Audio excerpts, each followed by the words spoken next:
3 million years ago, back when the first groups of early humans began to appear on Earth, our protagonist was one of them. He seemed like any other Australopithecus at first glance, but there was something different about him, something that set him apart. Except having unusual obsession with hunting, MC thought he was just like everyone else, but soon he realized something was wrong about him. While others around him aged, weakened, and eventually died, he didn't. No matter what happened, he simply wouldn't die. Time passed, eons came and went, but he stayed the same. Well, not exactly the same. While the years left no mark on him, his body kept changing, growing larger, stronger, and more powerful. In this endless passage of time, the only things that kept him going were hunting, fighting, and battling anything or anyone that seemed worth his time. As someone cursed with eternal life and unbearable loneliness, those were the only things that gave him any joy. For nearly 3 million years, he lived this way, his body evolving day by day, becoming stronger and stronger. Eventually, he reached a point where his strength was unmatched, so much so that others began calling him the god of Earth, Mu. His power grew to such an extent that he defeated every other god in existence, claiming the title of the strongest in the divine realm. But after that, things started to change. With no one left who could challenge him, his once thrilling days of combat and excitement turned into an endless stretch of boredom. To show just how fed up he was with his boring daily routine, Mu raised his foot and slammed it down on the ground beneath him. The entire dwelling of the gods, which looked like a small planet, shook violently from the impact. But that wasn't even the worst part. The whole divine realm started trembling like crazy, leaving every god, angel, and even the evils within it absolutely terrified.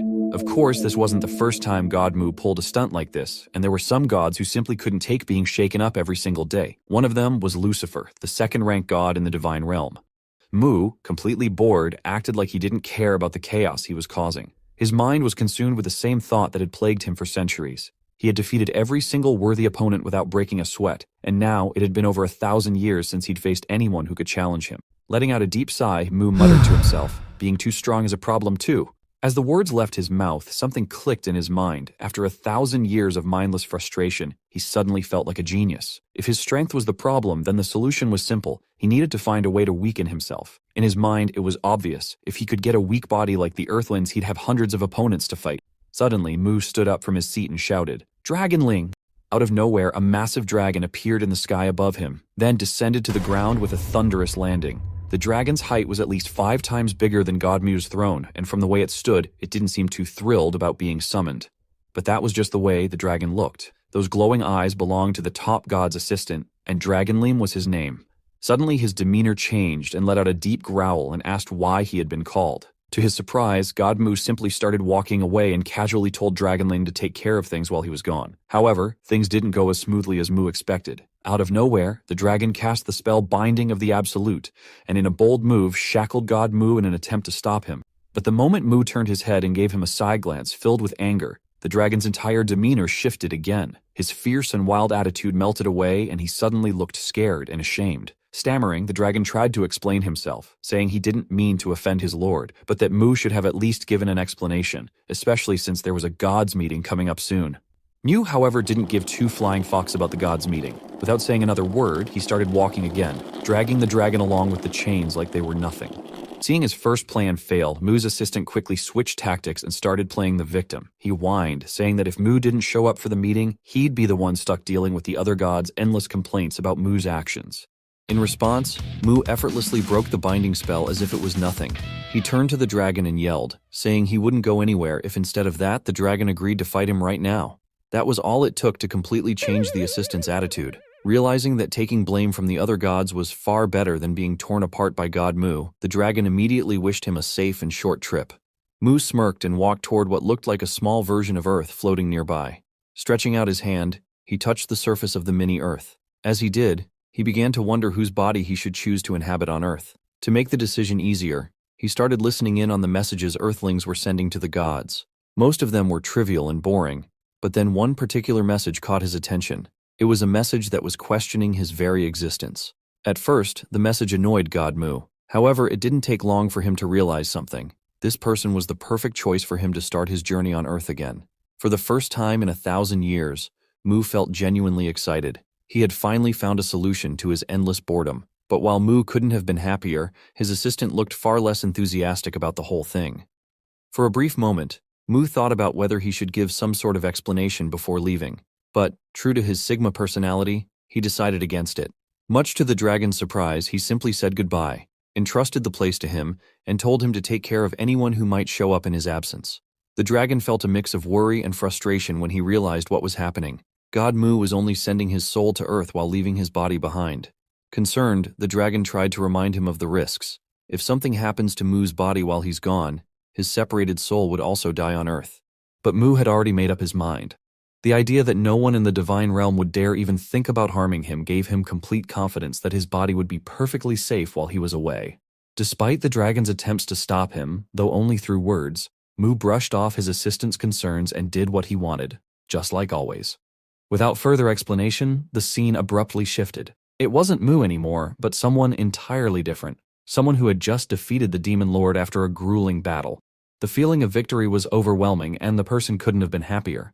But it wasn't real life. It was just the final scene of a video game that a player had finished moments ago. That player was a 17-year-old loser named Lee Ho. Lee Ho was painfully jealous of the heroes in every video game he played, those lucky protagonists who always managed to gather massive harems of cute girls during their ridiculous adventures. And as Lee Ho stared at the game credits rolling on his screen, he couldn't help but sigh, wishing his life were anything like theirs. Lee suddenly let go of his phone, and it slipped from his hand, falling as if from a great height. In mere seconds, the phone hit the ground with a loud crash, shattering into pieces. It was then clear why Lee Ho was standing on the edge of a 3-story building, ready to end his life. With nothing left to live for, his body trembling and covered in injuries, he whispered a bitter farewell to this cruel and unfair world before jumping. As he fell, the wind whipping past him, Lee screamed with tear-filled eyes from the depths of his despair. "If there's a god out there," he shouted, "now's your chance to prove it. Send me to another world." Before he could even finish his plea, he hit the ground with a sickening thud. Blood splattered everywhere, and his head smashed directly into the pavement. By all accounts, he should have been dead. But then, something strange happened. Lee's hands twitched, shaking uncontrollably. His chest heaved, and he suddenly started breathing heavily, like someone who had just been pulled from drowning. Unbeknownst to Lee, God Mu's soul had possessed his body in the blink of an eye right before he hit the ground. Now, Mu was forced to endure the unbearable pain of Lee's broken and battered body, completely unaware of what had just happened.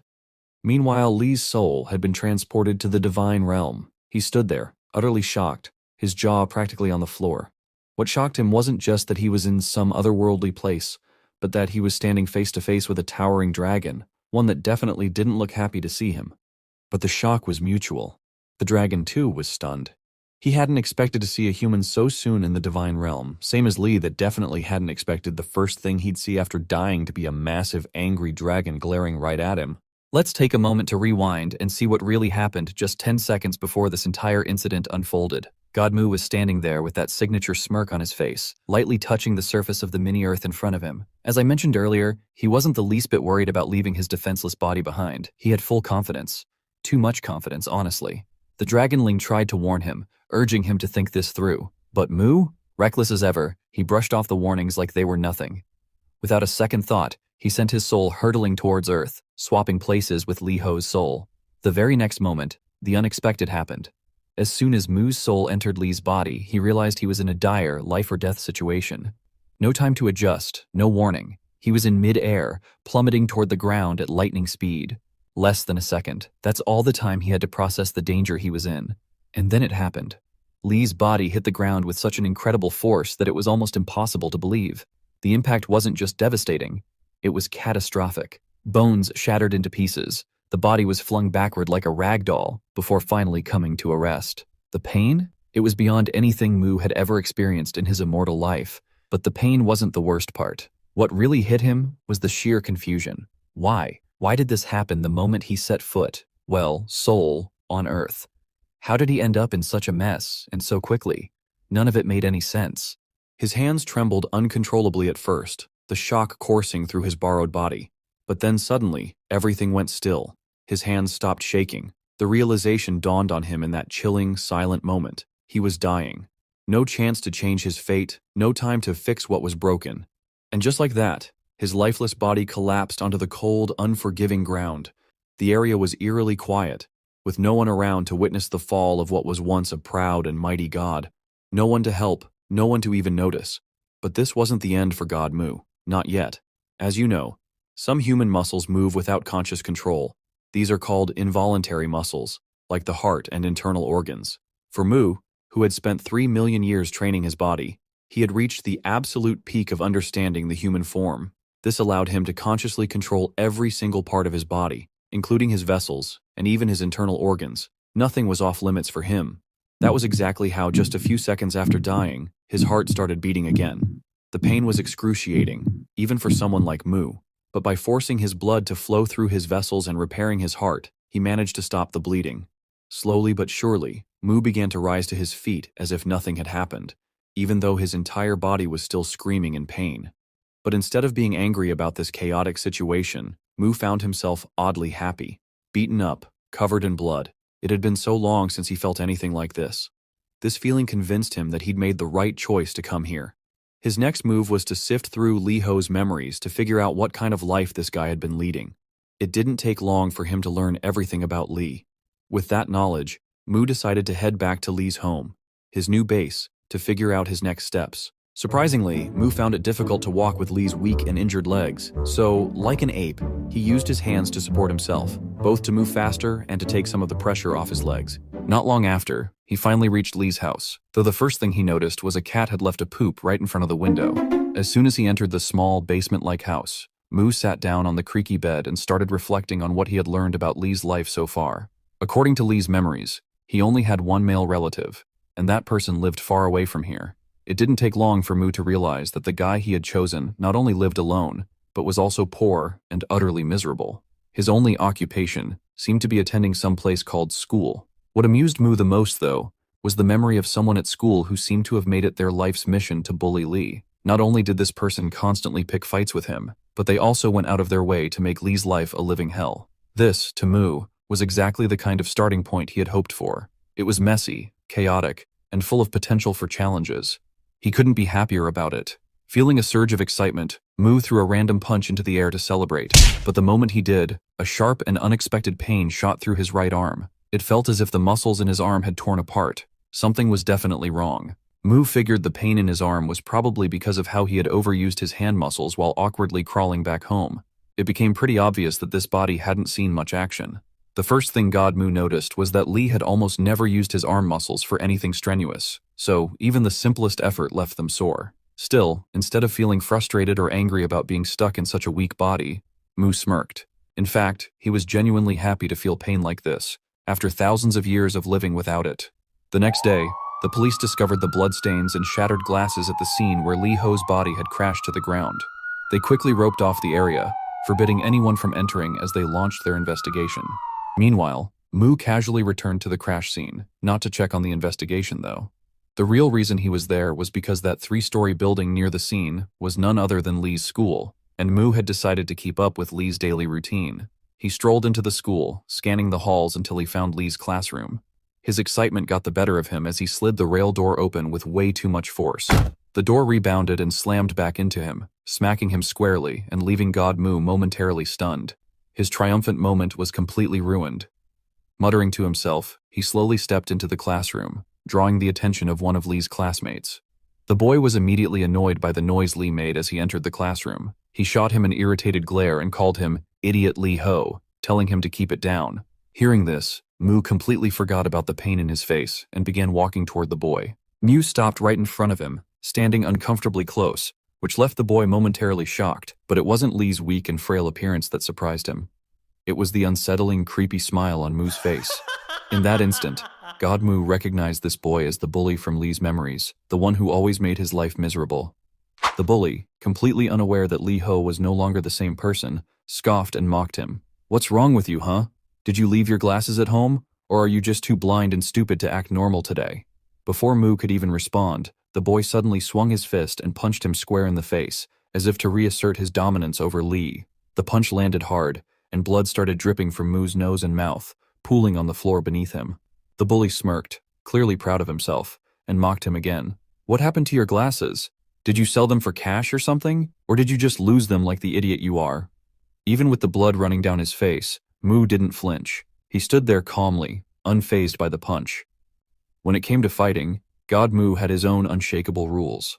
To him, a proper and honorable fight could only begin when all parties involved had willingly shown their intent to fight. And right now, Mu was waiting for the right moment to respond. As someone always ready to face any opponent, whether it's a god, a beast, or a human, Mu's only concern was confirming his opponent's intent to fight. And the way Mu chose to confirm that intent was simple. He would stand still and take the opponent's first strike. That's exactly what happened here. After taking the punch, the familiar excitement and satisfied smile spread across Mu's face. Without any hesitation, Mu sprang into action, interrupting the bully mid-sentence with a sudden punch aimed directly at him. The boy, completely caught off guard, took the punch squarely, just as Mu had moments ago. But as Mu pulled his hand back, a sharp, unbearable pain shot through his arm. His muscles felt like they were tearing apart again, a brutal reminder that this wasn't his indestructible godly body, but a fragile, weak human one. The commotion quickly caught the attention of the teacher, who stormed over, shouting angrily and demanding that they stop fighting immediately. But by now, the noise had also drawn the interest of the entire class. Heads turned, curious and intrigued by the sight of a fight breaking out in the middle of the room. The bully, feeling humiliated and furious after being punched by a nerd for the first time in his life, couldn't contain his anger any longer. Ignoring the teacher's yelling and the watching crowd, he charged straight at Mu, ready to unleash his fury. Mu immediately tried to defend himself and managed to block most of the attacks. Well, kind of. While defending, he couldn't help but think that he would have ended this fight a long time ago if his new body could actually keep up with him. For a brief moment, he considered using some of his godly powers. But to his shock, they didn't work. That moment of disbelief distracted him, and before he knew it, he took another punch to the face. At least this one wasn't as hard as the last one. The bully wasn't about to back off from the person he believed was Lee, not until he made him regret throwing that first punch. On the other hand, Mu found himself in a pretty bad spot. He couldn't muster the strength to fight back with this weak body. No punches, no kicks, and without his godly powers, he was left with only one option. In a sudden move, he lowered his head, aiming at a specific spot, and took the incoming punch directly on his skull. The bones of his skull were the only part of this body that he could count on. Just as he expected, the bully's fist slammed into his head, and the impact immediately made the guy break the bones in his fingers. The pain was so intense that the bully screamed like a baby, and in that moment Mu couldn't help but feel like an absolute genius. To put an end to this ridiculous fight, Mu decided to take advantage of the bully's distraction before he could recover. This time, he was the one who rushed forward, grabbing the bully's hand in a sudden move.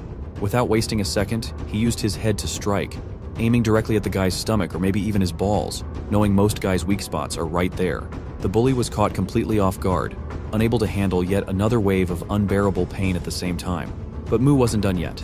He wanted to make sure this guy would never forget this day for the rest of his life. With another swift move, Mu raised his head and slammed it into the bully's jaw. This time, the pain was too much for the bully to handle. His eyes rolled back and he dropped to his knees in front of Mu like a defeated loser before finally passing out. All of this happened while everyone else stood there in shock, recording the entire fight. Watching the weakest guy in school take down one of the school's biggest bullies wasn't something anyone could believe so easily. But for Mu, things were different. He had just fought someone for the first time in thousands of years, using every bit of strength he could muster. The feeling was incredible, but now wasn't the time to celebrate. As his excitement faded, the pain from all the hits he'd taken came rushing in all at once. He could taste the sticky, metallic flavor of blood in his mouth. At first, it didn't seem like something even God Mu could handle so easily, but it only took a moment for him to realize something surprising. He was more than okay with it. After such a long, hard time, it actually felt satisfying to experience the pain of a good fight again. A few moments later, when Mu's excitement finally settled, he stared at the unconscious boy's body like he wasn't done with him yet. Mu sat down next to him, and for some reason, probably because the boy gave him such a tough fight, he thanked him. Then, in a completely unexpected move, Mu leaned in, lowered his head, opened his mouth wide, and bit the boy's ear, making blood splatter everywhere. But Mu didn't just bite the ear. He actually tore off a small piece of it and spat it onto the ground right in front of all his classmates. Horror filled the air.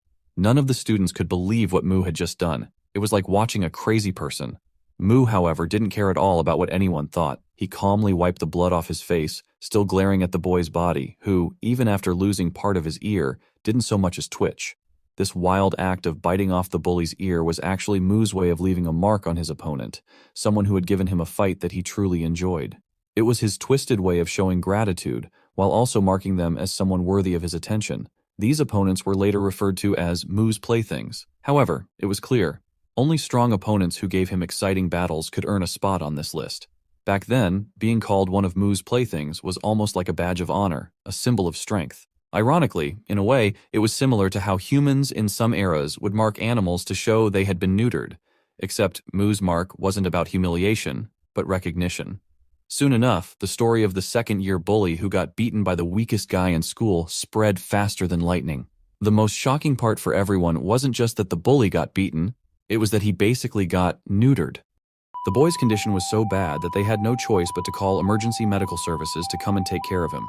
Like all the other curious students, Mu was also watching as they transferred Lee's classmate to the hospital. Of course, Mu didn't care about his health. He was more curious about how they managed to call for help so quickly using just a mobile phone. As the ambulance drove off, Mu waved his hand, saying goodbye to his first opponent and wishing to meet him again someday. That's when one of the teachers, who was absolutely furious, appeared behind him and ordered him to follow him to the teacher's office. The moment they got there, the teacher exploded, yelling at Mu and asking if he'd completely lost his mind. He demanded to know why he'd done something so wild and reckless to his classmate. At one point, the teacher's anger boiled over, and he attempted to hit Mu with the binder in his hand. But Mu didn't flinch. He didn't even move an inch. Not only was he unbothered by the threat of punishment, but he actually blushed. He looked excited, thrilled even, as if he was already thinking about the chance to fight another opponent soon. Seeing Mu's expression made the teacher change his mind immediately and stop his hand mid-air. Not wanting to risk the same fate as the student in the hospital, he decided to skip the punishment altogether. Instead, he turned around and told Mu, who he believed was Lee Ho, to bring his parents to school tomorrow. Mu had braced himself, expecting to get hit by the teacher, but when the punishment, which meant confirmation of the battle, didn't come, he gave up on the idea of fighting back. Just then, the teacher dismissed him, saying he could leave school earlier than the others. Without saying much, Mu did as he was told and left the school. On his way to Lee's house, Mu's mind wandered. Unlike other gods who have complete knowledge of the worlds they're responsible for, Mu wasn't sure what the teacher meant by leave earlier. Was it a suggestion to return to his base, or something else entirely? Since nothing else made sense to him, he assumed it was just that. He decided to use this unexpected free time to heal from the injuries he'd gotten earlier and train his fragile new body. If he wanted to fight more opponents in the future, he needed to get stronger. His hand was visibly shaking from the pain of the damage he'd taken. At that moment, he wished he could use some of his godly powers, like mana, to heal himself faster.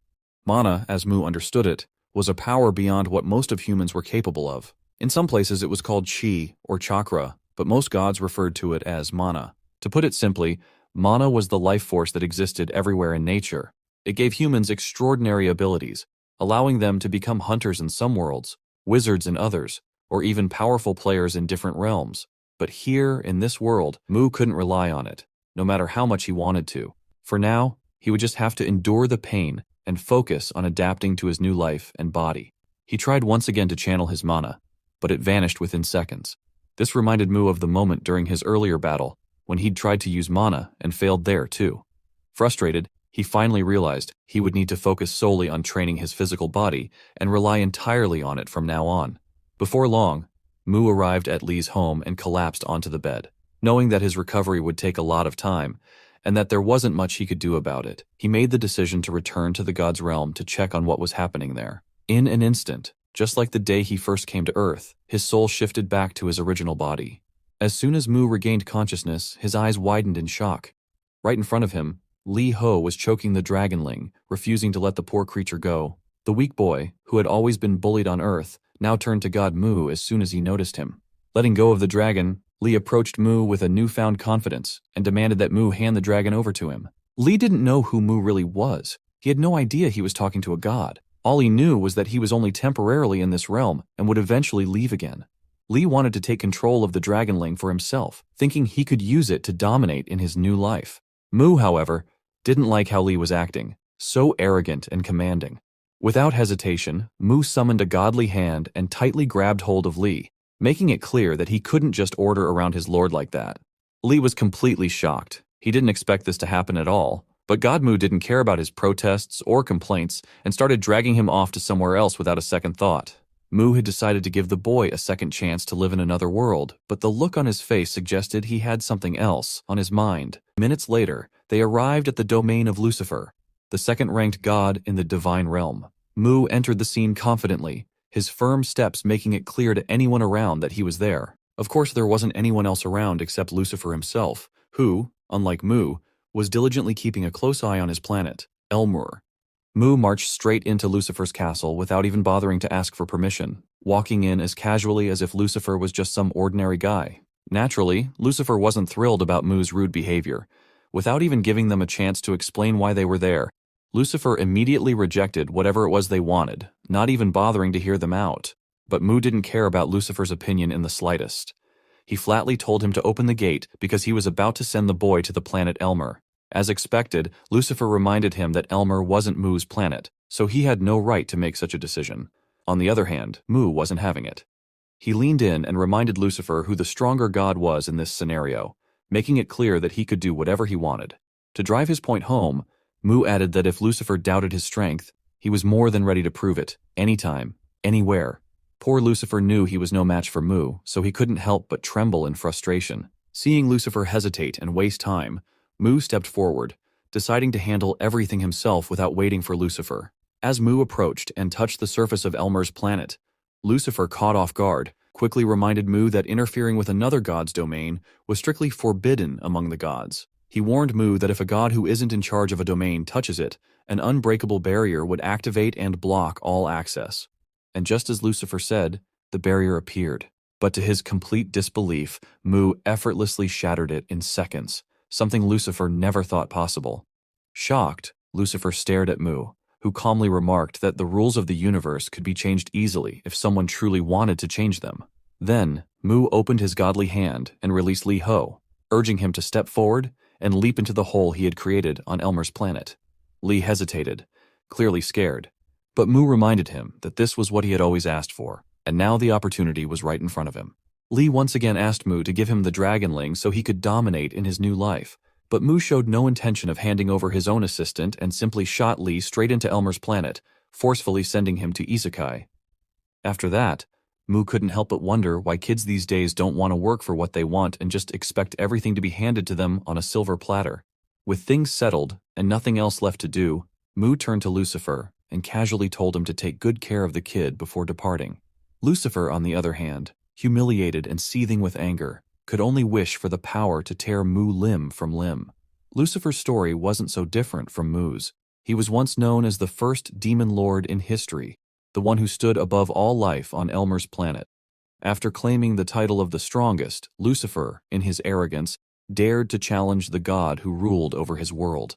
Back then, in the first moments of their battle, Lucifer summoned a blinding light that quickly transformed into a massive sword, a magical blade far larger than the god himself, and hurled it straight at him. Even the god couldn't withstand the sheer power of the attack. Overwhelmed, he was struck down, split in two by the massive sword, unable to dodge or defend himself.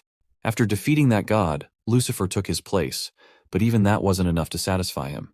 He went on to challenge every other god in the divine realm, defeating them one by one and claiming the ultimate throne. As a demon, he became the god of gods. Absolute, invincible, supreme, legendary, and one of a kind among them all. Before long, he earned everyone's respect, something he believed he truly deserved. But his days of glory didn't last. One day, Mu showed up and beat him just like he had crushed all the others before him, completely destroying Lucifer's mighty image in front of everyone. That day, consumed by rage and humiliation, Lucifer made a vow. He promised himself that he would get revenge for this disgrace, cursing Mu as a human-born bastard in his fury. Back to the present, Mu was casually riding atop his Dragonling, heading toward his domain, completely unaware that something in the sky was secretly watching him. A demon, most likely sent by Lucifer, was spying on him to figure out what Mu was up to and waiting for the perfect opportunity to strike back. Just like Lucifer, who's counting down the minutes for his chance to get revenge for his humiliation, the bully from Li's school, who had just regained consciousness, couldn't wait to see Li dead. Still lying in his hospital bed, the boy grabbed his phone and decided to call someone tougher to teach Li a lesson. Fueled by burning anger, he scrolled through his contacts until he found the name of that person he was looking for. Meanwhile, on the other side of the city, someone was going hard on a punching bag. That guy's name was Kang Cheol, the youth division middleweight boxing champion. His intense training session was suddenly interrupted by an obnoxiously loud ringtone. Annoyed, Kang stopped mid-punch, sweat dripping down his body. and turned to see whose phone was making that ridiculous noise. That's when another guy, a blonde, walked in and casually said it was his phone. He strolled over, picked it up, and answered, sounding irritated. That guy was Hyung Chul, a boxer with 2 years of experience under his belt. As expected, the caller was none other than the beaten-up bully. With desperation in his voice, and without any introduction, he told Hyung he'd buy him a new phone if he wanted, but asked him to do one small favor first. At first, Hyung was a bit surprised to hear the request, but since it sounded like an easy and good deal, he agreed, and asked what he needed to do in return. The next day, during class, when everything seemed normal again, the bully walked in as if nothing had happened the day before. As he made his way to his seat, the entire classroom suddenly went silent for a moment, with everyone's eyes fixed on him. Then, the murmurs and whispers started. The students were talking about how someone who used to bully others ended up in such a pathetic state. At first, he tried to ignore it, but when the whispers turned into jokes about him being neutered, he couldn't take it anymore. To show he wasn't someone to mess with, he slammed his backpack on the floor and yelled at them, saying he could still take them all down, even when he got neutered. He challenged anyone who doubted his strength to fight him. That's when the class president, a girl with glasses, stood up and shouted back, telling him to either shut up or leave the classroom. Seeing that girl dared to talk to him like that for the first time only made him angrier. Frustrated that even the class president dared to stand up to him, he completely lost it. In a fit of rage, he grabbed a random chair and tried to throw it at her to remind everyone they should fear him like they used to. Before he could do anything, the door suddenly swung open, and a massive, Hulk-like teacher walked into the classroom, demanding to know what all the fuss was about. To everyone's surprise, the bully instantly dropped into his seat and acted as if nothing had happened. The teacher looked around and noticed the class president standing, clearly angry. He asked her what was going on and why she was out of her seat. However, the girl didn't spill the truth. Instead, she quickly returned to her seat and assured him it wasn't anything worth mentioning. The teacher didn't press further, but for some reason he told the girl to meet him after class. Something that the girl got curious to know why. When the school day ended, she met him as instructed, and it turned out he wanted a favor. Since she was the class president and someone he could trust, he asked her to check on Lee Ho, who had been absent that day and wasn't answering his phone. In exchange, the teacher promised to write her a recommendation letter for her senior year. It was framed as a request, but the girl knew she couldn't exactly say no. Reluctantly, she agreed. Before long, she found herself standing in front of Lee's house, looking completely uninterested in whatever situation he might be in. Wanting to get this over with as quickly as possible, she didn't waste any time. She walked up to the door and knocked, calling out to see if anyone was home. When no one responded, she hesitated for a moment before deciding to check if the door was locked. Turning the doorknob, she realized it wasn't. To her surprise, the door wasn't locked, so she slowly stepped inside the house. The moment she walked in, she froze in shock. Right there, in front of her, was Lee's lifeless-looking body, surrounded by a filthy room where bugs seemed to be playing hide-and-seek. Lee's appearance was horrifying. His eyes had rolled back completely white, and his mouth was wide open. The sight made the girl scream in terror, thinking Lee was dead. Without wasting another second, she grabbed her phone and called for an ambulance. The paramedics arrived quickly and rushed Lee to the nearest hospital. It didn't take long for the doctors to figure out what had happened. Lee had probably fainted from pure starvation, abandoned by Godmu, who had left his body earlier. He was hospitalized and hooked up to a nutrient IV to stabilize him. Just then, something strange happened. As Lee's body lay still, it suddenly twitched. In an instant, Mu returned to Lee's body. The moment Mu opened his eyes, he was completely disoriented. The place didn't look familiar at all. Confused, he tried to figure out where he was and how he'd ended up there. Before he could make sense of anything, he felt something odd. Looking down, he realized something was attached to his hand. It was the fourth line delivering the nutrient serum. As a god who had lived only for battle and fighting, Mu had no knowledge of human tools or technology in this era, and this strange serum was no exception. He stared at it with a mix of curiosity and unease, trying to process what was happening. Even though he didn't understand what the serum was, God Mu immediately figured out that it was sending something into his body, and only through his vessels. With his godly knowledge of what was happening inside him, it didn't take long for him to realize it was nutrients. He could sense his body absorbing them rapidly, speeding up his recovery. To Mu, it felt like some kind of healing magic, though he knew very well it wasn't magic. As Lee started moving his head around, regaining consciousness, the girl sitting nearby finally noticed he was awake. However, the creepy smile on his face made her think he was a little crazy. Still, she asked if Lee knew what had happened to him that caused him to faint. Not waiting for an answer, she grabbed her bag, stood up, and announced she was heading back to school to report everything to the teacher, as he had asked her to. Mu quickly sat up and tried to stop her. He didn't know who this girl was exactly, but he assumed she was the one who had helped him recover so quickly. However, even after realizing that, he didn't thank her. Instead, in typical Mu fashion, he asked for something else entirely. The girl was in a hurry to leave, but Mu was eager to gather more information about Earth and how people lived here.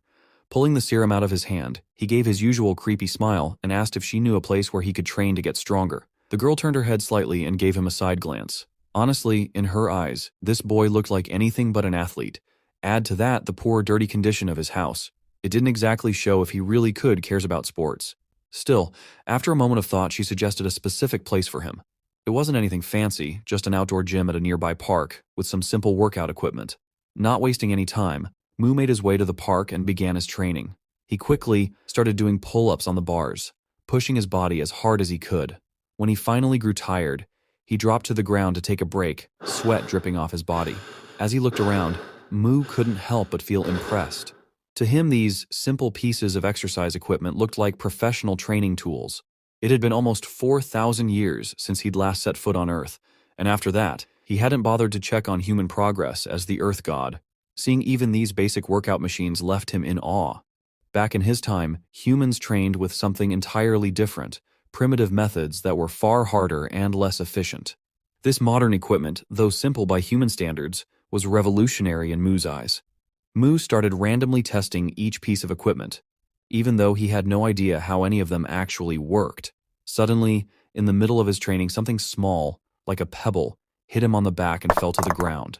To his surprise, it was the beaten-up bully from earlier, and this time he had brought someone along, a boxer named Hyung, to fight him. Even with the boxer beside him, the bully acted like a barking dog, yelling insults at Lee from a safe distance but not daring to step closer. Mu couldn't care less about his barking. Calmly, he sat down, picked up the rock, and asked who had thrown it. The beaten-up guy, feeling a little braver now that Hyung was there to back him up, shouted that he was the one who did it. He started ranting about how Lee would pay for hurting him, bragging about how Hyung, his cousin and a professional boxer, was going to beat him to death. But before he could finish explaining, Mu saw an opening and caught him off guard with a sudden punch. The guy hit the ground, screaming in pain as his already broken nose got smashed again. This was the result of starting a fight with God Mu by throwing a stone, and of course, Mu couldn't have been happier about it. That was on Earth, but in the realm of the gods, things were a bit more complicated. The time for the usual meeting of the gods had arrived, but Mu was nowhere to be seen. As his only assistant, the Dragonling had to attend the meeting in his place. With his lord absent, the nervous little dragon stuttered as he awkwardly began to deliver Mu's message.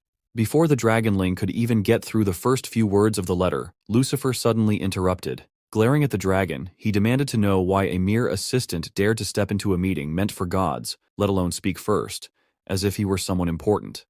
Lucifer's intimidating demeanor scared the poor Dragonling out of his wits. Panicked, the dragon quickly clarified that he was only there to deliver a message from God Mu and had no intention of disrespecting or offending anyone with his presence. Determined to fulfill his duty and get out of there before things escalated, the Dragonling began to read the letter with a trembling voice, but the message turned out to be nothing out of the ordinary. As usual, Mu was simply asking the gods to let him know if they came across any worthy opponents for him to fight. That was it. Lucifer couldn't hold back his anger after hearing that, and slammed the table with a resounding bang. As the second most powerful god in the divine realm, he couldn't stand how Mu not only did whatever he pleased, but now even ignored the meeting and the gods entirely. Lucifer wasn't wrong, and most of the gods silently agreed with him. However, even in Mu's absence, none of them dared to openly criticize him. Lucifer pressed on, declaring that the gods' meeting was meant to ensure the stability and safety of their worlds. As the third strongest god, and of course as someone already in Mu's playthings list, the archer god finally spoke up. He argued that if same as always, any abnormalities occurred, even on Earth, they were the ones who always should take care of them instead of Mu, and that was most unacceptable thing for strongest god among them. Seizing the moment, Lucifer slammed the table again, his voice booming with frustration. He shouted that Mu's habit of treating everything like a game was pushing all the worlds to the brink of collapse. In his opinion, the few times Mu actually decided to solve something usually ended up making things worse. To make his argument more convincing, Lucifer turned to the god of Cyclops, the 9th-ranked deity in the divine realm, and asked if he remembered what Mu had done 1,000 years ago when the Cyclops planet was on the brink of destruction. Back then, a massive ugly creature, as large as the Cyclops planet itself, attacked, a rare being known as a void creature, capable of devouring an entire planet in seconds. Just as the void creature began tearing the Cyclops planet apart, something suddenly shot straight through the middle of it, splitting it into two unequal pieces. That something, of course, was God Mu. With his usual cheerful and flushed face, delighted at the chance for a fight, Mu had effortlessly killed the enormous creature in an instant. Lucifer used this event to drive his point home, trying to make everyone, especially the Cyclops god, see that Mu was to blame for the aftermath of the destruction. He explained that if Mu had cooperated with the other gods instead of acting alone, there wouldn't have been any casualties. Having made his case, and likely swaying the other gods to his side, Lucifer declared that they could no longer stand by and let someone unfit to be a god continue risking the safety of their worlds. On the other side, the dragonling was left speechless. He couldn't do or say anything to defend his lord. The only thing he could do was silently pray, begging his lord to return before things spiraled even further out of control. The scene shifts back to Earth, where the beaten guy started making noise again. He barked at Mu, warning him once more that his boxer cousin is going to make him pay for what he did to him. Hyung, the so-called boxer cousin, was intrigued. He couldn't help but be a little impressed by how fast Mu had moved and punched earlier. Curious, he asked if Mu practiced any sports, like martial arts, but Mu casually replied that he didn't play any sports, because all he wanted was to fight, not play. Mu's response, however, made Hyung think of him as nothing more than an overconfident, dumb middle schooler. Spitting out his chewing gum with a smirk, Hyung took a fighting stance and said he was ready to fight, just as Mu had apparently wanted. Hyung decided to start first, moving quickly to test this guy and see if he was all talk or actually had some skill. His opening strike was fast and sharp, landing hard on Mu's face before Mu could dodge or block. But despite the satisfaction of landing the first blow, something about Mu stunned Hyung. There was something strange, something downright unusual about this opponent, and it sent a chill running up his spine. As an experienced boxer who carefully observes his opponent's movements, Hyung found it strange that Mu didn't move an inch, even when he had clearly been watching the punch coming from the start. Just like the beaten guy who had hired him, Hyung had no idea that his opponent wasn't human, but a god. And not just any god, a god who was absolutely obsessed with fighting. What Hyung also didn't know was that Mu never dodged a preemptive strike. For him, taking the first hit was like a signal, confirming that the battle had officially begun. With his usual unsettling, overly excited grin, Mu suddenly shouted, "Is hand-to-hand combat your favorite thing?" His creepy smile and strange behavior made Hyung wonder if this guy was just some crazy teenager. Then, out of nowhere, Mu mimicked Hyung's fighting stance and launched himself forward. Hyung didn't take it seriously at all, thinking it was just a dumb copycat move. When Mu threw a punch, Hyung blocked it with his hand effortlessly, or so he thought. The force behind Mu's punch sent Hyung sliding backward, surprising him completely. His hand throbbed in pain from underestimating his opponent's strength. He couldn't believe how much power this seemingly weak and scrawny guy had. Meanwhile, Mu looked even more thrilled. His face lit up with excitement as he realized his attack had worked perfectly, just by copying what Hyung had done earlier. There was one thing Mu had to take into account. His current body wasn't something he could rely on just yet. When he tensed his muscles as hard as he could at the moment of impact, the strain left his arm muscles screaming in pain, like they wanted to quit and take a break. Of course, Mu didn't care about the state of his muscles or how much they were suffering. In fact, the more pain he endured, the more he enjoyed the fight. For him, it only made the battle even more satisfying. The thrill of this fight couldn't even compare to the feeling of battling creatures in his godly form. It was raw and exhilarating in a completely different way. Suddenly, to Hyung's surprise, Mu pulled off his belt and wrapped it around his fist. The fact that his current fragile body could cause trouble for him, especially since recovery and healing would take significantly longer, pushed him to come up with this idea. The beaten guy, still watching from the sidelines, thought using a belt made the fight unfair. But neither Mu nor Hyung cared about his opinion. Hyung rushed forward again, this time fully aware that he couldn't afford to underestimate Mu. He started throwing punches, left, right, one after another, trying to overwhelm him with speed and power. Mu managed to block most of the incoming strikes, but even so, he found himself in a pretty rough situation. His movements were limited by the pain in his body, and Hyung's attacks were relentless. In the middle of defending himself, Mu started analyzing his opponent's movements, only to realize they were fast and precise, but way too predictable. Just by observing Hyung's fighting style, Mu quickly began to anticipate his every move. At first, it was hard to figure out, but less than a minute into the fight, Mu was already dodging Hyung's attacks with ease. And if that wasn't enough, when Hyung tried to catch him off guard with a different move, Mu not only blocked the attack but also turned the tables by punching his arm mid-swing. It only took seconds for Hyung to process what had just happened and how his arm ended up broken. He began screaming as the shock wore off and the pain set in. Mu watched him silently, almost amused by the way Hyung reacted. The screaming made Mu wonder if Hyung and that guy from Lee's class were really cousins or something, as they seemed to share the same overly dramatic tendencies. Mu didn't waste much time though. He sealed his victory with another sudden punch to the distracted Hyung, knocking him out cold for a little while. The sight left his friend, or cousin, or whoever he was, completely stunned. Things went from bad to worse for him as Mu's face shifted into a scary, excited expression, practically radiating his eagerness to fight. He declared it was time to pay for all the trouble caused, especially since this wasn't the first time they'd messed with him. The once bully, the guy who had been so arrogant earlier, knew in that moment that with Hyung out of the picture, there was no one left to save him. He had no doubt that a painful fate awaited him now, and there was no escaping it. Mu slowly walked toward Lee's classmate to settle things for the day. As he got closer to the beaten-up guy, Mu noticed that the guy had no intention or will to fight back, and so there was no joy or honor in beating up someone acting so scared. The beaten-up guy, for a moment, noticed Mu's hesitation and thought that if he kept acting this way and just admitted he didn't want to fight anymore, everything might end peacefully. But it was too late to play the victim now. Before he even had the chance to say anything, Mu punched him in the face in one quick move. After all, this was the same guy who had started today's fight by throwing that small stone and bringing a boxer to take Mu down. He couldn't back out now, and even if he wanted to, Mu already had more than enough reason to beat him again. As expected, Mu didn't show a shred of mercy and kept hitting the guy however he wanted, testing out his new copied fighting techniques on his opponent's body one after another. Even as the guy's face and body were covered in bruises and blood, Mu wasn't satisfied. He finished it off with one final brutal knee strike straight to the guy's already battered face. After putting all his strength into making this an unforgettable day for that guy, Mu finally felt satisfied. He wondered, with a mocking tone in his mind, why the guy wouldn't just admit defeat, but deep down, Mu knew he hadn't given the poor guy even the slightest chance to do so. After finishing with both of them, Mu walked away, knowing he had other things to take care of. Not to mention, like all his previous opponents, he left his mark on that boxer and added him to his growing list of playthings.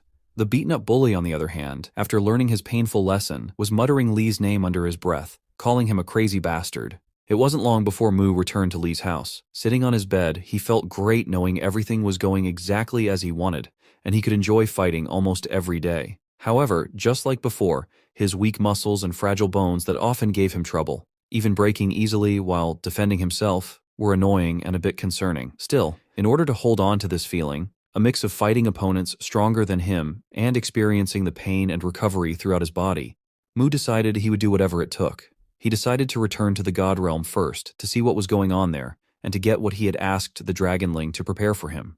Like always, he focused and, while sitting, tried to leave Lee's body and return to his original form. But this time, unlike before when his soul would transfer instantly, several seconds passed and nothing happened.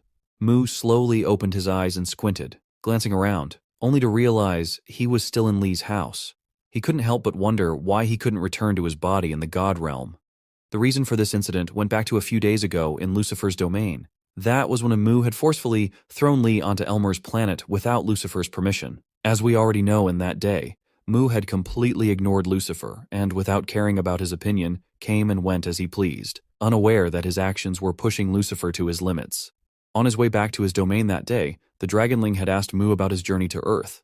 Mu explained how much he enjoyed it, but also mentioned the weakness of his new body. During that conversation, Mu had ordered his assistant to find a recovery magic orb for him while he was gone, hoping it would help his weak body on Earth recover faster. There was just one small problem. Magical items were common on Elmer and a few other planets under Lucifer's control. They were abundant in those worlds because of the plentiful mana there. Unlike Earth, where magical items and objects can only be obtained through divine blessings or whims, they are incredibly rare. Because of that, only a handful of people throughout human history have been able to use them. Naturally, those who could were often regarded as godlike beings by humans. Not long after, Mu arrived at his domain, where the Dragonling had promised to find a recovery magic orb for him the next time he returned to the God Realm. When Mu got off the dragon, his assistant reminded him once again about the upcoming gods meeting. That's when Mu casually searched in his pants, saying he had prepared something for him because of all the complaining. To the assistant's disbelief, it wasn't anything grand, just a small letter, and of course we already know what's written inside it. After delivering his message and doing what he considered his responsibility, Mu approached the miniature Earth model and placed his hand on its surface again to return to Lee's body. The Dragonling, clearly annoyed, angrily tried to convince him to at least wait and attend the meeting before leaving. But all the complaints fell on deaf ears as Mu completely ignored him, just like before, and transferred his soul back to Earth. Unbeknownst to both of them, a small demon hovered in the sky, silently observing and reporting every move to Mu's greatest enemy. The scene shifted back to the present, where Lucifer was analyzing the situation. He had no idea what Mu was up to, but he was certain his body was now empty of a soul. The fact that Mu hadn't shown up for the meeting made Lucifer realize he wouldn't be in the God's realm for a while. That's when it hit Lucifer, realizing the time has come to act. This was his chance, a once-in-a-thousand-years opportunity to finally get his revenge. There was no way he was going to miss it. Without any warning and determined to get rid of the one obstacle standing between him and Mu, Lucifer suddenly used his life taxidermy spell. As the spell activated, sharp purple lightning bolts, shaped like spears, appeared above the Dragonling. But the Dragonling's sharp senses didn't fail him. Not one to be caught off guard, he leaped back just in time, dodging every single spear-like attack in less than the blink of an eye. His previously awkward and ashamed expression quickly shifted to one of seriousness and readiness for battle. With a firm voice, he demanded an explanation. "What's the meaning of this?" he asked sharply. His eyes glowed with intensity as he pressed further, seeking confirmation. "Lucifer, are you seriously declaring war against Mu, the god of Earth? Are you serious?" Lucifer, now filled with confidence, knowing Mu wasn't around to interfere, floated slowly in midair. Then, with a booming voice, he declared that he would personally expel Mu from the seat of divinity. He knew exactly what those words meant, and he didn't hesitate to confirm it. It was an official declaration of war. The Dragonling didn't waste any time. Without hesitation, he compressed his fiery breath and unleashed a deadly blast of flames that looked more like a laser, shooting straight toward Lucifer. At first, it seemed like Lucifer was caught off guard by the sudden attack, but even without expecting it, he effortlessly dodged it with ease. Strangely, instead of dissipating, the dragon's attack spun around the god's planet-like realm and exploded violently on the far side of it. The explosion was massive, so intense that the archer god had to quickly conjure a magical shield. First, he used it to protect himself, then extended it to shield the other gods attending the meeting. Unlike the others, Lucifer didn't flinch. He didn't move a muscle, not to run, not to shield himself, nothing. The waves and flames from the explosion, like the aftermath of a nuclear blast, soon reached the meeting, roaring toward them with unstoppable force. As expected from the gods, neither Lucifer or the Dragonling, nor anyone else took any damage. Realizing his first deadly attack had been completely useless against Lucifer, the Dragonling decided to use his ultimate move, Polymorph Release. The moment he activated it, his entire body began to transform. Not just his arms and legs, but every part of him started expanding. Wild red lightning crackled around him, and a fierce aura surrounded the dragon, making it clear just how serious he was about protecting his master. But even after such a legendary transformation, Lucifer wasn't the least bit impressed. In fact, it was quite the opposite. The demon god smirked and announced confidently, "I'll deal with you as Mu's little girl easily. Then, it'll be Mu's turn to pay for what he did to me." The dragon, however, had no intention of letting that happen. He was fully committed to defending his master, no matter what it cost him. But things didn't go as the dragon had planned. Mu's royal assistant was easily defeated by Lucifer, unable to even leave a scratch on him. His entire body was trapped in Lucifer's life taxidermy spell, leaving him immobile and badly injured. The archer god let out a sigh and decided to leave, casually stating that the atmosphere here wasn't suitable anymore for a proper godly meeting. Everyone else, however, was left frozen in shock, stunned by the aftermath of the battle between Lucifer and the Dragonling. They were too scared to make a move, let alone help either side. The archer god's departure didn't escape Lucifer's notice. Suddenly, Lucifer called out to him and, with a piercing side glance, demanded to know whose side he was on, whether he supported the expulsion or opposed it.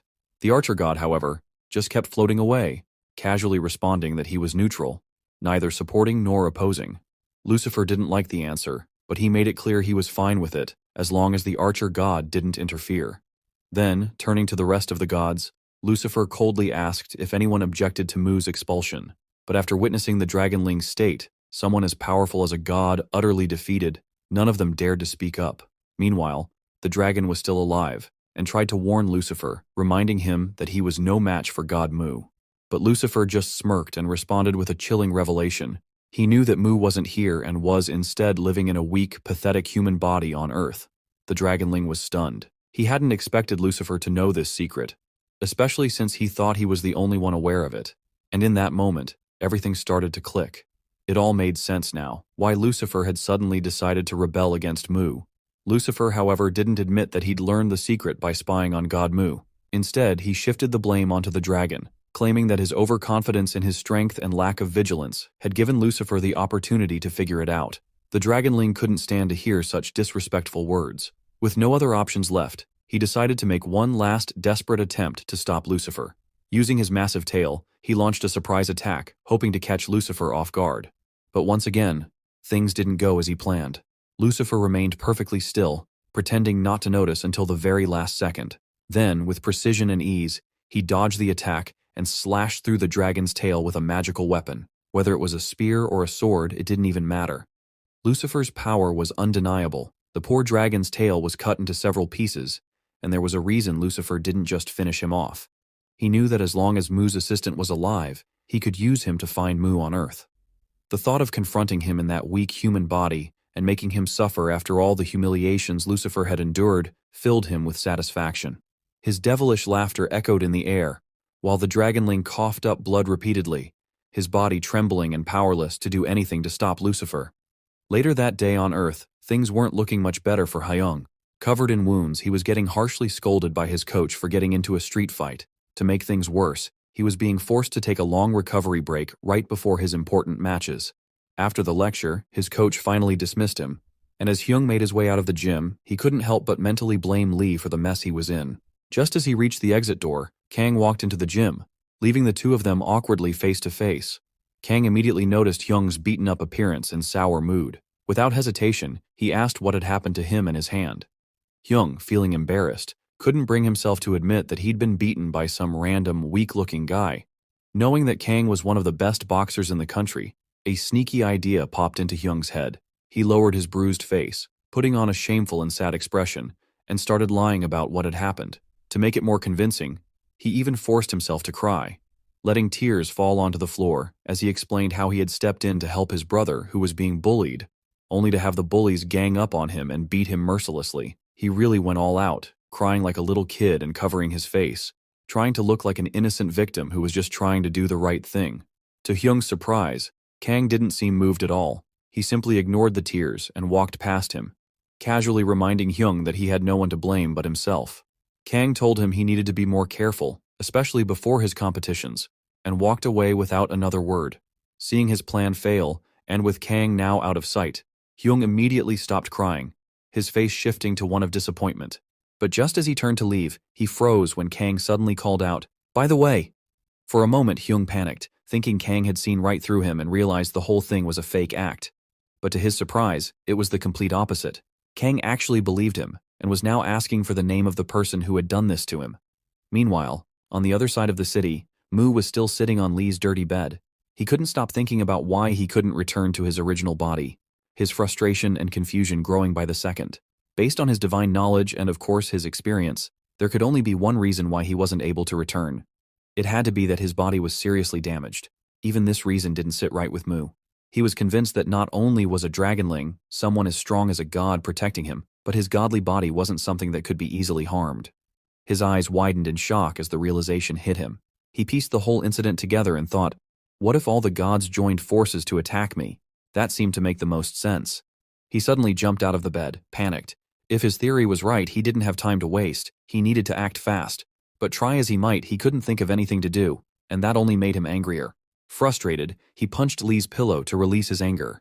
The thought that things could spiral out of control if he didn't return to his body made him feel even worse. The idea that those gods, who wouldn't dare face him one-on-one, were now cowardly taking advantage of his situation was unbearable. Unable to hold back his fury, Mu started punching the bed and the pillow repeatedly. In his mind, he wished for just one chance to turn the tables and teach all those cowardly gods a lesson. If he got that chance, he vowed to make stew out of the lot of them. Finally, after a few minutes of messing around, he got tired and stopped punching. He realized it was better to calm down and think things through. He reminded himself that the dragonling, his protector, wasn't someone who'd go down easily, even if all the gods teamed up against him. That thought helped God Mu calm down a little. He started to think, if I can't do anything about my original body right now, I might as well focus on this one. At least it'll give me a better chance of staying alive. With that in mind, he headed back to the training area. This time he was putting his full effort into strengthening the rest of his body, ignoring his arm muscles for the moment. Training his abdominal muscles for the first time made Mu feel like they were screaming in pain. But oddly enough, that pain made the training more enjoyable for him. While he was hanging and pulling himself up, the more pain he felt, the louder he laughed. He laughed so hard it echoed around the place. Of course, his obnoxious laughter made everyone around him think he was some crazy, creepy kid. Just hearing and seeing him annoyed them to no end. In the middle of his intense training, someone suddenly called his name. The unexpected voice startled Mu, causing him to lose focus and fall straight to the ground with a loud thud. The person who called him was none other than the girl from before, Lee's class president. She was clearly annoyed, but not because of Mu's loud noises. No, she was upset because Lee hadn't shown up to school for several days. To avoid making a scene, they decided to have their conversation somewhere calmer. They found a bench in a quiet corner and sat down. Mu started the conversation, casually saying, "Why would I need to go to school? It's not exactly a place where I can train my body." Hearing this, the girl frowned and asked, "Why does he want to train all the time anyway?" Mu shrugged and replied simply, "I train to get stronger, that's it." The class president tilted her head and asked, "And why do you want to get stronger?" Mu grinned and said, "To fight better and take on bigger opponents, of course. My body's too weak right now, and that makes everything harder." From there, Mu launched into an excited rant, rambling on about his reasons for fighting and training. He talked for hours, barely stopping to breathe. The girl had no choice but to sit there and listen to his endless nonsense. By the time the sun was starting to set, she still hadn't managed to convince Mu, to come back to school. She was running out of ideas, but then, suddenly, an idea clicked in her mind. Casually, as if it were no big deal, she said, "What's the point of training so hard if there's no one to fight you?" Her words hung in the air, catching Mu completely off guard. To make his point clear, he asked Lee to take a look around, pointing out that there's no one here who could challenge him, no matter how strong he gets. The girl stood up and, as she started to leave, said, "All you have to do is come to school, meet some people, and start some conflict. Then, you'll have plenty of people to fight." With that, she walked off, leaving the boy to think it over. As she left, Mu couldn't help but feel a little impressed by her reasoning. She had a point. After what he did to those poor bullies, they wouldn't dare come near him again. And without them, he needed to find someone stronger to fight if he wanted to improve and make this body stronger. For the first time, he actually considered going to school. Just as he was mulling it over, a shadowy figure appeared behind him and called out, asking if he was Lee Ho. The figure was wearing a mask to hide his identity and carrying a weapon. Mu, on the other hand, didn't bother answering the question. He already knew what this was about. His shocked expression shifted into one of relief. Things were going much easier than he had expected. Now, he didn't even need to search for his next opponent, as his opponent had come straight to him. With a small smirk, Mu simply turned his head, calmly preparing himself for the inevitable first strike and the confirmation of battle. It was obvious that the masked guy was Kang Cheol, but there was something about Kang that set him apart from the other bullies Mu had faced. Years ago, when he was just 15 and starting to excel in boxing, his sister had become a promising rookie ballerina. As her only family, Kang supported her in every way he could, mentally, emotionally, and however else he was able to help. Everything was going well until she caught the attention of a creepy stalker. Soon the man's obsession grew worse with each passing day, until one day, he completely lost control and crossed the red line. He secretly followed her, and when she turned into a quiet alley, he decided to make his move to carry out his sick intentions. Luckily, Kang happened to be nearby and saw what was going on. Before the stalker could harm his sister, Kang jumped in and, with a surprise attack, managed to stop him before any damage was done. The police were called and the stalker was arrested, but because Kang had stepped in before anything illegal actually happened, there wasn't enough evidence to punish him properly. The man was released not long after, but his obsession had now reached a dangerous peak. It had turned into madness, mixed with a thirst for revenge. Before long, the creepy man found the girl again, this time in another quiet spot. But now, he had brought along a kitchen knife, clearly planning something much more cruel. However, Kang showed up once again, seemingly out of nowhere, and stopped the crime. But this time he wasn't fast enough. His sister's leg was badly injured, and her future as a ballerina was shattered, like a swan with broken wings. Kang blamed the law for failing to protect her, and from that day on, he decided he couldn't trust it anymore. Instead, he vowed to do whatever he thought was right. His first act? Beating that creepy man within an inch of his life. But that was just the beginning. Kang resolved to handle what the law couldn't. Whenever he came across a suspicious gang or someone who looked like they were about to bully or harm others for no reason, Kang would step in. He'd give them a warning, not with words, but with a not-so-gentle move using his new favorite weapon. Fate turned Kang into an anti-bully vigilante, someone who saw fighting not as violence, but as judgment. And so, the reason he came after Mu wasn't much different. Back to the present, Mu stood there, accepting Kang's preemptive punch without any resistance. Even though he got hit with a surprise attack from behind, something that could have easily knocked him out, Mu quickly realized it was just a light punch, nothing like the heavy blows he was used to as a first strike. He couldn't help but wonder if Kang just wanted to test his reflexes, or if the punch was meant as some kind of warning. Either way, Mu didn't care. All he needed was confirmation to start the fight, and now he had it. As usual, Mu wasn't exactly dissatisfied about being in another fight, completely clueless that this opponent wasn't going to be as easy as the others. Kang, however, didn't rush to begin the fight officially. He hesitated, surprised by the fact that Mu wasn't running around beating people up for fun like he'd been told. Kang had no idea it was all a lie made up by Hyung to impress him. Mu, on the other hand, had no interest in explaining himself or clearing up the misunderstanding. He casually ignored Kang's questions and told him to stop wasting time with small talk and do something already. That, of course, hit a nerve with Kang and only made him believe Hyung's story even more, further convincing him that Mu really was as crazy as he'd heard. Kang did exactly what Mu asked for. He dashed forward and started trying to beat him up without wasting any time. Mu, however, stayed on guard and prepared to defend himself, like he was a pro boxer or something. Kang didn't hold back, throwing punch after punch, but surprisingly, Mu dodged every single one of them. With each dodge, Mu's confidence grew bit by bit. Seeing this, Kang quickly realized that his opponent wasn't just all talk like other bullies. He actually knew a thing or two about fighting. So, Kang decided to step it up a notch and use one of his boxing tricks. He threw a light right punch to block Mu's vision, planning to catch him off guard and land a heavy strike using the opening. But to Kang's surprise, Mu had already anticipated the move and blocked it too. For Kang, though, this was just a warm-up. It felt like he'd found the perfect punching bag to practice on. He started throwing punches again, but this time, Mu could clearly feel the difference in power compared to the earlier strikes. As expected from a champion boxer, Kang used his skills and experience to keep the pressure on, refusing to give Mu even a moment to catch his breath. Punch after punch came at him, relentless and powerful. On the other hand, Mu was completely cornered and couldn't do much. Kang was relentlessly targeting Mu's weak spots, making it almost impossible for him to focus on the fight. Things got even worse when Kang found an opening and landed a bone-crushing punch to Mu's side. The pain hit him instantly.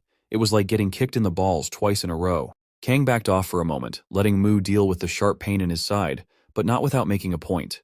He coldly mentioned that he was deliberately going after Mu's weak and injured spots because, in his judgment, unworthy people didn't deserve any mercy. But instead of being scared, impressed, or even angry, Mu, still struggling with his pain, started laughing. That laugh threw Kang off for a moment, but then it got under his skin. He couldn't believe Mu's reaction and it made him furious, pushing him to become even more ruthless than before. Meanwhile, Mu had already figured out the massive gap between Kang's strength and his own. It was painfully clear. This guy was on a completely different level than him with Lee's body. Mu knew he couldn't beat Kang in raw power, but as someone obsessed with fighting, giving up wasn't an option. Admitting defeat wasn't in his nature. Facing a stronger opponent who didn't fight fair, Mu realized he'd have to play by the same rules. He just needed to focus, stay sharp, and wait for the right opening. As someone with thousands of years of battle experience, he quickly recalled one of his fights that felt eerily similar to his current situation. It was one of those rare, 1-in-1,000 battles where Mu was nearly overpowered. Even in those painful moments, he never regretted fighting. He always felt a strange satisfaction from the thrill of it. But back then, it wasn't just about enjoying the fight or even the pain. Mu wanted to win, no matter what. So, he forced himself to calm down, shutting off all his emotions. For a brief moment, the creepy grin disappeared from his bruised, ugly face as he started to carefully analyze his opponent's movements. When another punch was about to come straight for his face, Mu made a move. Using his dirty, torn cloak, he distracted his opponent just enough to create an opening for himself. The more Mu thought and used his tiny, bird-sized brain, the smarter and more dangerous he became. Back then, he managed to capitalize on that opening and landed several direct hits on the giant monster he was fighting. But to his disappointment, his attacks didn't seem to have much of an effect. That thing was on a whole different level than him. Despite knowing he was outmatched, Mu didn't stop. He kept using his small brain to find openings while keeping his emotions in check, refusing to give in or give up. Mu was defeated that day and somehow managed to survive. But even in those agonizing moments, he couldn't help but enjoy the thrill of slipping through it. The situation now wasn't much different, so Mu decided to use the same strategy, shutting down his emotions and using his brain to try and win. If that didn't work, well, then he could at least enjoy getting beaten up. His first move was to shut off his emotions and put on a sullen expression, but since he had no clue how Lee's face would look after suppressing his feelings, he just forced himself to improvise for the time being. His new expression, combined with his already ugly face, irritated Kang more than ever. It pushed Kang to the peak of his anger, as he thought Mu was mocking him on purpose. This time, Kang charged at him, determined to finish it once and for all with his raw power. Mu, however, acted like he was just fooling around, pretending to be completely unaware of what was coming his way. As Kang kept moving forward, throwing punches wildly, Mu stepped back, dodging the attacks as best as he could. It didn't take long before his back hit a tree, making him realize he needed to switch tactics. Suddenly, an idea popped into his head. He dug his foot into the ground and, with a quick motion, kicked dirt up as fast as he could. Some of it managed to hit Kang's face, but since Kang was wearing protective glasses and quickly shielded his face with his hands, it didn't do much damage. Instead, it only confirmed Kang's suspicion that Mu was a criminal who deserved a beating. All of a sudden, Mu lowered his head, causing Kang to hesitate for a moment, but it was all an act. Mu smirked and taunted him, asking if he'd stopped attacking because he was scared. The jab hit its mark, and Kang's temper skyrocketed, giving him all the motivation he needed to keep going. Without hesitation, Kang launched another attack.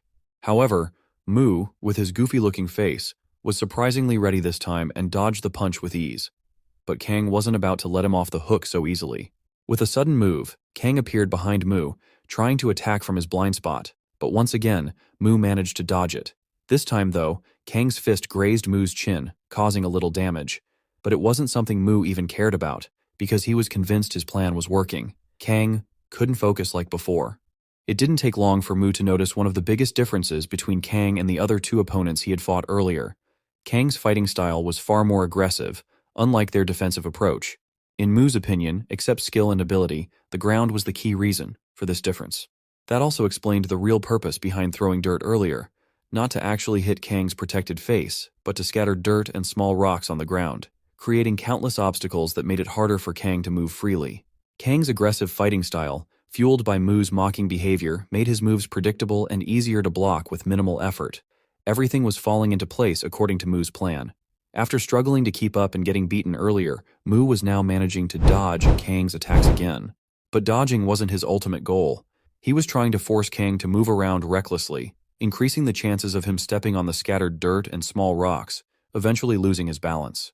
Soon, Mu got exactly what he was waiting for. Kang stepped on a small rock, lost his focus, and gave Mu the perfect opening. Wasting no time, Mu jumped into action, knowing he couldn't afford to miss this chance to turn the fight in his favor. He aimed for a vital spot, but mid-air, he realized his arm wasn't responding, probably from all the strikes he had blocked earlier. Still, he didn't let that stop him and used his elbow instead, landing a heavy blow. For a moment, Mu wondered why his arm had suddenly stopped working and forced him to use his elbow, but it didn't matter much. The elbow strike turned out to be way stronger than any punch he could have thrown. Kang's glasses shattered, and he was left stunned, completely caught off guard. Naturally, Mu couldn't resist using this moment to get under Kang's skin again. He started mocking him, throwing insults and making fun of how easily he'd been hit. But then something went wrong. Mu was so caught up in planning his next move and taunting Kang that he failed to notice what was happening in the moment. While Mu was busy mocking him, Kang had used his weapon and crushed Mu's leg. It didn't take long for Mu to feel the unbearable pain. He dropped to his knees, stunned, as if he couldn't believe what had just happened. Kang, now standing tall, rested his weapon on his shoulder, smirking. It was his turn to mock Mu. "What's the matter? Want to laugh and mess around now? Or is this not so funny anymore?" Kang had had enough of Mu. No one had ever annoyed him this much. So much so that he decided to break Mu's jaw, making sure he would never laugh again. Mu was still on his knees, unable to move even an inch to dodge or defend himself. Just before the blow landed, Mu realized something. He had lost. Mu closed his eyes, bracing himself for the hit, while his thoughts drifted. He wondered if, after nearly 4,000 years, he was finally going to taste failure again, and Kang was ready to remind him what that bitter moment felt like. But just a split second before Kang's strike could crush Mu's head, something, a piece of rock maybe, came flying out of nowhere and hit Kang directly in the face. The impact was so sudden that it made Kang stumble, and the object disappeared, rolling into the trees in an instant. Whatever it was, it stopped Kang's attack and saved Mu. Now distracted, Kang quickly looked around, trying to figure out who had thrown it.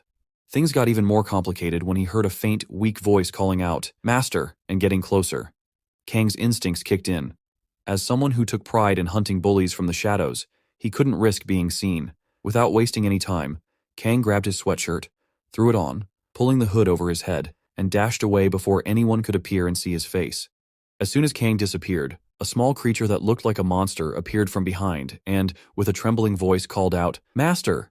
Mu turned his gaze to see who was calling him, and to his surprise, it was a small, lizard-like creature with horns.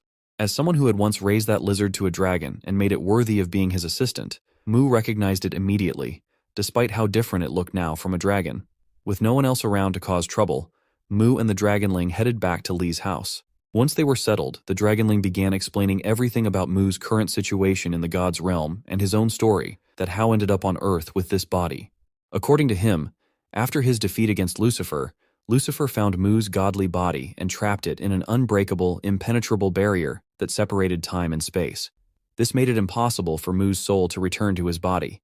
To ensure no one interfered with his plans, Lucifer took Mu's body to his own domain, where he kept a close watch on it. A satisfied smile was always on Lucifer's face, knowing that, without his body, Mu couldn't do much against him. However, there was one small problem. Lucifer couldn't enter Earth to finish him off so easily. There was only one way for him to do so. He had to convince the dragonling to reveal how he could access or enter Mu's planet.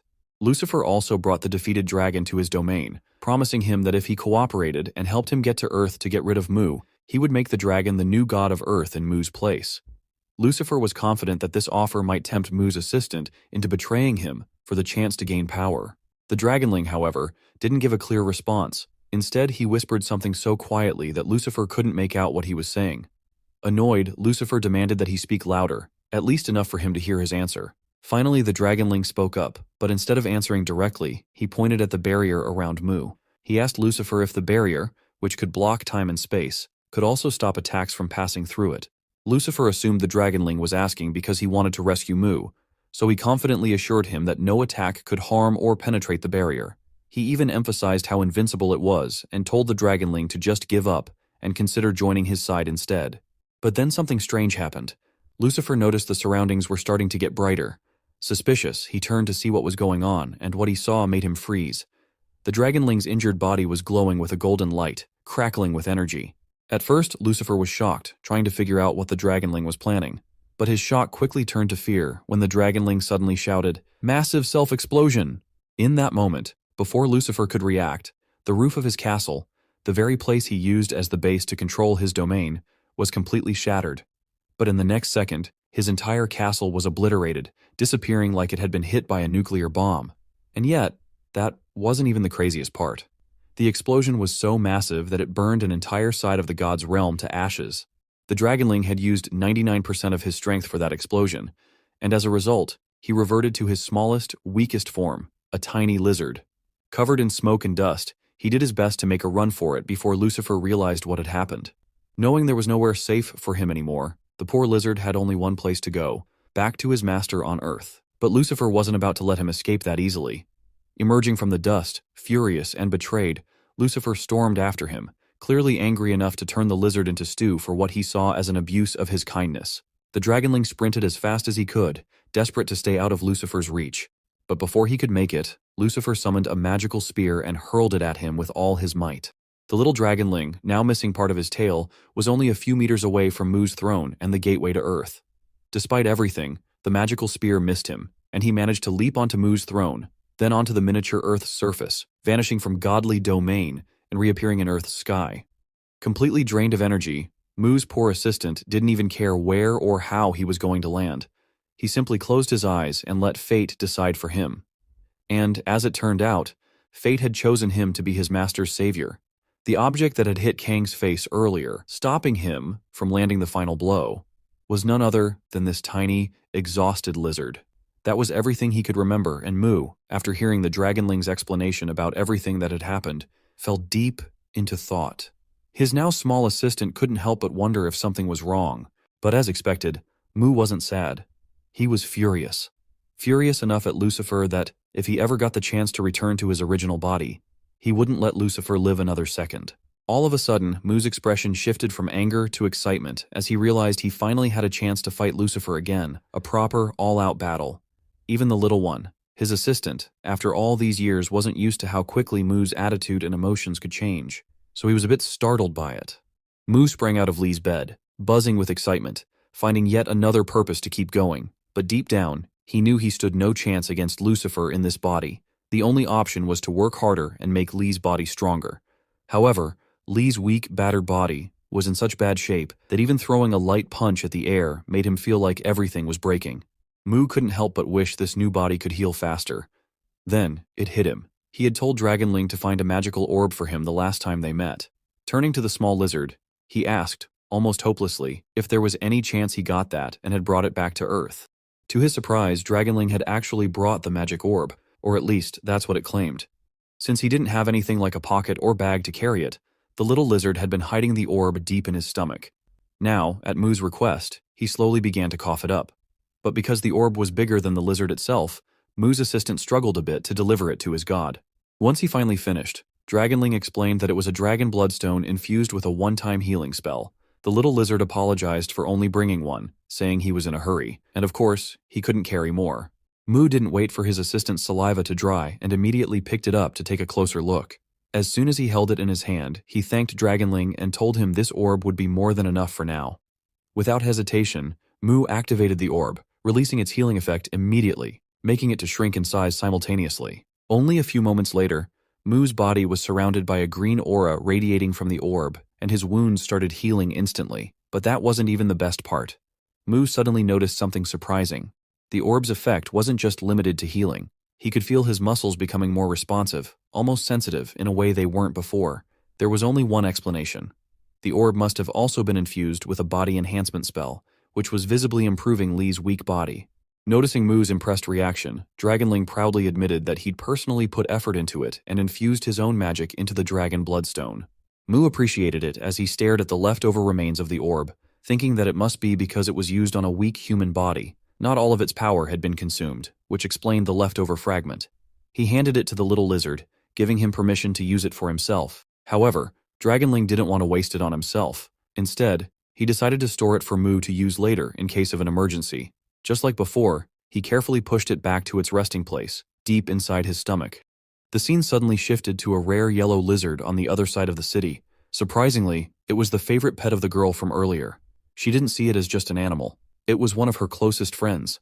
She even wished it could talk so that neither of them would ever get bored. Not long after, she stopped playfully annoying her pet and returned it to its cozy home. She needed to head out, likely to school.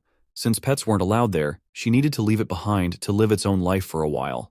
Peace returned to her home as she attempted to leave, but that day, life at school was no different. Everything seemed calm and peaceful. No one was bossing others around or causing any trouble. Even the beaten-up bully from before was quietly sitting at his desk. Now wearing glasses, he was fully focused on his studies. The pain he had endured after facing Mu had knocked some sense into him.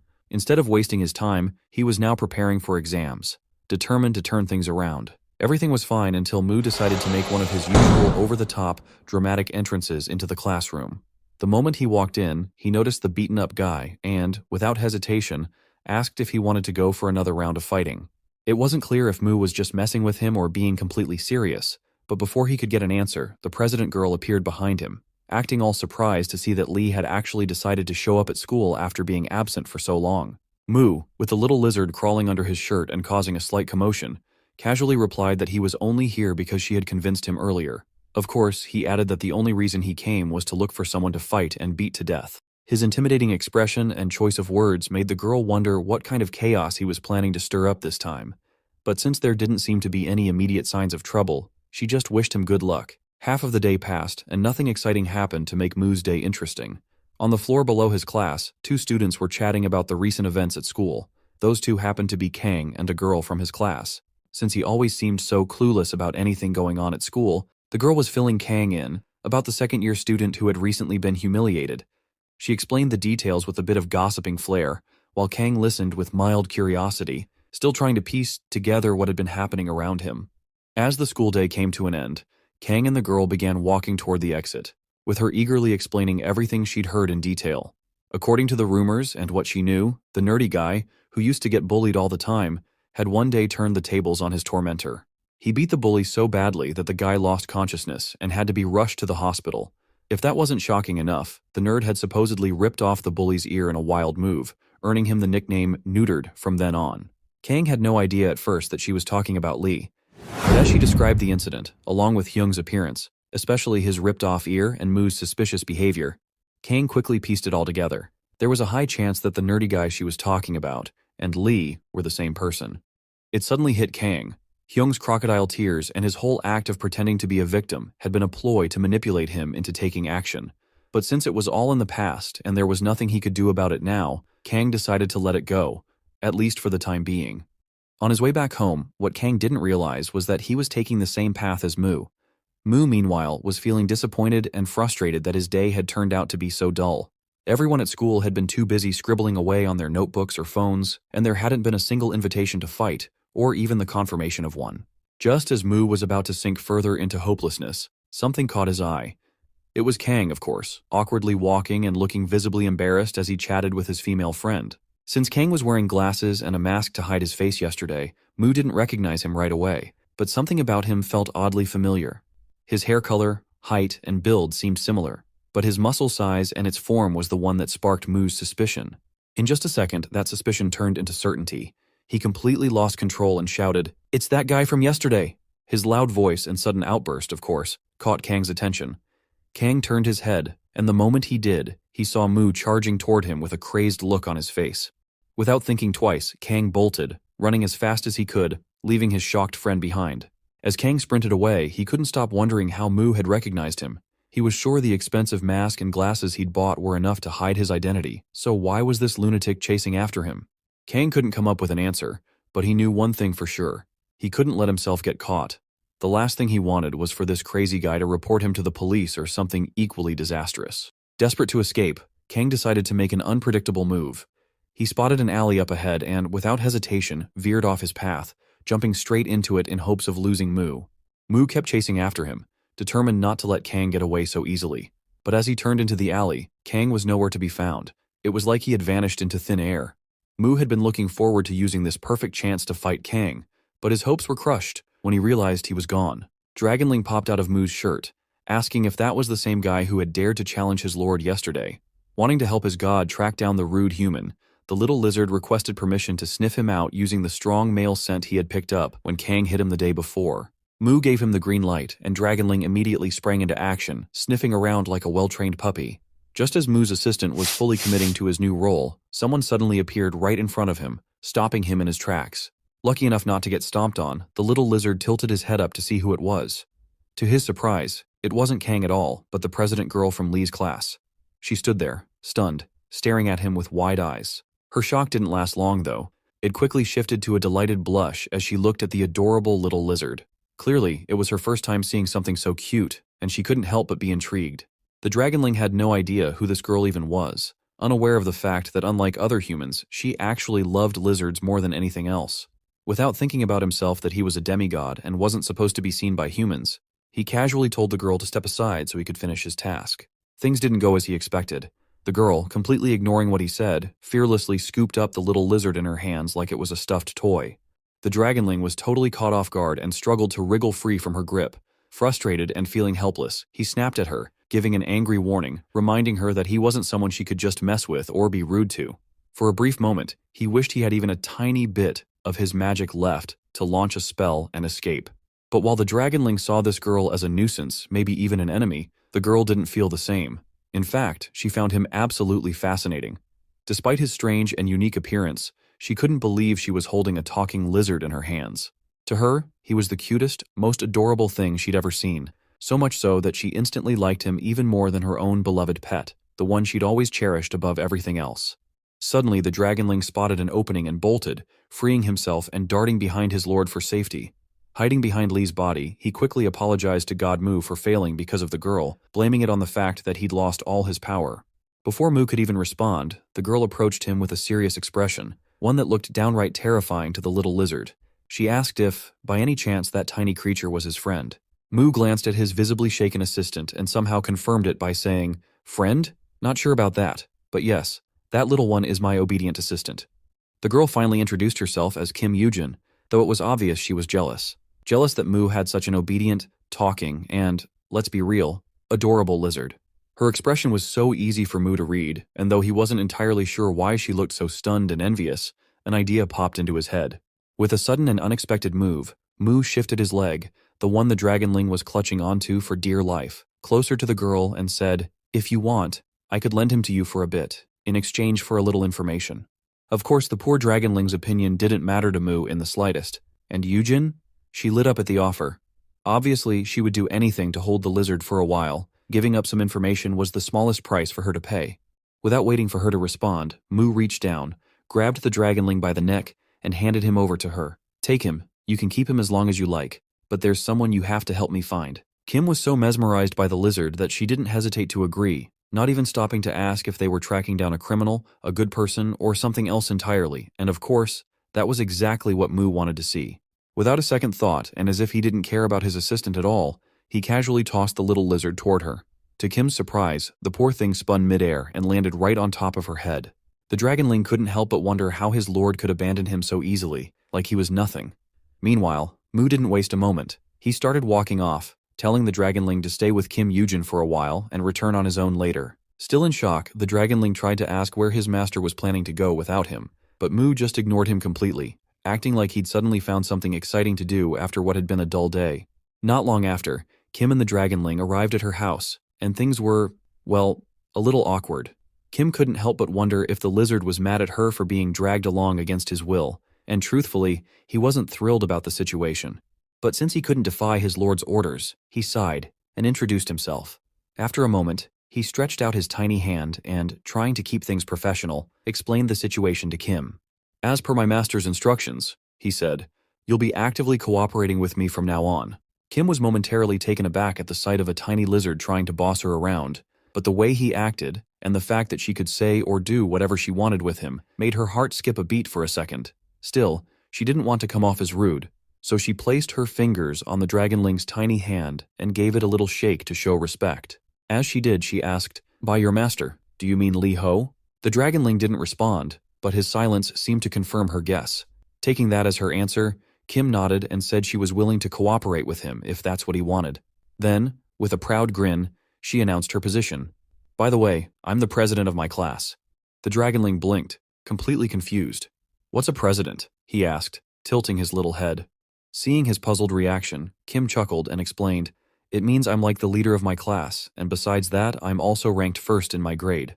Hearing this, the dragonling's eyes widened in realization. "Ah, so that's why my master chose this girl, because she's an important person."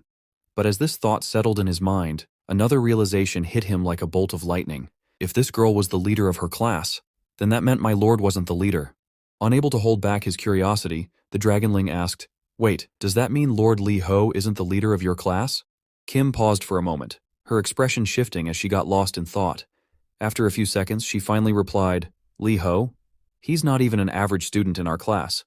Honestly, he's one of the lowest in everything." The dragonling froze, utterly stunned by her answer. For a moment, he just stood there, trying to process the shocking information. The moment Mu's assistant realized what she said, he shouted in disbelief, thinking Kim was talking about Mu himself. The idea seemed completely impossible to him. To clear up what he assumed was a misunderstanding, the tiny lizard, now sweating with both discomfort and frustration, without mentioning Mu's name, firmly declared that his master was the strongest being in the entire world, stronger than any god. The dragonling, acting as if he were still in his terrifying dragon form, started bossing Kim around again. He demanded that she do her absolute best to help his master become even stronger so he could finally get his revenge. Kim, on the other hand, was impressed by what she assumed was the little lizard's wild imagination and sweet talks about Lee. Amused, she agreed to help, but only on one condition. Dragonling should accept to visit her often if he wanted her help. The Dragonling paused for a moment, considering her condition. In truth, he had already planned to use Kim as a human source to gather information about what was happening on Earth. And now her condition was the perfect excuse to visit her more often and get the intel he needed.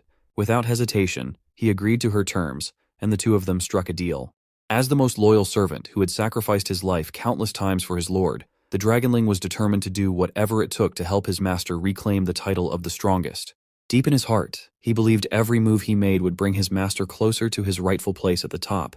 At this time, Mu, who was also focused on getting stronger, was busy doing some intense, borderline crazy training with his newly strengthened body. Unlike before, when he struggled with even the simplest exercises, now he could handle everything with ease, like it was no big deal. As the sun began to set, Mu decided he'd done enough for the day. Jumping down from where he had been training, he glanced at his body, visibly satisfied with his newfound strength.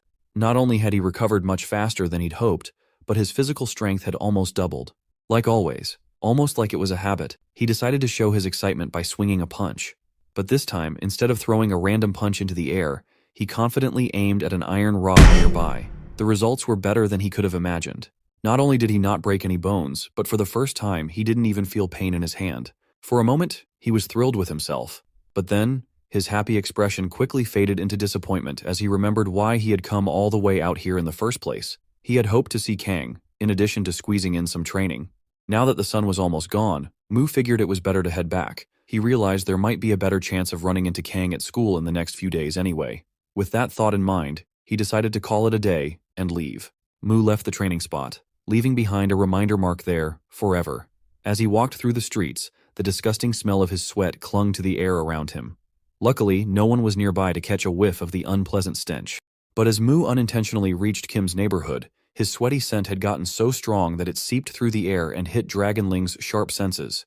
The tiny lizard, who was busy using the girl and her PC to gather information, froze the moment the smell hit him. As expected from a dragon with sharp senses, he recognized it instantly. Without wasting a second, Dragonling jumped down and left the girl behind to enjoy her peace and quiet. "Thanks a lot," he called out, waving as he dashed off. Now, acting more like an excited puppy than a dragon, Dragonling followed the scent trail, leaping from rooftops to walls in search of his master. It didn't take long for his keen nose to lead him straight to Mu.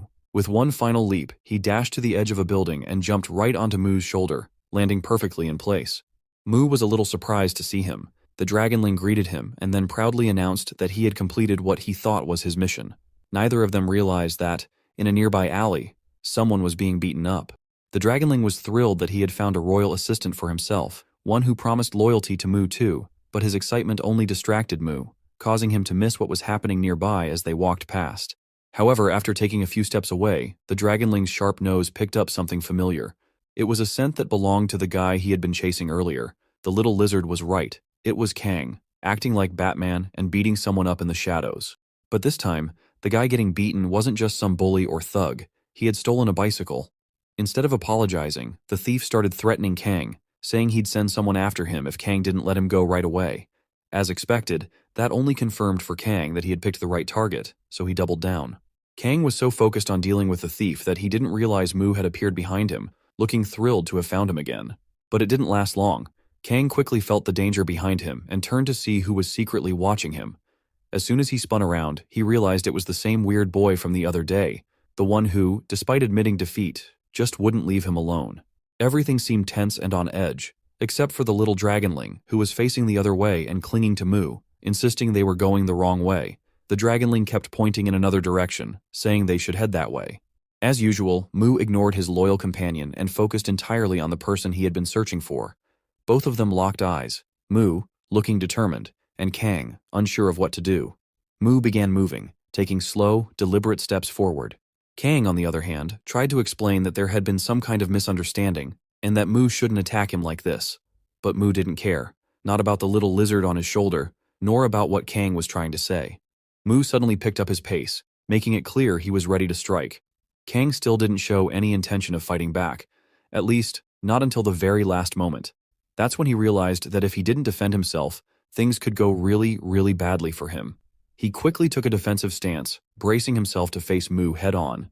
Kang had defeated Mu in the past, and the reason for his hesitation this time was that he realized Mu wasn't the kind of person who deserved to be beaten like he'd once thought. Mu, on the other hand, couldn't care less about what Kang thought. With his fully recovered and stronger body, he was confident and ready to face him again. Their clash seemed inevitable. Mu was determined to attack, and Kang was equally determined to defend himself.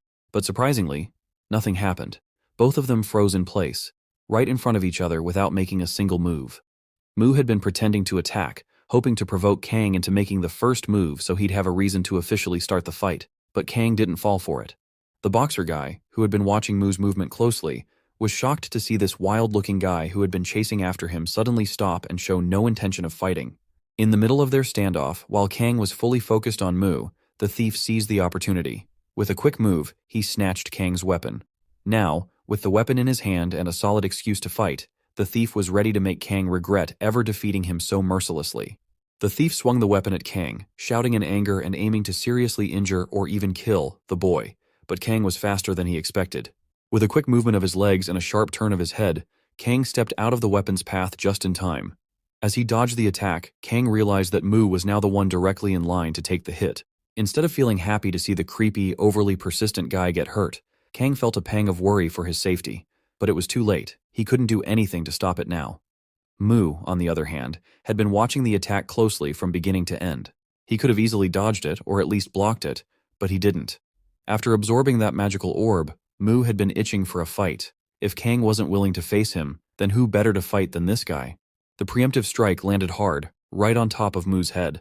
Strangely though, the blow, which could have easily knocked someone unconscious or even killed them, left nothing more than a small scratch on Mu's head. That was all the confirmation Mu needed. With an excuse to start a fight now, he didn't waste any time. Mu retaliated immediately, delivering a powerful kick to the thief's stomach. The force of the blow caused the thief to lose control of Kang's weapon, unintentionally tossing it into the air. The weapon spun in the air for a moment before Mu caught it just as it was about to hit the ground. Without wasting a second, he swung it behind the beaten thief's neck and yanked the ugly man toward him in one swift motion. As soon as the thief was close enough, Mu struck him directly in the face with a brutal headbutt. Mu seemed to enjoy the sight, while the thief was on the verge of passing out from the pain. The man clutched his head with one hand, desperately trying to ease the pain, thinking Mu was done after that strike. But it wasn't over. Not even close. Mu wasn't about to let this guy off the hook without giving him a proper beating. Like a punching bag, the thief took hit after hit as Mu landed punches wherever and however he wanted. Sometimes he even used Kang's weapon to make the punishment feel more satisfying. The relentless blows continued until the thief could no longer handle it. He collapsed to the ground, shaking from the unbearable pain, tears streaming down his face as he cried like a helpless child. Mu stood over him, feeling satisfied that he had taught this guy a lesson, to never dare attack anyone else again. But that smug, satisfied smile on his face quickly faded. Mu realized he didn't enjoy one-sided, boring fights like this. It wasn't fun or even a little bit challenging for him.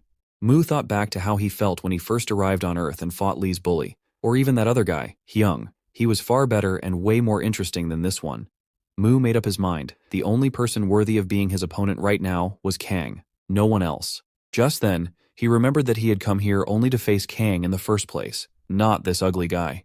He quickly turned to see where Kang was, but, to his surprise, Kang had completely disappeared.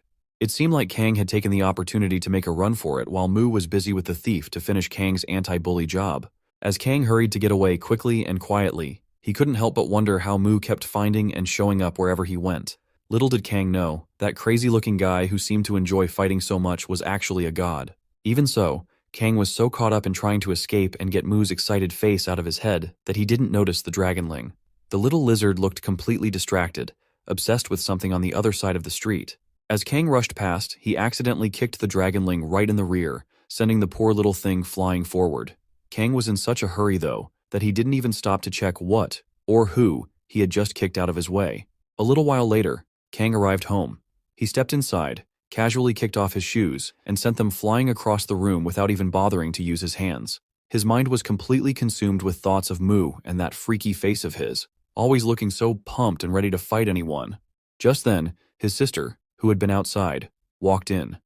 With a teasing tone, she shouted, "The prosecutor has arrived." Kang's 26-year-old sister, Hina, had decided to switch careers after that stalker case. She became a prosecutor with the goal of bringing justice to cruel criminals. Kang and Hina shared the same purpose, but it seemed they had chosen very different paths to achieve it. With a playful shove, Hina pushed past Kang, grinning as she mocked him again, saying, "How dare you block the path of a great prosecutor?" Kang, clearly annoyed, like any other brother would be, warned her about the consequences of making him use his powers. With that, everything settled down.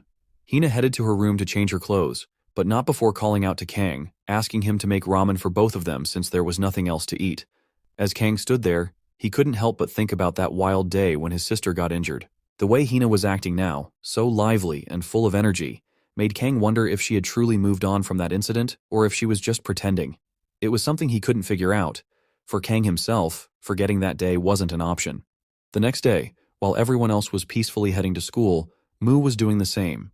But instead of carrying a backpack or even a single book, he was only carrying Kang's weapon. And of course, the dragonling perched on his shoulder. The poor dragonling looked beaten and exhausted, muttering apologies for his failure last night. But, as usual, Mu didn't care about what the little creature was saying. Some of the students walking nearby, including Lee's bully, couldn't help but stare the little dragonling, wondering if the thing on Mu's shoulder was a Komodo dragon. But none of them dared to get close enough to find out. That's when something caught Mu's attention. It was, of course, Kim Yoojin, the class president.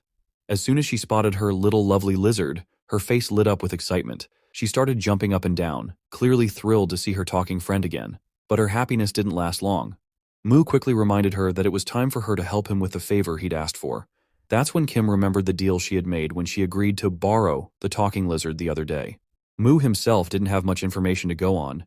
He only knew that the person he was looking for wore some kind of mask and protective glasses. But that was enough for Kim to instantly realize who he was talking about.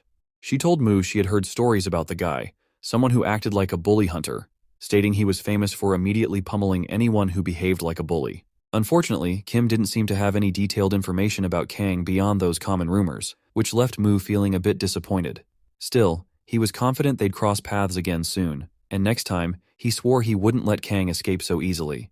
What Mu didn't realize, though, was that Kang, the very person he was thinking about, was already there, secretly approaching and observing him from behind. Kang didn't stop there. Instead, he came even closer, and to Mu's and even the dragonling's horror, he leaned in and whispered, "Stay in your seat after class. I'll come find you." With that, Kang withdrawn his weapon, casually walked past Mu and continued on his way. Mu, on the other hand, hadn't expected to face Kang so soon. It was so sudden that just hearing Kang's voice sent shivers down his spine. Still, after all those planning to kill him in the first sight, Mu let Kang go away without any complaining. Watching how Kang and Lee behaved, Kim couldn't help but wonder if they were friends or if there was something between them that she didn't know about. Without knowing who really Kang was, she gathered her courage and asked Lee, "Who's that guy anyway?" Meanwhile, as Mu stood there, looking forward for his encounter with Kang after the day's class while watching how he is getting away, with just one word, replied to Kim Yoojin, "Bully hunter." From that moment until the end of class, Mu's hopeful and excited expression didn't fade. The idea of finally facing someone worthy of spending his time made Mu feel both nervous and excited. To calm himself, Mu kept repeating to himself that he could wait as long as it took if it meant having a real fight. But it was all just an act, his eager face masking the chaotic thoughts in his mind. In reality, he was on edge, nervous to the point where his right leg wouldn't stop shaking. It was a clear sign that, despite his outward confidence, he was struggling to keep control. At the same time, the situation couldn't have been worse for the dragonling, who had chosen that very leg to hide under Mu's pant leg and rest during his classes. But now, he'd been dealing with what felt like an endless earthquake since the morning. That long school day, for both the dragonling and his master, finally came to an end. The students, except for the night study group, were free to leave. Without wasting a moment, Mu quickly found the class president girl and handed over his little assistant, who was clearly feeling nauseous, telling her he had something urgent to take care of. Without hesitation, Kim Yoojin gladly accepted, almost as if it was the best thing that could have happened to her. She picked up the little lizard in her arms and started walking toward the exit, blissfully unaware that if she squeezed the dragonling just a bit too hard, she'd have to deal with him throwing up right then and there. Without asking any questions or doing anything else, she happily left the classroom. And as soon as she was gone, leaving only Lee Ho behind, a hand suddenly appeared from the other side of the room. Of course it was Kang, who jumped out and made his presence known.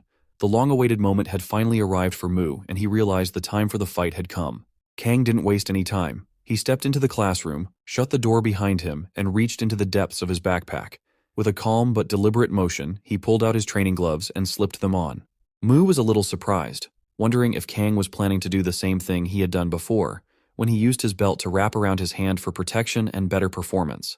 As Kang slipped on his second glove, he looked at Mu with a curious expression and asked if he actually loved fighting. Mu's response wasn't what Kang expected. Mu shook his head and outright rejected the idea, saying he didn't fight because he loved it. Before they could continue talking, what Mu truly loved flashed through his mind. First and foremost, it was the pain and shock he felt when he got hit. For most people, it would be the last thing they'd want to experience. But for Mu, enduring that kind of pain after thousands of years made those moments oddly satisfying. Second was the burning sensation in his muscles, screaming at him after being pushed beyond their limits during a movement. And third, because for over 3 million years, fighting and battling had been the only thing that made him feel truly alive. With that mindset, Mu believed he didn't fight because he liked it. He fought because it was a necessity for him, a part of his existence. Yet, as he thought about it, his face twisted into a creepy, overly excited expression that made Kang pause. In that moment, Kang couldn't help but think, this guy is completely insane, maybe a psycho, or something even worse. Kang didn't bother overthinking Mu's strange behavior. Instead, he unzipped his backpack again, pulled out another pair of training gloves, and tossed them to him. He acted like he was there for a friendly sparring match, not a fight to the death. Mu let the gloves hit him square in the face on purpose, not even blinking from the impact, but still managed to catch them mid-air before they fell. Kang calmly placed his backpack in the corner and, with a serious expression, told Mu to put the gloves on. He explained that he wanted to keep things fair, mentioning that he couldn't even take a fight seriously unless his opponent looked like more than just some random thug. In an instant, Mu slipped on the gloves and dashed toward Kang, clearly excited to put his new gift to good use. He threw the first punch, and as expected, Kang blocked and dodged it at the same time. Kang looked slightly annoyed by how hasty Mu was, not even giving him a chance to say what he wanted to say, but he quickly calmed himself down, reminding himself that he came here for a fight, and this was the fight. No point in getting upset.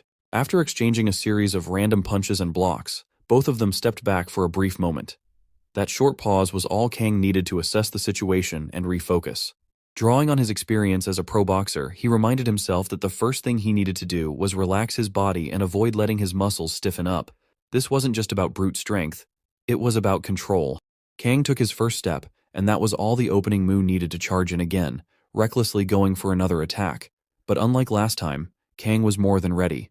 Not only did he defend himself without taking any damage, but he also turned the tables and landed a heavy punch right on Mu's jaw. If that wasn't enough, he used the new opening to follow up with another strike, this time hitting Mu on the opposite side of his face, and even harder than the first punch. As Kang looked at his hand, he couldn't help but feel a surge of satisfaction. The power and precision behind his punches left him amazed at his own performance. He was so impressed with himself that he began reviewing, or maybe even replaying the motion on Mu, almost as if testing it out again to see how it worked. First, he loosened up his muscles, then let the rotational force of his body flow through his fist and fingers, transmitting all that power straight into his opponent's body. Now, it was Kang who looked genuinely excited, eager to teach Mu some painful yet practical boxing lessons. Meanwhile, Mu couldn't deny he was impressed by Kang's skill. He realized that if it weren't for the body enhancements he'd received from that mysterious orb, those punches could have done some serious damage. But instead of being discouraged, Mu felt even more exhilarated. This was exactly what he'd been craving, a fight that was both challenging and painful. With that thought driving him, he couldn't help but press on, determined to continue what he believed was a proper fight. On the third floor, a red-haired guy was dozing off during the night self-study class. Out of nowhere, his body started trembling uncontrollably, like he was having a nightmare about seeing a ghost.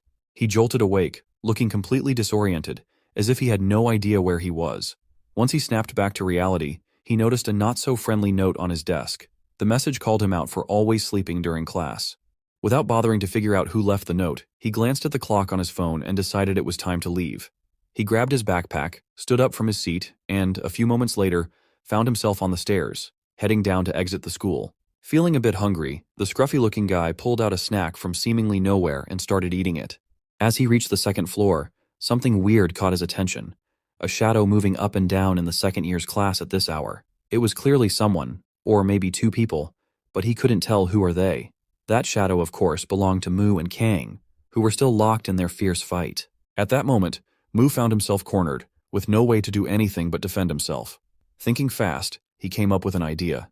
He lifted his foot into the air and, in a sudden and unexpected move, planted it firmly on Kang's chest, stopping and surprising him. But that wasn't all. As Kang staggered slightly, caught off guard, Mu aimed to follow up with a kick to his face. Kang managed to protect his face, but it was clear he was furious. He glared at Mu and demanded to know why he suddenly started using his legs when kicks are forbidden in boxing. Mu, now confident with his newfound strategy, was ready to attack again. With a smirk, he replied, "What are you talking about? I don't even know what boxing is." Before Kang could respond, Mu leapt toward him, aiming another kick while taunting, "Who said we're only using fists in this fight, huh?" His kick landed hard, strong enough to push Kang backward. For a few moments, Kang was visibly struggling. A part of him even started to believe Mu's words. But as a trained boxer, he was completely unprepared to deal with kicks. Before Kang could regain his focus, Mu took advantage of his confusion and landed another solid kick. The once dominant boxer now found himself in a bad spot, cornered and unable to do anything but defend himself. Kang couldn't help but wonder how someone who looked so weak could deliver such powerful kicks to his upper body. To Kang's shock, Mu suddenly switched tactics and aimed a kick at a vital point in his lower body. Kang froze, completely unsure of how to respond. One thing was certain: if that spot got hit, it would be over for him. He would collapse and be unable to continue the fight. Just as he feared, Mu struck the weak spot effortlessly. But to both surprise, nothing happened. He didn't even feel a hint of pain. Mu immediately retreated, putting distance between them. Yet he was smiling, a smug, knowing smile, as if he'd held back on purpose and deliberately avoided finishing Kang off. In truth, Mu had used his full strength in that attack, but the physical enhancement of the Dragonling's power had worn off, as though it had never existed. Realizing this, Mu started to panic. He knew that without the enhancement, he was no match for Kang. Meanwhile, Kang, still a little surprised, noticed something was off. He knew Mu wasn't that kind of person to show mercy to anyone, but still had no idea why he hadn't gone for the finishing blow. But then, as if divine insight struck him, Kang smirked and said mockingly, "Don't tell me, you suddenly lost your power." Kang had no clue that his random, ridiculous guess about Mu was actually spot on. To him, the only thing that made sense was that Mu was just exhausted and worn out. He had no idea about the orb or the Dragonling buff. Mu, on the other hand, didn't say a word and just kept pretending everything was fine, like Kang was completely off base. But that didn't change Kang's mind. He'd already pieced together the situation in his head, and it was enough to make him burst out laughing after their intense fight.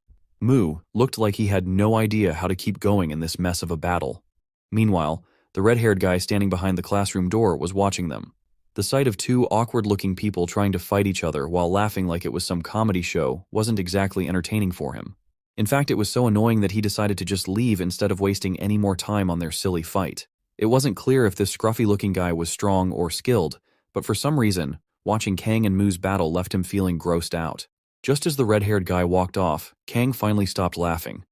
His face turned serious as he charged at Mu, knowing this was the perfect moment to take advantage of the situation. Mu, on the other hand, found himself in a pretty bad spot, trying to use his leg to block Kang's attack or at least make it harder for him to land a punch. But that simple plan wasn't enough to stop Kang. Instead of aiming for Mu's face, Kang went straight for a vital spot, one that Mu had unknowingly left wide open. Mu thought his knee would work as a solid defense, but things didn't go the way he expected. With just one strike, not only did he feel the sharp pain, but being on one leg caused him to spin around almost 90 degrees, leaving a perfect opening for Kang. Kang didn't waste any time. He landed a bone-crushing punch right to Mu's head. The hit was so strong it sent Mu flying several meters backward, but even that wasn't enough to knock him out. Mu slumped against the wall behind him, realizing that without the enhancement buff, there was no way he could stand up to Kang's solid, muscular body. One desperate solution crossed his mind. If he could just use a small amount of his original mana or inner energy, he could easily overpower this gorilla.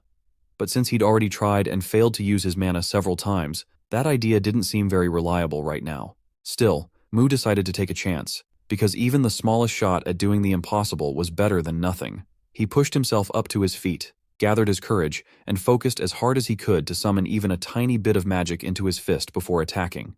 Putting all his trust in that slim hope, he confidently launched himself at Kang, now relying on his non-existent magic. But Kang, like it was nothing more than a kid's punch, easily caught Mu's fist midair before it could even land. Seeing the opportunity to mock Mu again, Kang teased him with a smug grin, which now looked more lively, but still lacked any real excitement or effort. Then, out of nowhere, Kang suddenly felt something strange, like energy or a weird sensation passing through his body. It caught him so off guard that he instinctively turned his head to look behind him, trying to figure out what it was. That momentary distraction was all Mu needed. He didn't hesitate for a second and took full advantage of Kang's lowered guard, throwing another punch straight at his face. This time Mu's punch wasn't as strong as it would have been with the enhancement buff, but for some reason it hit Kang harder than expected. Hard enough to make him feel a little dizzy, but also enough to snap him back to reality and refocus all his attention on his opponent. Kang managed to grab Mu's other hand after that punch, but once again, he felt a stronger wave of energy passing through his body and moving toward his back. Instinctively, he turned to see what it was that just passed through him. Whether it was magic from Mu or just some strange sensation didn't really matter. What did matter was that Mu used this moment to take advantage once again. This time, he relied on the most dependable weapon in his arsenal, his head. Mu's headbutt struck hard, sending Kang stumbling backward. He hit the classroom door with a loud crash and collapsed, completely knocked out. Mu stood tall and proud in front of him, wondering if his plan to use mana in his attacks had actually worked or if it was all just his imagination. After a moment, he realized that he'd somehow managed to channel a small amount of magic into his fist by redirecting a little bit of mana into his body, using a new method he'd never tried before. But honestly, the thrill of being able to use magic wasn't nearly as exciting as the thought of what he wanted to do to Kang now. Looking like a caveman who hadn't eaten in a year and just found a feast, Mu approached Kang's unconscious face. But he wasn't planning anything too crazy. He was just eager to leave his mark on him, in his own way. At the very last moment, fate somehow managed to wake Kang up, letting him save his ear for another day. As soon as he came to his senses, he realized Mu was about to mark him as neutered, just like Mu's other unfortunate victims. But that wasn't something Kang, a champion boxer, was going to let happen so easily. He quickly shoved Mu away and got to his feet, still feeling dizzy but determined to stop him. Kang immediately admitted that he had underestimated Mu and accepted his loss, but that didn't mean he would let Mu rip his ear off. He wanted to say something, probably about the strange sensation he'd felt earlier before getting knocked out, but the pounding pain in his nose and his spinning head weren't letting him form a single coherent thought. So instead of explaining, he made a quick excuse and decided to leave for now, thinking it was best to get as far away from Mu as possible, as quickly as possible. Watching Kang walk away, Mu couldn't help but feel disappointed. He'd been really looking forward to adding Kang to his list of playthings, but it clearly wasn't going to happen today. A while later, at Kim Yujin's house, the little dragonling was struggling under the weight of a bag that looked to be twice his size. It was so heavy that he was already sweating before he'd even started moving. Apparently, the bag was full of stuff that either he or his master had asked Kim to buy for them. With no better option, the dragonling braced himself and headed back, choosing the hard way, leaping down from rooftops instead of sticking to the normal, safer paths. As he started running toward Lee's house, the little dragonling suddenly spotted Kang in the distance, looking dizzy and holding his injured face. The moment he saw him, the dragonling immediately recognized him. It was the same guy who had kicked him in the butt the other day for absolutely no reason. There was no way he was letting this chance for revenge slip away. He quickly dropped his bag on the ground and crouched into a ready-to-jump stance on top of it. Then, like a bullet, he launched himself toward Kang, aiming to headbutt him square in the face, just like his master had done earlier. But luck wasn't on his side. Kang, despite his dizzy state, spotted the dragonling at the last second and instinctively threw a punch, smacking the poor lizard midair. For a moment, Kang was freaked out. Dazed and confused, he didn't even recognize the dragonling and was left wondering what kind of weird animal had just attacked him. He was so out of it, he couldn't even process what was happening.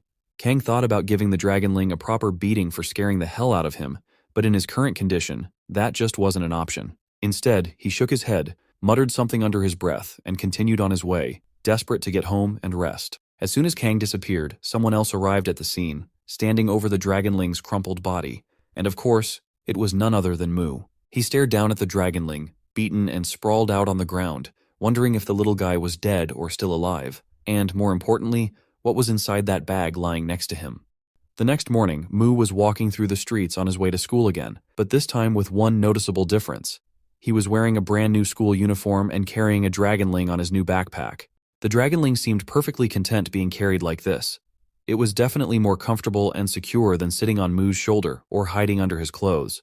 Just then, Dragonling proudly mentioned that Kim Yujin, his royal and ever-reliable assistant, was the one who bought the uniform and backpack for Mu, only to satisfy him. Dragonling seemed to like his new home and declared he wouldn't come out from there, wanting to stay hidden and avoid drawing any unnecessary attention for the time being. Meanwhile, Kang was walking down the other side of the street when he spotted Mu. Without hesitation, he crossed over to greet him and, with a curious look, asked why Mu was wearing a school uniform on a Saturday. To Kang's surprise, Mu simply replied, "What's Saturday?" Kang felt a little disappointed, or maybe even annoyed, thinking Mu was trying to mess with him so early in the morning. He decided not to argue about it, though, and instead attempted to bring up what he wanted to tell Mu the day before, but hadn't been able to. Kang asked Mu again if he actually liked fighting, and once more, Mu gave the same answer, saying he fights because he has to. It was hard for Kang to believe that, especially after seeing the excitement on Mu's face during his battle yesterday. However, Kang didn't complain about it and instead got straight to the point. He requested Mu to hang out with him from now on, adding that if Mu agreed, he wouldn't feel bored anymore because he wouldn't have to keep looking for fights. As soon as Mu heard that, his whole body started trembling like crazy, and that scary yet excited smile lit up his face again. Kang didn't need any words to understand Mu's answer. It was written all over him. It wasn't easy for anyone to change Mu's opinion about someone, but somehow, Kang had managed to do it. Suddenly, Mu felt like Kang might actually be a good person. Everything seemed to be going well for both of them until Mu suddenly blurted out, "Take me somewhere I can fight right now." Kang froze for a second before explaining that he didn't mean they were going to fight immediately. He was talking about some other time. Meanwhile, the Dragonling was secretly watching their conversation from the safety of the bag, either trying to stay hidden or plotting how to get his revenge for losing to Kang twice before. The next Friday morning, at Juryogi High School, which was different from Mu's school, a student was standing guard at the restroom entrance, refusing to let anyone in, even those who were about to burst and desperately needed to go. Inside the restroom, a big guy was grilling another student, asking him how much money he had made. That student was the same thief Mu had beaten up the other day. Nervously, the boy pulled out some cash and said it was only 20,000 won. The big guy, who looked eerily similar to Mu's original form, same build, same face, got furious and yelled that it wasn't even close to what he'd asked for. His name was Yangzhou, and he seemed to be the top bully of their school. The little thief, clearly one of Yangzhou's lackeys, started whining about how Kang had interfered and messed up all his hard work. Hearing Kang's name made Yangzhou completely lose his cool.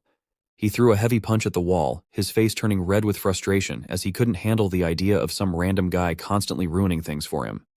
Yangzhou wanted to catch Kang and punish him, but since he couldn't track him down easily, he ordered the little boy to gather everyone under his command immediately to pursue him. The scene shifted to Saturday evening, where Mu and Kang were walking through the streets together. Kang opened up, saying how grateful he was. He admitted that he used to fight recklessly, always lashing out and beating looking thug people up for no real reason. But after meeting Mu, something had changed in him. For the first time, he realized he could actually enjoy fighting, not in a blind, violent way, but with purpose and control. Always looking for an excuse to fight, Mu replied, "Why don't you just fight me now instead of wasting your time searching for random people to beat up, so both of us can enjoy fighting?" Kang, however, didn't actually plan to fight Mu since he wasn't the type of person he was looking for. Still, he promised they'd have a rematch one day, in a fair battle, but not right now. While Kang was responding, Mu suddenly noticed smoke coming from a distance.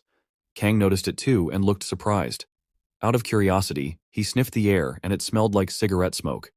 He couldn't help but wonder how many people were smoking at the same time to create such thick smoke.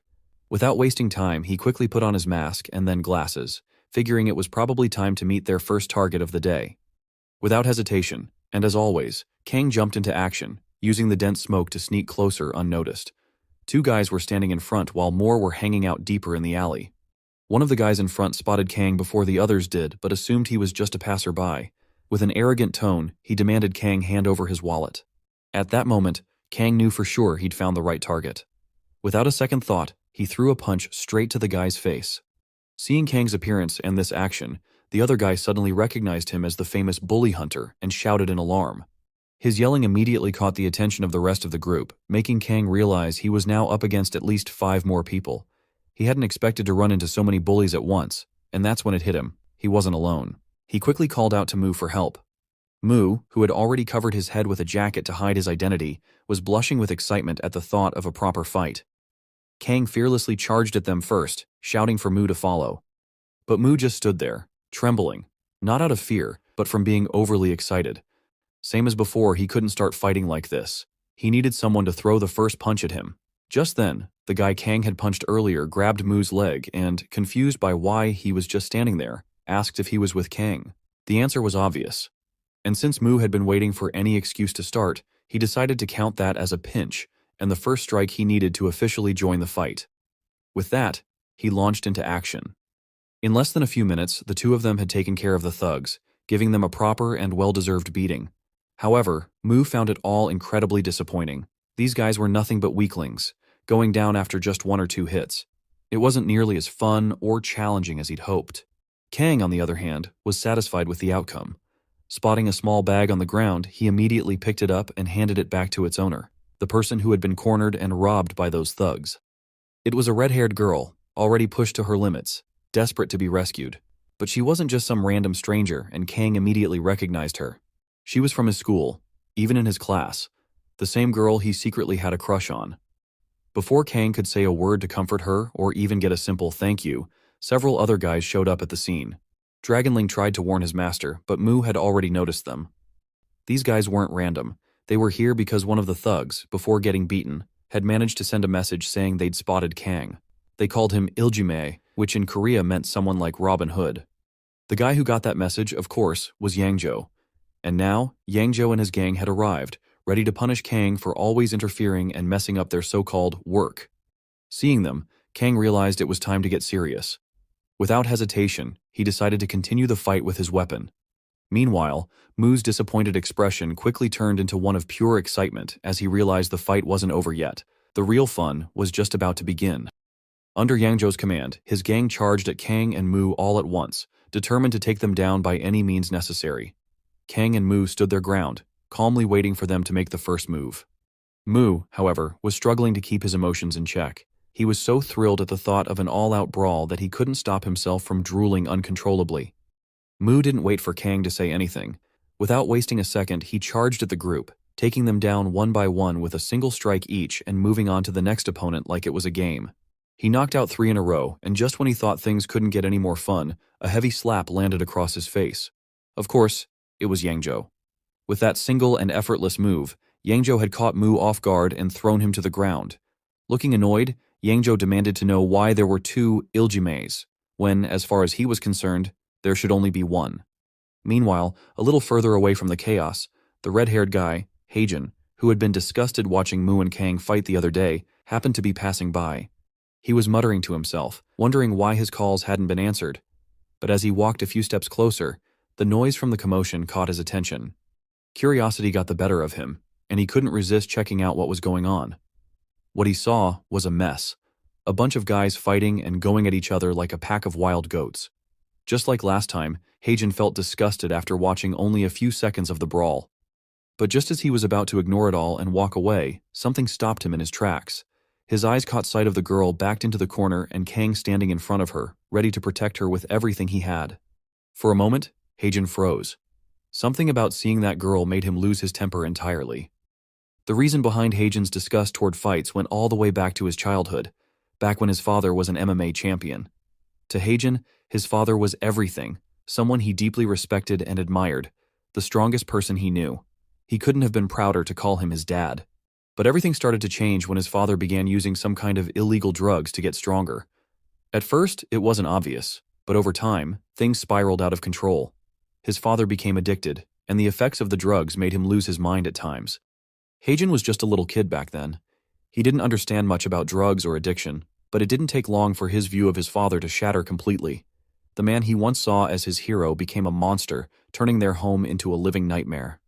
His mother eventually ran away to save her own life and escape the endless beatings from her husband, but she didn't have the chance to take her kids with her. Heijin was left behind, and he wasn't alone. He had a little sister who needed his protection. With nowhere to go and no way to escape, the red-haired boy endured everything. He did everything he could to shield his sister from harm, taking the brunt of his father's outbursts. But deep down, he knew this couldn't go on forever, realizing he couldn't even survive like this. Determined to find a way out, Heijin started watching his father's matches over and over again, studying his moves and techniques. He practiced in secret, learning everything he could. Years passed, and as Heijin grew older, he eventually reached the same size as his father. One day, when Heijin was slapped across the face for no reason, he didn't hold back. Without hesitation, he punched his father. He had reached his limit. He was done living a miserable life like this, and now he believed he had grown strong enough to finally put a stop to it. His father was completely caught off guard. It was the first time Heijin had ever dared to stand up to him, but instead of backing down, Heijin's defiance drove his father into a fit of rage. Blinded by anger, his father muttered something insane, that it was time to kill not just Heijin but his innocent little sister as well. Hearing those words made Heijin realize his father was about to cross a line that could never be undone. In that moment, Heijin lost control. Fueled by anger and fear, he did the unthinkable. He killed his father that day. Heijin had committed murder, but the court showed some sympathy for his circumstances. He was sentenced to just 1 year in a juvenile detention center. After serving his time, he returned to school, but life didn't get any easier. During his school years, Heijin was forced to work tirelessly to earn enough money to support both himself and his sister. He couldn't afford to get sick or injured. His body was his only asset, the one thing keeping their lives afloat. So, when he saw people like Mu and Kang treating their bodies recklessly, throwing themselves into fights without care, it disgusted him.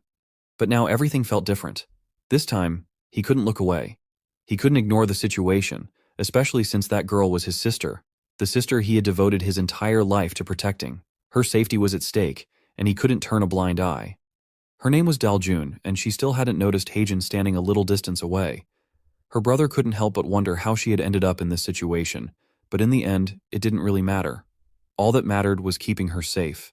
Without paying any attention to the girl or realizing he was being watched by her brother, Youngjo just stood there, looking confused about why there were suddenly 2 people acting like Iljimais this time.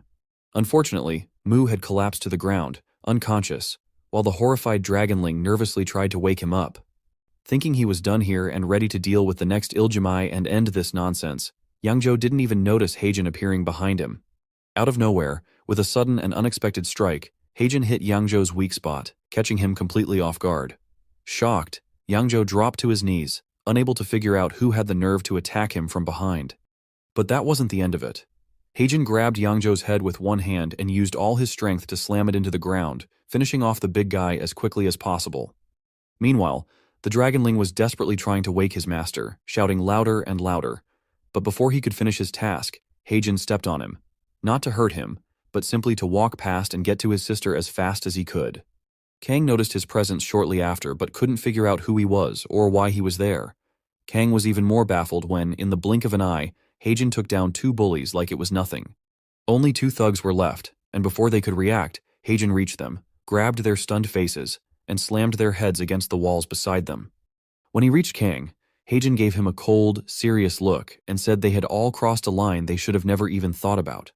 Kang quickly realized Heijin wasn't like the other thugs. He was clearly here for the girl.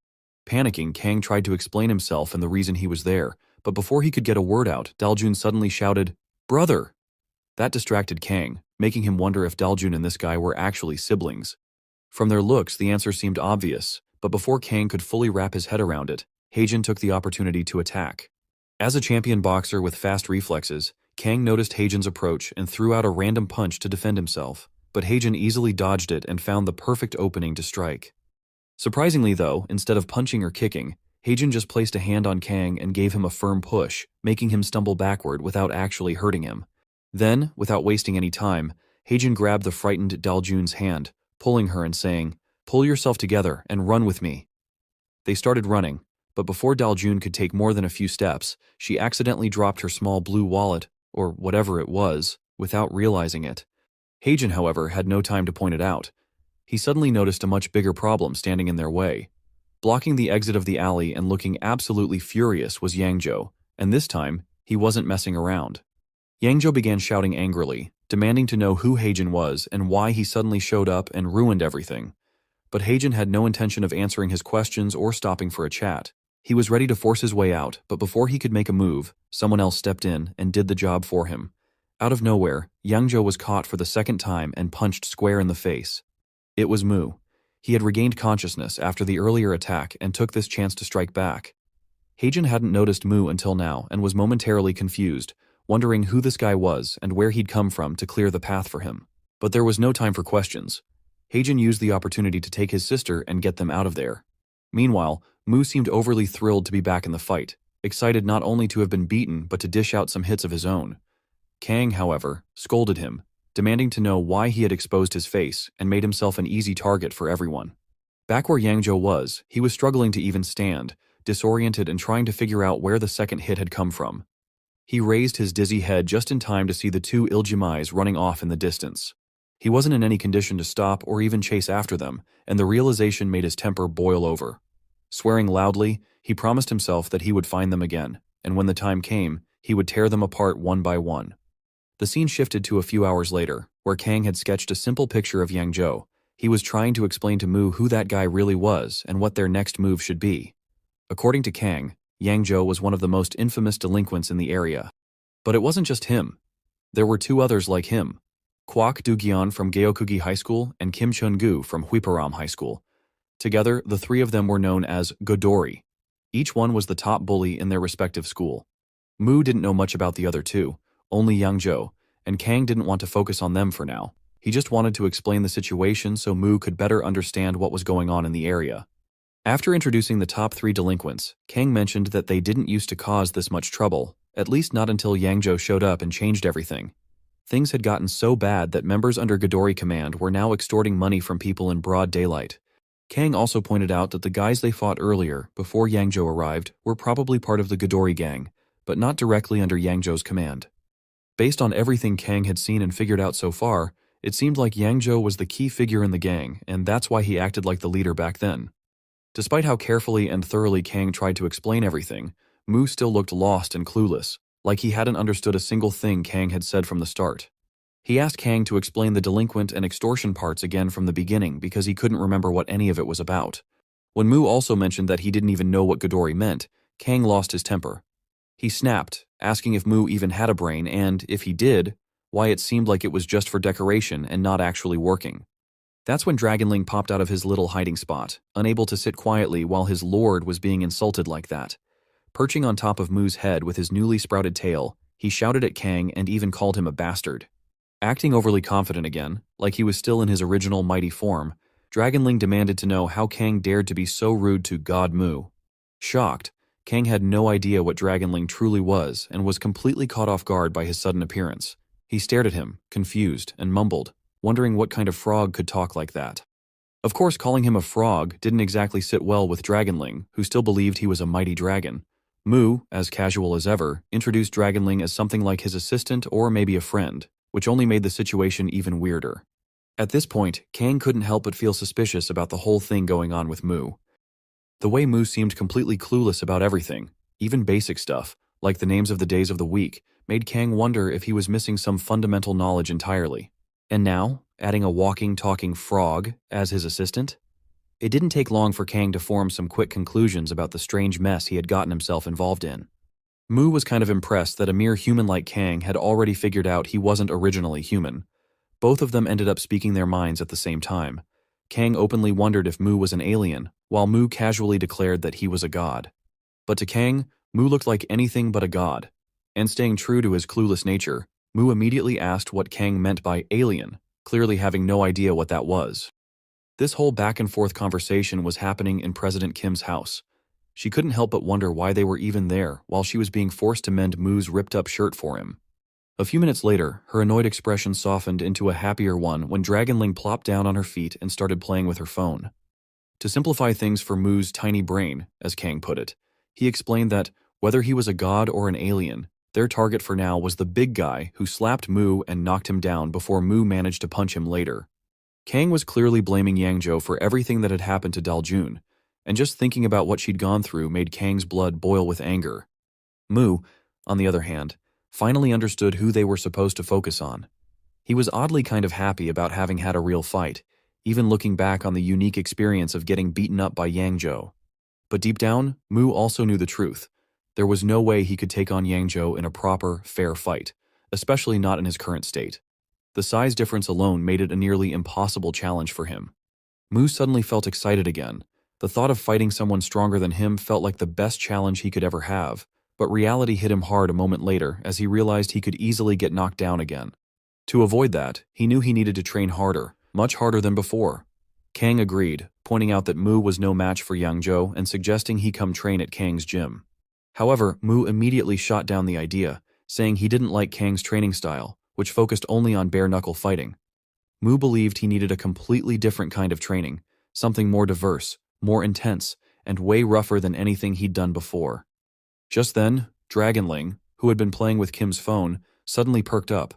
He jumped down and crawled toward Mu, excitedly declaring that he had found exactly what Mu was looking for. It was a video, probably online, showing a challenge in an underground arena. The video featured an undefeated fighter with a 13-win streak, someone who usually took down his opponents in just seconds. The girl streaming the fight asked if anyone else dared to face this guy. To make things even more interesting, she announced a reward of 1,000,000 won for the winner. Both Mu and Kang were intrigued, watching the video closely and listening to what the girl was saying. What caught their attention the most, however, was when Kang recognized the undefeated fighter in the arena.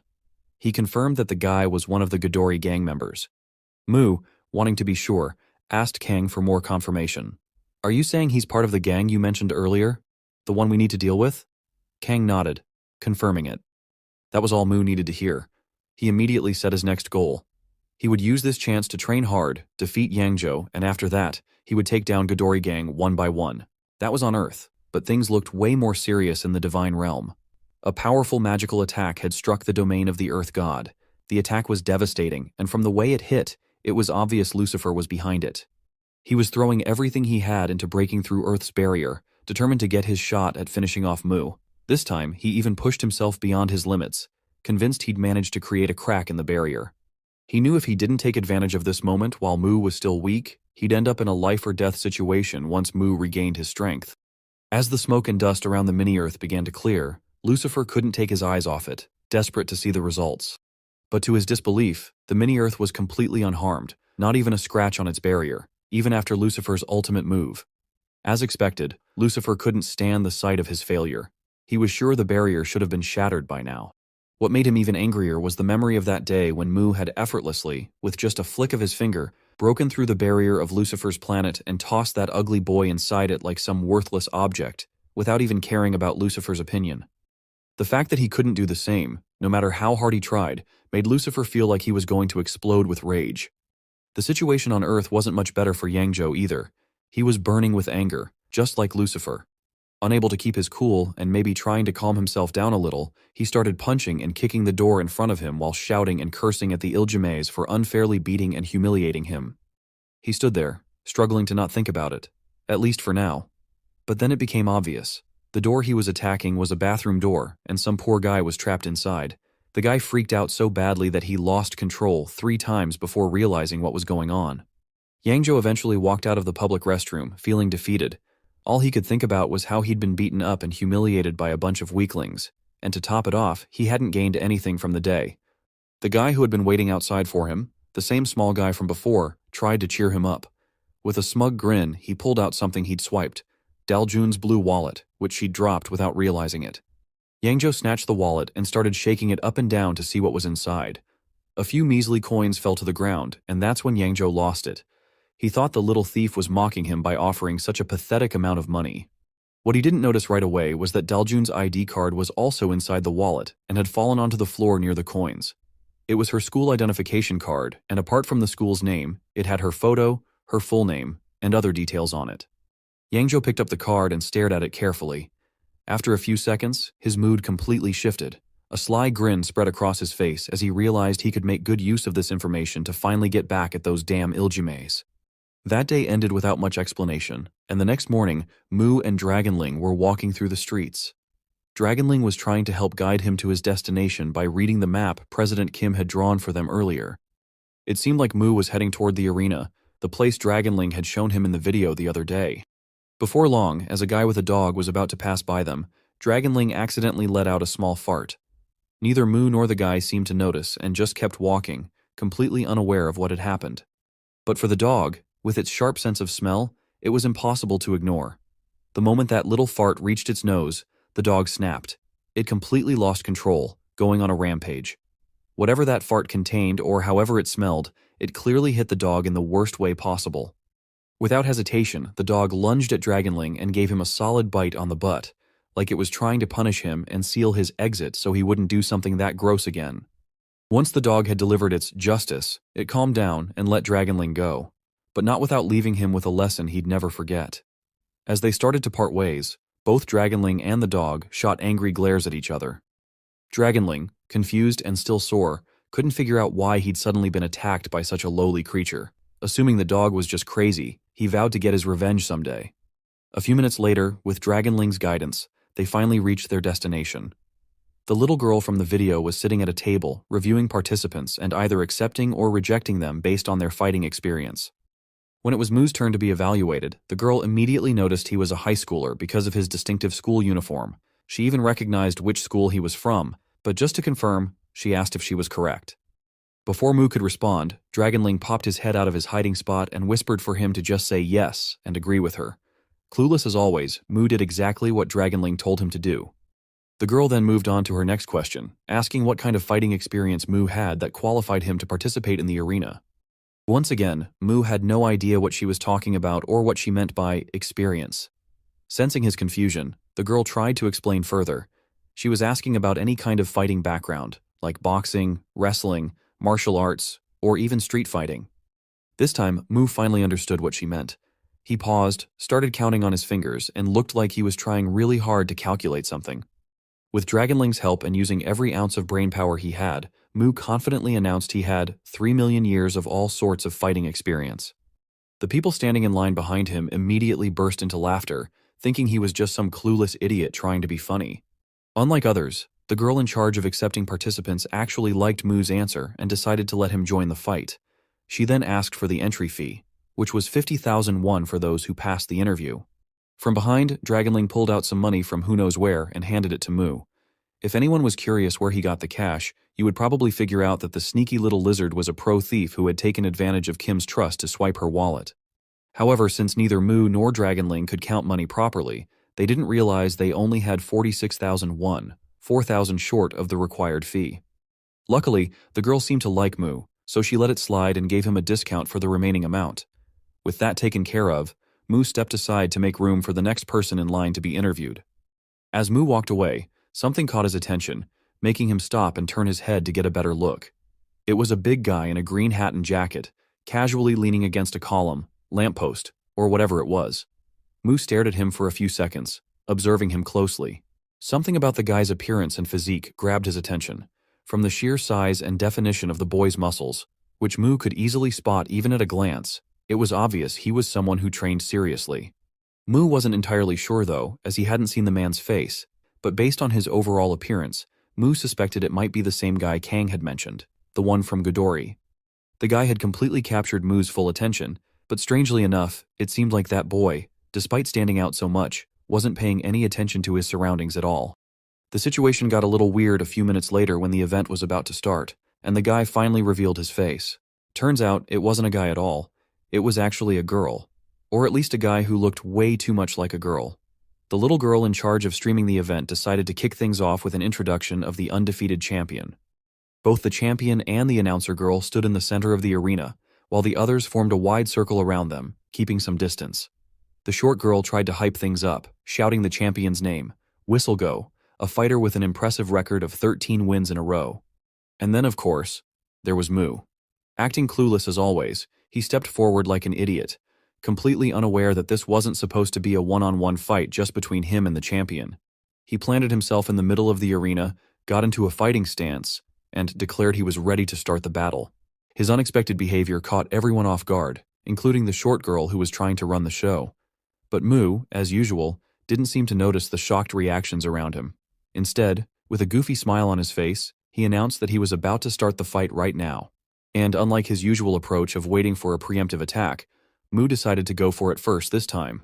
In his mind, standing in the middle of the arena meant both sides were already good to go. But before he could even make a move, the short girl rushed over and stopped him dead in his tracks. She looked completely baffled, as if she couldn't believe what she was seeing. It was clear she thought Mu was about to ruin the whole event. Rolling her eyes and clearly frustrated, she tried to explain what was going on, just in case Mu's IQ wasn't high enough to figure it out on his own.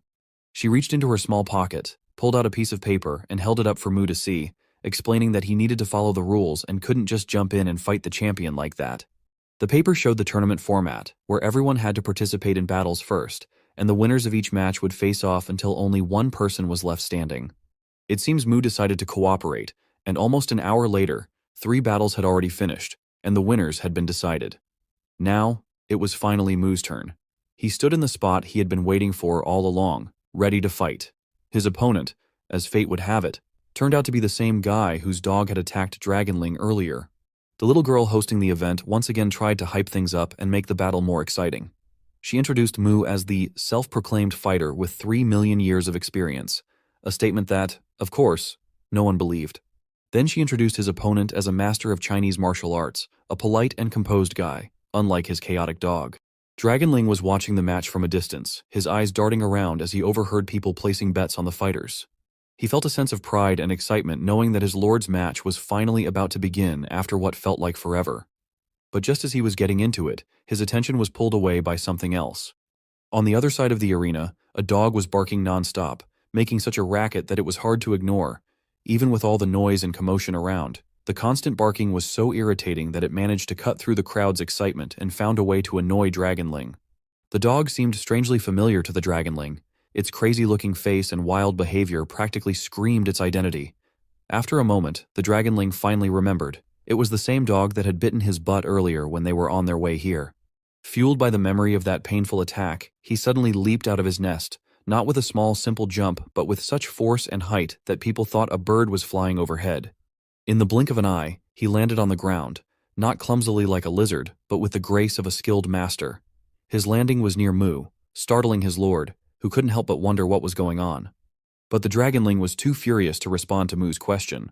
His focus was locked on the dog. It was as if they could understand each other's language when the Dragonling challenged the dog to a fair fight in the arena.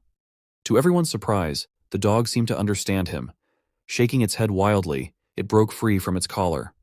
The next moment, the dog dashed forward, weaving through the crowd, and stopped in the middle of the arena. That's when its owner, the Chinese guy, finally realized everyone was talking about his dog. He had no idea why his pet had suddenly run over there, looking so fired up. Unlike everyone else, the interviewer girl found the whole thing fascinating. Not only did she choose not to stop the fight, but she also enthusiastically announced a rare double battle event, owners against each other and their pets against each other. Of course, it was all for the sake of drawing more viewers to her stream. Again and more dramatically, she introduced Mu as the 3 million-year fighter and his opponent as the Chinese martial arts international student. For the second part of the showdown, she dubbed it as the little new sprouted tail lizard versus the Chinese mad dog. For a moment, the Chinese boy, just like everyone else around, stared at the Dragonling, wondering what kind of creature he was, with those horns and wings. Before he could get any answers, the short girl announced that the fight was about to begin. Trying to be polite and showing a bit of confidence, the Chinese guy started explaining the technique he was going to use. He said it was an ancient style that mimics the movements of animals. He shaped his fingers like the paws of a wild beast and claimed that no unarmed human could stand up to this technique. He dashed confidently towards Mu, warning him not to underestimate him. Mu just stood still on the other side, waiting for the boy to get closer. In a flash, the guy reached Mu and tried to strike him with his fingers, believing he had mastered the tiger style. But unfortunately for him, Mu moved quicker and landed a punch right in his stomach. The boy tried to scream from the pain, but couldn't even get the sound out. He collapsed onto the floor, shocked, finally realizing that he was the one who had underestimated his opponent and was now paying the price. At that point, Mu questioned this kind of martial art and the technique itself, pointing out that no matter how hard the Chinese guy tried to copy the movements of animals, a human body still has its limits, and those moves can be easily predicted and stopped. The Chinese boy slowly got back on his feet, struggling to handle the pain from Mu's single hit. For a moment, he realized his opponent wasn't just some regular kid his age. Mu felt more like a huge concrete wall, way stronger than him. Still, he decided not to give up so easily and was ready to try everything he could. As a last resort, he chose to use a technique his master had specifically told him never to use against people. The Chinese guy, whose name I still don't know, suddenly put one hand on the ground, then the other, which caught Mu off guard. Our main character couldn't help but wonder what was going through this strange guy's mind. While Mu's fight was just starting to get interesting, most people were actually more curious about the battle between Dragonling and the dog, Cerberus. Poor Dragonling, who'd lost almost all his strength and power, was desperately trying to figure out how to deal with this crazy dog. But before he could come up with a plan, the dog charged at him, ready to go after him again. As Cerberus rushed at Dragonling, it looked like all he wanted to do was bite the little lizard, but there was more to it than that. A little before reaching Mu's assistant, the dog suddenly stopped and spread its legs out to the sides. As you'd expect from a Chinese boy's pet, the dog pulled off a ninja move, making it look like there were 3 of him at once. Not just Dragonling, but the whole crowd, especially the streamer girl, was amazed by the Chihuahua, wondering if it was some kind of trained ninja dog. Things got even trickier for the poor lizard when Cerberus attacked, and he found himself facing 3 of those wild dogs with nothing to defend himself. He quickly tried to protect himself with bare hands. thinking that only the one in the middle was real and the others were just fakes. Dragonling went after the one in the middle, the one he thought was real, hoping to stop it before it hurt him, but he was unlucky. The real Chihuahua was actually the one on the left. The dog took advantage of the opening and bit Dragonling's neck hard, making the poor little demigod scream and call for help. After Cerberus finally let go, the streamer girl wrapped up the whole scene for her viewers, talking about the dog's victory. But the crazy Chihuahua wasn't about to let Dragonling off the hook and was already getting ready to attack again. The scene then shifted back to his owner, where the Chinese guy was down in a pose like he was about to do push-ups. But he wasn't working out. It was his way of copying the movements of four-legged animals, getting ready to face Mu in a totally new way. In no time after focusing, the Chinese guy dashed as fast as he could toward Mu. Meanwhile, Mu just stood there, looking calm and completely unfazed by what was happening. Seeing the Chinese guy's unique, and honestly kind of funny technique, the people watching started laughing, wondering what kind of silly martial arts would teach someone moves like that. In the crowd, the Chinese guy's master was there too. Whether it was really him or just his spirit wasn't clear. But one thing was obvious. He wasn't happy to see his student ignore his warning about not using this move on people, especially not in front of an audience. Still, the Chinese boy didn't care about the crowd or even his master. He was totally focused on taking down Mu, and nothing else mattered. Finally, Mu started to show a bit of emotion, trying to figure out what his opponent was planning and how he should defend himself. Before he could come up with a useful plan, the Chinese boy suddenly jumped into the air and went straight for him, aiming to hit him with what he thought were tiger's paws. This time, Mu was caught off guard and didn't have enough time to react, since he was still a little thrown off by the guy's low stance from a moment ago. And just like that, the Chinese boy actually managed to reach Mu's face and, just like a tiger, swiped at him, thinking he'd slashed Mu's face into 5 uneven pieces, or at least that's what he believed happened. After landing a bit further away from Mu following his jumping strike, the Chinese boy watched as Mu, who caught off guard, held his face in pain. Soon, Mu let go and realized he had really underestimated this kid. If he'd actually had claws instead of just fingernails, Mu's face probably wouldn't be in one piece right now. It turned out the only thing the Chinese boy's attack left behind were 4 not-so-deep scratches on Mu's face. Still, the fight was just heating up, and his opponent wasn't about to let him off that easily. The Chinese boy charged at him again, determined to do whatever it took to win against Mu. But this time, he didn't repeat his tiger move. Instead, he started using different animal moves that he thought might do some real damage.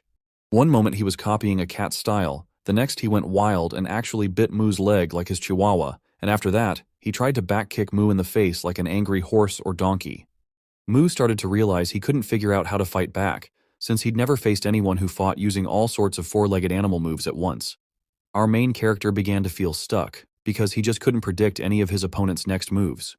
True to his nature, even in this tough situation, Mu actually started to feel excited. He realized he'd always wanted to experience a moment like this, fighting hard in a real battle. Suddenly, without really meaning to, Mu's eyes landed on Cerberus, who was standing next to him and looked ready to attack the Dragonling again. Since Mu's opponent was always copying four-legged animals like his dog, it hit him that their weak spots were probably the same too, and that was the area right behind their head, along their back. Right then, Mu figured out how to deal with his wild opponent. Just at that moment, the Chinese guy rushed at him again, coming in with his unique attack. But out of nowhere, he slowed down before reaching Mu, because he saw Mu suddenly kneel down, clearly about to try something sneaky. The other guy had no idea that Mu was gathering all his strength in his legs, flexing his muscles to the max. The Chinese boy tried to attack quickly and stop Mu, but before he could get there, Mu shot up into the air like a kangaroo, so high that his opponent totally lost track of him, wondering where the 3-million-year fighter had disappeared to. Everyone watching started recording the jump in shock, yelling in disbelief because no one thought a human could ever jump that high. With all the noise from the crowd and everyone filming, the Chinese martial artist realized he needed to look up fast and get ready to defend himself. But before he could really react, Mu landed right on his head with one foot, then came down with his other foot on the guy's butt, adding some extra force to make the move even more effective. Now, actually looking happier after all that struggling, Mu realized he'd figured out the best way to attack this four-legged guy. From above, since nothing else seemed to work. People nearby started cheering for Mu, while a few looked pretty mad since they had bet on the Chinese fighter and lost their money like this. After knocking down his opponent, Mu suddenly remembered his assistant was still fighting and got curious about what was happening with the Dragonling. But when he looked over, he saw the Chihuahua had already handled the dragonling like a pro and was now standing there, barking at Mu. The situation got a little weird when Mu suddenly stared at the dog with a scary look, like he was upset to see his assistant had just defeated by this ugly-looking dog. The dog's tough attitude disappeared in an instant, and it went limp like it was playing dead, probably because its instincts told it that Mu was way out of its league. Just then, the announcer declared Mu the winner and announced that the Chinese man's pet was forfeited to him, which made the crowd cheer for Mu once again. With everything dealt with, Mu had just one thing left to do: leave his mark on the worthy opponent who had given him such a hard time. But the dragonling, who was barely hanging on, stopped him and warned that it was forbidden and would just cause trouble, especially since everything was being live-streamed. For once, Mu decided to listen and let the announcer continue with the matches. With that match done, 4 winners were decided. Over the next hour, there were 2 more battles. The 13-win streak champion took both and moved on to the final, waiting for her next challenger. Now it was time for the 7th match, Mu versus his new opponent, with the winner heading to the final. The short announcer girl started hyping up the fighters again. On one side was Mu, the 3-million-year fighter, and on the other side, as she explained, was a professional boxer with tons of experience and victories. To everyone's surprise, it turned out to be none other than Huang, the same guy Mu had beaten up badly last time. Huang still had marks from their last fight, visible on his arm and ear. Facing Mu again, especially when he still wasn't fully healed, was probably the last thing Huang wanted. On the other hand, Mu, being a little slow on the uptake, didn't recognize Huang right away. But after staring at him for a bit, he finally remembered. Unlike Huang, Mu actually got excited, grinning like a kid who just realized he'd get to beat up this tough guy all over again. Despite everything he'd been through, especially his painful last fight with Mu, Huang decided to face Mu again. Only this time he promised himself he wouldn't let his guard down. Both of them stepped forward, ready for the rematch. Just then, the girl in charge called out to start the fight with a single question: who's going to take on the undefeated champion? Right away, both Mu and Huang tried to land the first punch, not breaking eye contact for even a second. Almost like they were trying to show off, they both went for punch to punch, testing each other's strength. Even though Huang's arm still wasn't fully healed, or at least pretending like that, he used that very hand to hit Mu. And, surprisingly, it was Mu who felt the pain shoot through his fist. Mu quickly pulled his hand back, unable to move his fingers because of the sharp pain. Unlike Mu, Huang didn't feel a thing. In fact, he felt a bit relieved to finally give Mu a taste of the pain he'd gone through. After all, Mu was the reason his arm had been in a cast. Mu tried to pull himself together, but the pain was almost too much for anyone to handle. Then again, Mu wasn't just anyone. He decided to use that overwhelming pain as a reminder that he was alive, and that's exactly why he'd come all the way to Earth. With a twisted, intense look on his face in that moment of agony, Mu managed to shock Huang. But instead of just surprising him, Mu's reaction also served as a warning, reminding Huang not to take this guy lightly. Thinking fast, the boxer guy came up with a quick, effective plan and started launching a series of strikes at Mu. Huang wanted to throw Mu off his game by hitting him with a bunch of quick jabs, hoping to distract him. The plan was to find the right moment and then land a powerful kick to finish things. On the other side, Mu was starting to feel better and managed to defend himself pretty easily. With a determined look, Huang moved on to the second part of his plan. He was pretty sure Mu thought of him as just a boxer and would never expect a kick, so he figured this would be his ace up his sleeve. But even before Huang could actually swing his leg, Mu had already picked up on what was coming just by watching the way Huang's foot muscles moved. Feeling confident, Huang started trash-talking Mu, thinking he'd already won, even while his leg was still in the air and hadn't landed anywhere. What he didn't know was that not only had Mu seen the kick coming, but he was also ready to turn the tables. In a flash, Mu landed a sudden punch right to one of Huang's vital spots. Mu had actually learned this technique from Kang, who'd used it on him a while back, but he never got a chance to try it until now. Just like what had happened to Mu before, Huang's body twisted helplessly to the side, turning a full 90 degrees. That move set up the perfect opening for the second part of the technique. As you might know, this move is a 2-part combo. The second part is a brutal strike to the face that follows right after the punch to the knee. Just like Kang did before, Mu pulled it off perfectly, catching Huang completely off guard. Huang couldn't handle the force of that blow. He hit the cold ground hard and was out cold. Suddenly, Mu leapt onto Huang. He wasn't about to take advantage of the moment to kiss that ugly guy. No, he ruthlessly tore off another piece of Huang's ear, completely ignoring Dragonling's earlier warning. The guy who used to bully Lee and then became a quiet boy was in the crowd watching. As someone who had experienced this moment and had been marked by Mu before, he was more terrified than anyone else there. With nobody daring to step in and stop Mu, things finally settled down. Now it was time for the final match against the tall girl with a 13-win streak. Mu was pumped. He'd been waiting for this moment ever since they tried to keep him off the mat and wasted his time. As the seconds ticked by, he started losing control of his body, practically shaking with excitement. Even before the short girl could finish her speech and officially start the fight, Mu lunged forward, eager to get the upper hand. But before he even got close, the girl used her long legs to kick him right in the face. Even though it caught him off guard, Mu managed to block the attack and protect his head, but he was still amazed at her speed. They jumped right back into the fight, no time wasted. But honestly, it felt more like a one-sided beatdown. The girl kept coming at him with kick after kick, barely giving Mu a chance to do anything except dodge or block. He was stuck, unable to figure out how to get close enough to land a hit of his own. They paused for a moment. Mu was breathing hard, trying to figure out how to turn things around. He knew anyone from Midori would be tough, but he also knew he had to find a way to win. The only move he could think of was to do something unexpected. So he pulled the same goofy face he'd made the first time he fought Kang. His opponent was a little thrown off, actually looking worried that something might be wrong with Mu and maybe they should stop the fight. But that was exactly what Mu wanted. He used the moment of confusion to close the gap with a sudden leap. While he was jumping toward the girl, he kept up the silly expression, hoping it would distract her just enough so he could catch her off guard. But his hopes were crushed. Before he even got close, she landed a solid kick right to his face. Even after taking that heavy hit, Mu immediately switched to a backup plan.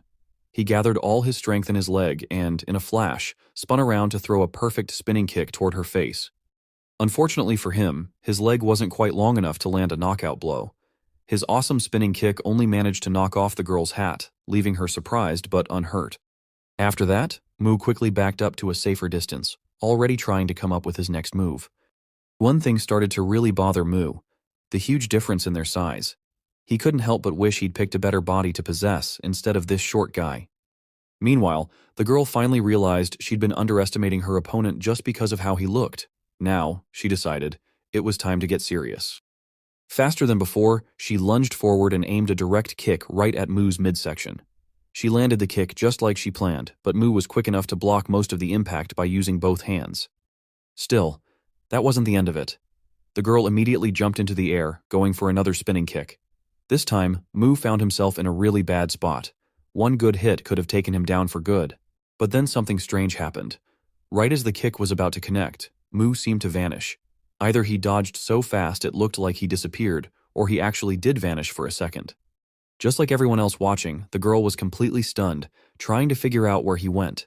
After she landed gracefully, like a pro taekwondo fighter, she quickly looked around to see what was going on. That's when her eyes spotted Mu, and what she saw shocked her even more than before. To her disbelief, Mu was now moving on all fours, just like an animal, copying the Chinese guy he'd fought earlier. Apparently, Mu figured this was his best shot at beating this lamppost girl, so he was ready to try anything. Mu felt pretty sure that by switching up his fighting style, he could at least throw his opponent off and maybe get a better shot at winning. And honestly, his plan was working. The tall girl clearly had no idea how to handle Mu when he moved like this. As soon as Mu lunged at her like a wild dog, the girl tried to kick him in the face like before. But something was different this time.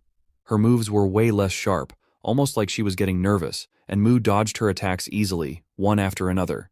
The more she realized she didn't know how to deal with someone coming at her from such a low stance, the more anxious she got. The crowd started cheering for Mu when they saw his new technique was actually working against the girl with the 13-win streak. Among the crowd was the Chinese guy Mu had fought earlier, and he was honestly blown away that Mu could copy his style so well after just one match, especially since he himself had trained for 5 years and still struggled with it. He and even his master's ghost were quietly impressed by Mu's talent, listening to the same people who used to laugh at that style now cheering for Mu as he did it. But the one who was most impressed was the Chinese master's ghost, who could see just how perfectly Mu was pulling off his technique. Back to the fighters. Mu kept dodging the girl's strikes, one after another. But all of a sudden, he decided he needed to do more than just avoid her hits. He started circling around her on all fours, moving as fast as he could. The tall girl looked even more confused and shocked than before, wondering what kind of animal could spin around like that, besides maybe a cockroach. Not sure how to stop him, she suddenly sensed that Mu wanted to use her blind spot to launch an attack. Without thinking, her body just reacted. She spun around and kicked out, and this time she actually hit something. Only after making contact did she look more closely to see if she'd finally landed a blow on Mu, or if he was still standing. But all she'd managed to hit was her own hat, which was somehow floating in midair. The slightly battered hat fell to the floor, showing off the handiwork of its owner. Quicker than lightning, Mu suddenly appeared on the girl's other side. She hadn't noticed that it was all part of his plan, a trick to distract her and find an opening. In the next instant, she realized someone was standing right in front of her. She was shocked, only now realizing how easily she'd been tricked. That was Mu's moment to shine, not by copying the moves of small, sneaky animals, but by showing the strength of a mighty behemoth, something the girl definitely deserved. We all know Mu lived for 3 million years as one of the earliest humans on Earth, but he didn't always stay there. About 3,000 years before he became the god of gods and the god of Earth, he was forced to live on the Lucifer's designated planet. It didn't take Mu long to realize that, unlike Earth, this place was overflowing with endless mana. Because of that, nearly all the animals there evolved rapidly into what we now call monsters. Even in such a doomed place, Mu not only survived, he kept getting stronger by hunting and eating those monsters. But there was one creature that was different from all the rest. Its size alone set it apart, but Mu soon discovered its power too was beyond anything he'd ever faced before. That's actually why Mu wanted to copy the behemoth's skills today, because the behemoth's authority still impressed him. Honestly, it makes the most sense for Mu to try and imitate the moves of such a massive, powerful creature instead of just copying regular animals. That's the story behind Mu's technique. Now, he quickly came up with a simple plan in his mind for how he'd actually copy the behemoth's move. It wasn't too complicated. He just needed to rearrange his muscles to mimic the creature as closely as possible, and then strike. Surprisingly, Mu wasn't planning to punch the girl. He was going to attack in a different way. The tall girl, caught off guard, couldn't do anything but watch the attack coming. Mu hit her hard, so hard and fast that she couldn't believe it was coming from a scrawny, short kid like him. But that wasn't the end of it. The force behind Mu's attack was so strong that it sent his opponent flying, kind of like she'd been hit by a speeding truck. She went flying backward until she crashed into the same bench and table where the short girl had been interviewing the participants. Strangely, she didn't pass out. Instead, she just felt a sharp pain in her side, probably from some broken bones. Unfortunately for her, Mu wasn't about to let her off the hook. He leaped after her, ready to finish things off using both hands and putting every ounce of his strength into it. This wasn't even his own move. It was the behemoth's technique he was trying to copy. But right in the middle of the air, before Mu could pull off the perfect move, the announcer girl jumped in. She stepped in at just the right moment and saved the tall girl, declaring that the match was already over since the tall girl had been thrown out of the ring. Not long after that, the short girl announced Mu's victory over the famous champion with a 13-win streak, of course adding a little surprise to the announcement. She wasn't the only one surprised. Everyone around them was even more shocked. Some people were amazed at how strong Mu was and that he managed to beat the girl, while others were stunned that the announcer girl jumped in to save Mu's opponent with an excuse no one had ever heard before. Without caring about their opinions, the announcer wrapped up her broadcast, pretending to be satisfied with how things turned out. But as soon as the streaming ended, her attitude changed completely. With an annoyed look on her face, she told Mu she'd give him his 1,000,001 prize. He just needed to follow her. A few minutes later, the girl led Mu into a quiet alley nearby. As they walked, she started talking. At first, it seemed like she might try to pay Mu in some other way, maybe even by offering herself, but that wasn't the case at all. Mu wasn't the kind of guy who cared about that stuff, even if she tried. As you might expect from someone as feisty as the short girl, she had something totally different in mind, something Mu had no clue about. Without any warning, the short girl spun around with a quick move. Then she suddenly jumped up and nailed Mu right in the chest with a knee strike, catching him completely off guard. She was barely a meter tall, and Mu had been casually standing there with his hands in his pockets, expecting anything but that. That hit landed hard, way harder than Mu could handle with his current body. He crumpled to the ground, totally stunned and unable to process what just happened. Letting his guard down around this little demon turned out to be a huge mistake. That's when the girl finally revealed who she really was. She was actually one of the top 3 Godori members and introduced herself as Chun-gu, the true final opponent Mu had completely missed. Mu looked like someone who couldn't even catch his breath, let alone swallow his saliva. However, it wasn't so unexpected for him. He had sensed everything from the tension in Chun-gu's muscles that indicated she was about to attack. Still, He had purposely chosen not to dodge or block or strike.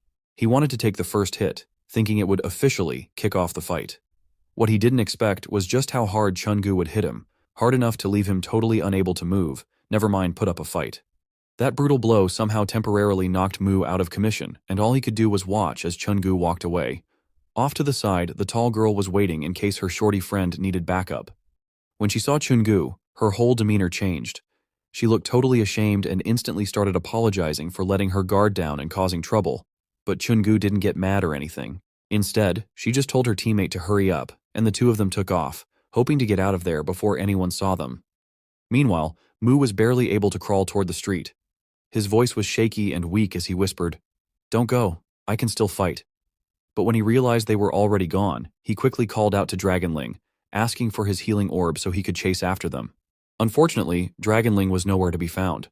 That's when Mu realized he hadn't seen Dragonling since they left the arena.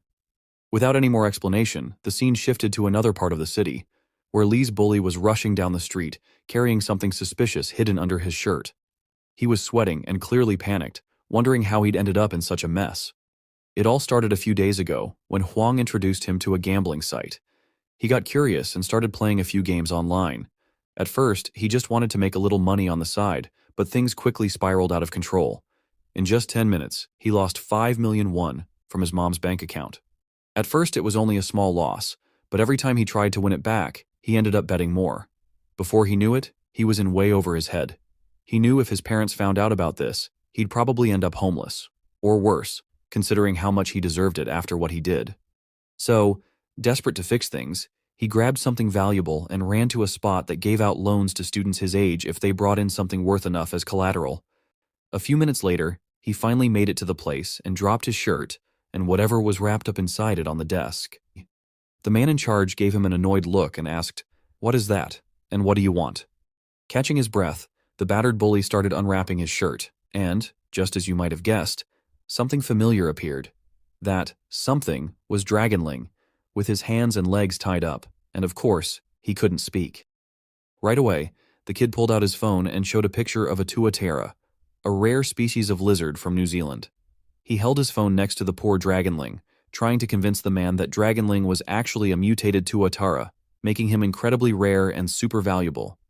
The guy at the counter looked skeptical. He didn't really care about the kid's story and instead glanced over at someone quietly sitting in the corner, the real boss. The beaten-up kid kept rambling, totally unaware that the man behind him was actually the one in charge. But with just a slight nod from the boss, everything was settled. They decided to give the annoying kid his loan, and that was that. He came out of the place, but he didn't look too happy. He'd only managed to get 1 million won. Still, he tried to cheer himself up as he started heading back, convincing himself that this was the best way to get his mom's money back as quickly as possible. Just as he was having his little moment of relief, a guy in a hoodie walked right past him, not even giving him a second glance. It seemed like this person was heading to the same place the bully had just left, climbing up the stairs to the same building. Whoever he was, the hoodie guy made it to the office and placed a Daljun school ID card on the table as collateral. He nervously asked if he could get as much money as possible in a short-term loan. The guy's nerves were written all over his face, so the man in the black suit told him to take off his hoodie to make sure he hadn't just stolen someone's ID. The person did what he was told and pulled off the hoodie. It was obvious this wasn't Daljun, but there was a definite resemblance, just different hair and eye color. It was hard to tell if this person was a boy or a girl, but one thing was clear. They were terrified of getting caught, and their nervousness was off the charts.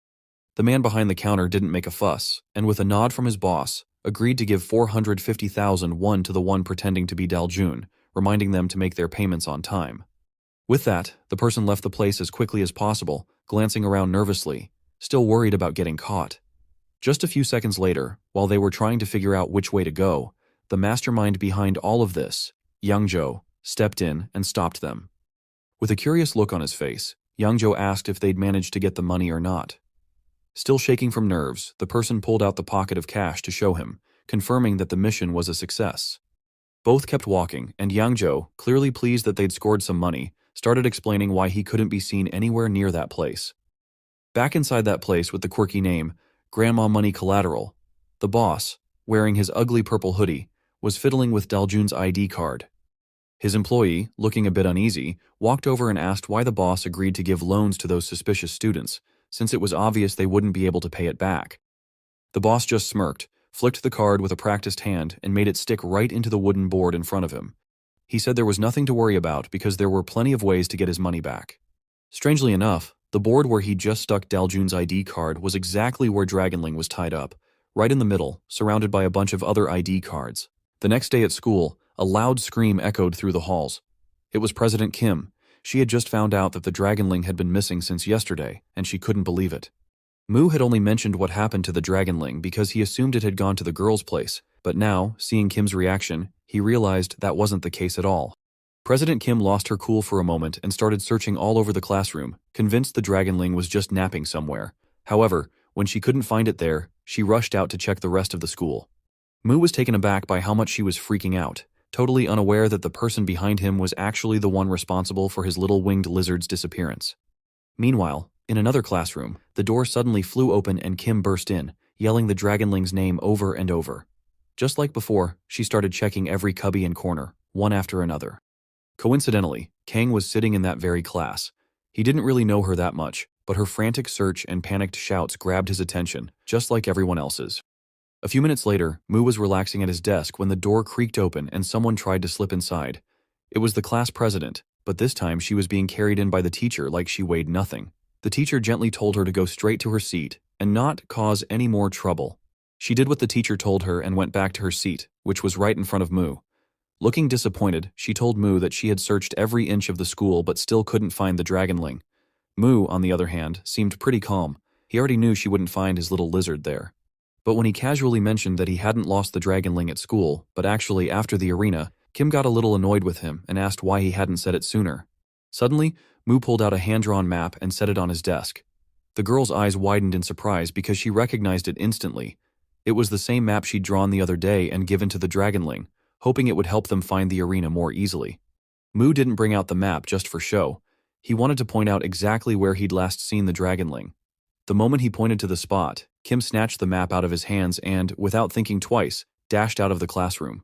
But just as she was about to make her escape, the teacher noticed and hurried after her, yelling, "Why are you trying to ditch class?" It only took him a few seconds to catch up to President Kim, and no matter how much she pleaded with him to let her go just this once, he wouldn't change his mind. Just like last time, the teacher brought Kim back into the classroom, warning her to sit down before he had to get really serious. She reluctantly returned to her seat, feeling awful that she couldn't go look for the Dragonling. Mu didn't say or do anything, not to help her, not even to comfort her. It was like he didn't care what happened to the poor little creature at all. Honestly, Mu's mind was somewhere else completely. He was still thinking about his unfinished fight with the top 3 Godori members. Every time he got close to wrapping things up, someone would butt in and ruin it. He couldn't stop thinking that he needed to do something about it, but there was a problem. His body was in rough shape, and that really annoyed him. Sure, he only pushed a few muscles to their limit for a short time, but now his whole body felt worn out and desperate for a break. Like always, the pain and exhaustion were kind of exciting for him. He actually liked feeling this way because it made him feel alive more than ever. Still, if he wanted to get back in the ring and finish what he started swiftly, he knew he'd need another healing orb, and to get that, he had to find the Dragonling first. The school day dragged on much longer than usual, but finally, it was over. As soon as the bell rang, Kim wasted no time. She grabbed Mu's aching hand and started pulling him along in a hurry, determined not to waste another second. As soon as they reached the stairs, they accidentally bumped into Kang. Kang recognized Kim and asked why she was in such a rush and what all the panic was about earlier that morning. Kim started to explain that the Dragonling was missing, but before she could finish, Daljun cut her off, complaining that she couldn't find her wallet. Kim seemed to forget about the little lizard for a second and suddenly blurted out, asking if Daljun was Kang's girlfriend. Both Kang and Daljun quickly denied it, making faces like the idea was just gross. Kim realized how awkward she'd made things and immediately apologized, but then she started crying, telling them she desperately needed help to find the Dragonling, which she thought of as her own beloved pet. Kang had seen the Dragonling around a few times, but he still didn't really get what Kim was talking about. Mu tried to explain that the Dragonling used to be huge but had shrunk down to a much smaller size, hoping that would help everyone know what to look for. Mu did her best to describe what the Dragonling looked like in more detail. However, only after a few moments, he realized everyone else had wandered off and no one was even listening to him anymore. He stood there, a bit stunned and feeling kind of left out. But then he shrugged it off, deciding to use as a chance to focus on his own training and recovery, while the other three went off searching for his dragonling assistant in his place. Meanwhile, in the school bathroom, Yangzhou was multitasking, trying to take care of business and play a game on his phone at the same time. But this wasn't just any game. It was the same gambling app where the dragonling's thief had lost all his parents' money. Everything seemed to be going fine until a loud bang on the toilet stall door changed the whole vibe. Of course, it was Yangzhou himself, accidentally headbutting the door out of sheer excitement, not because he'd lost all his money, but actually the opposite. On his last possible attempt, he'd hit the jackpot and scored what looked like a massive reward. Yangzhou was over the moon. After losing everything earlier, this win felt like a miracle, and he started imagining all the things he could do with the money. He decided he should cash out right away before he did something stupid and lost it all again. But when the big guy finally found the button to claim his reward, his happy grin froze. Something was definitely off.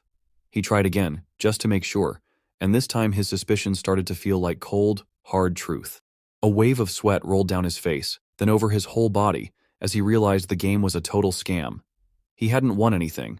In fact, he'd lost all his money the moment he started playing. There was nothing he could do about it now, and the crushing realization left him stunned and helpless. 6 days later, the scene shifts back to Mu, who was acting a little wild again. Instead of joining the search for the poor dragonling, he was just standing in middle of path, staring at the teacher with his signature creepy grin, clearly trying to provoke him and maybe even start a fight. Meanwhile, President Kim and Daljun had spent the last 6 days launching a huge search party, looking everywhere near the spot where the dragonling was last seen. Kang helped out as much as he could too, but even with all their effort, they still hadn't found a single trace of the dragonling, not even a stray scale. On the 6th day, after hours of searching, the girls were exhausted and finally found a place to sit and catch their breath. President Kim, feeling guilty, apologized to Daljun for dragging her into all this and causing so much trouble. But Daljun just smiled and told her it was no big deal. Still, as grateful as Kim was to Daljun, she was equally frustrated with Mu. She blamed him for not lifting a finger to help, even though he was the dragonling's owner and the one who lost it in the first place. Wanting to do something nice for Daljun to make up for all her help, Kim offered to grab her something to drink and told her to just relax until she got back. What Kim didn't realize was that just moments after she left, a suspicious man appeared behind Daljun, who still had no clue she was in any danger. From the ID card in his hand, it was pretty obvious who he really was and what he was doing there. A few minutes later, Kim came back holding a pack of drink, but something immediately felt off because she couldn't find Daljun. Strangely, her seat was empty, and she was nowhere to be found. Before anything else, let's clear something up. We saw Mu acting weird in front of the big teacher, but it wasn't because he wanted to provoke him or start a fight. Honestly, Mu was just really impressed by the teacher's well-trained body, something he hadn't seen anywhere else. The teacher, on the other hand, was totally thrown off by Mu's odd behavior. He had no idea Mu was just checking out his muscles. For a split second, the teacher almost lost his cool when Mu touched his chest and commented on how hard he must have been working out on that spot lately. The teacher wasn't thrilled about Mu speaking to him so casually, but since Mu actually noticed all the effort he'd put into building those muscles, he decided to let it go. The real shock came when Mu suddenly announced he was joining the teacher's training session, acting like he didn't even need to ask for permission. That's when the teacher was left completely stunned. He had no clue what was really going on in Mu's head. Meanwhile, the scene changed to another part of the city, where someone was holding Daljun's ID card. Of course, that someone was the guy in charge of the grandma's pawn shop, and Daljun, alive and well, was right there, yelling at him to give her card back. The man shot Daljun a scary look and told her he had her ID card because she'd left it with them as collateral when she borrowed money before. Daljun was totally shocked and tried to convince him that she had never set foot there or borrowed any money. That's when the boss suddenly stepped in and punched the desk to get everyone's attention. In a firm voice, he demanded to know why Daljun was pretending not to remember, especially when it was time to pay up. Backing up his boss, the guy in the black suit chimed in and said they had her card because she'd given it to them herself. That's when Daljun realized arguing with them wasn't going to get her anywhere, so she just asked how much she needed to pay to get her ID card back. The employee told her the total amount she owed was 550,000 won, and only 50,000 won of that was interest. Daljun tried to act cool, pretending it wasn't a big deal and saying she could pay them back soon. She was hoping they'd just hand over her card right then, but of course, it wasn't that easy. The intimidating guy just opened a drawer and tossed her ID card in, telling her she had 1 week to pay up before they came looking for her again. With that, Daljun started to leave, but not before demanding that they make sure not to lose her ID card. A moment later, Daljun stormed out of the room and slammed the door behind her as hard as she could. The loud bang really annoyed the employee, but unfortunately, his irritated expression gave his boss the wrong idea. The boss thought the guy was annoyed at him, and as soon as he brought it up, the employee started sweating and rushed to explain himself before things could get worse. Things calmed down pretty quickly once the man apologized and promised it wouldn't happen again. The rest of that day went by without any exciting thing happening. The following night, that same employee finished up at the office, locked the door, and casually tossed the key onto a flower pot before heading out. He grumbled to himself about why he had to take orders from that kid, someone who couldn't even go to the bathroom by himself. As he walked down the stairs, he had no idea Daljun was hiding upstairs, waiting for just this moment. Once the unlucky employee left, Daljun quietly made her way toward the office, planning to grab her ID card and get out as fast as possible. At first, she didn't expect the door to be locked, but luckily, she spotted the key gleaming on the flower pot. She snatched it up and unlocked the door without making a sound. What she didn't realize was that, right after she slipped inside, someone else quietly entered the building as well. Without wasting any time, Daljun headed straight for the desk and yanked the drawer open. It didn't take her long to find her ID card, and when she finally had it in her hands, she couldn't have been happier. She quickly decided to get out of there before anyone could show up, but as she was walking past a commode, something inside suddenly made a loud noise. Naturally, the sound grabbed Daljun's attention. Even though she was nervous, her curiosity got the better of her. Just for a second, she wanted to know what had caused that noise. She carefully opened the commode door and discovered something inside, locked up in a cage. It was too dark to see clearly at first, but whatever it was started to move. The first thing Daljun saw were a pair of glowing eyes, and then its whole face came into view. Of course, it was none other than the poor dragonling, who immediately started shouting to be set free, not even realizing who had opened the door. Daljun had never come face to face with a dragonling before, and seeing a little lizard with wings and horns making such a ruckus scared her half to death. She instinctively took a few steps back, totally freaked out.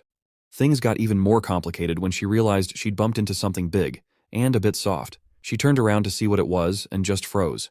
Standing right behind her was Yangzhou. She didn't recognize him, but just seeing him there in that situation made her forget all about the dragonling for a moment. Yangzhou was just as surprised as Daljun, but when he saw that she was about to scream and draw unwanted attention, he quickly put his hand over her mouth and whispered for her to stay quiet before anyone found out he was there. It only took Yangzhou a few seconds to recognize Daljun. She was the one whose ID card he'd used to borrow money the other day. Realizing she was just there to get her card back, Yangzhou explained that he was after his own ID card too. He suggested they both get what they came for, keep things quiet, and then get out of there fast. Daljun nodded, feeling much better now. She picked up her ID card and grabbed the dragonling before leaving. The only reason she decided to rescue Dragonling was that she remembered his face on the poster Kim had drawn when Dragonling was missing. As Daljun was about to leave the building, she couldn't help but think how terrible these people were, not only stealing people's ID cards, but even locking up someone's pet. She had no idea what had really happened in that office, and even less of a clue that a security camera had caught her actions on tape. The next morning, on her way to school, Daljun spotted Kim and ran straight toward her, calling her name over and over until Kim finally noticed. Kim was totally shocked to see Daljun. She hadn't expected to see her safe and sound after she'd gone missing the day before.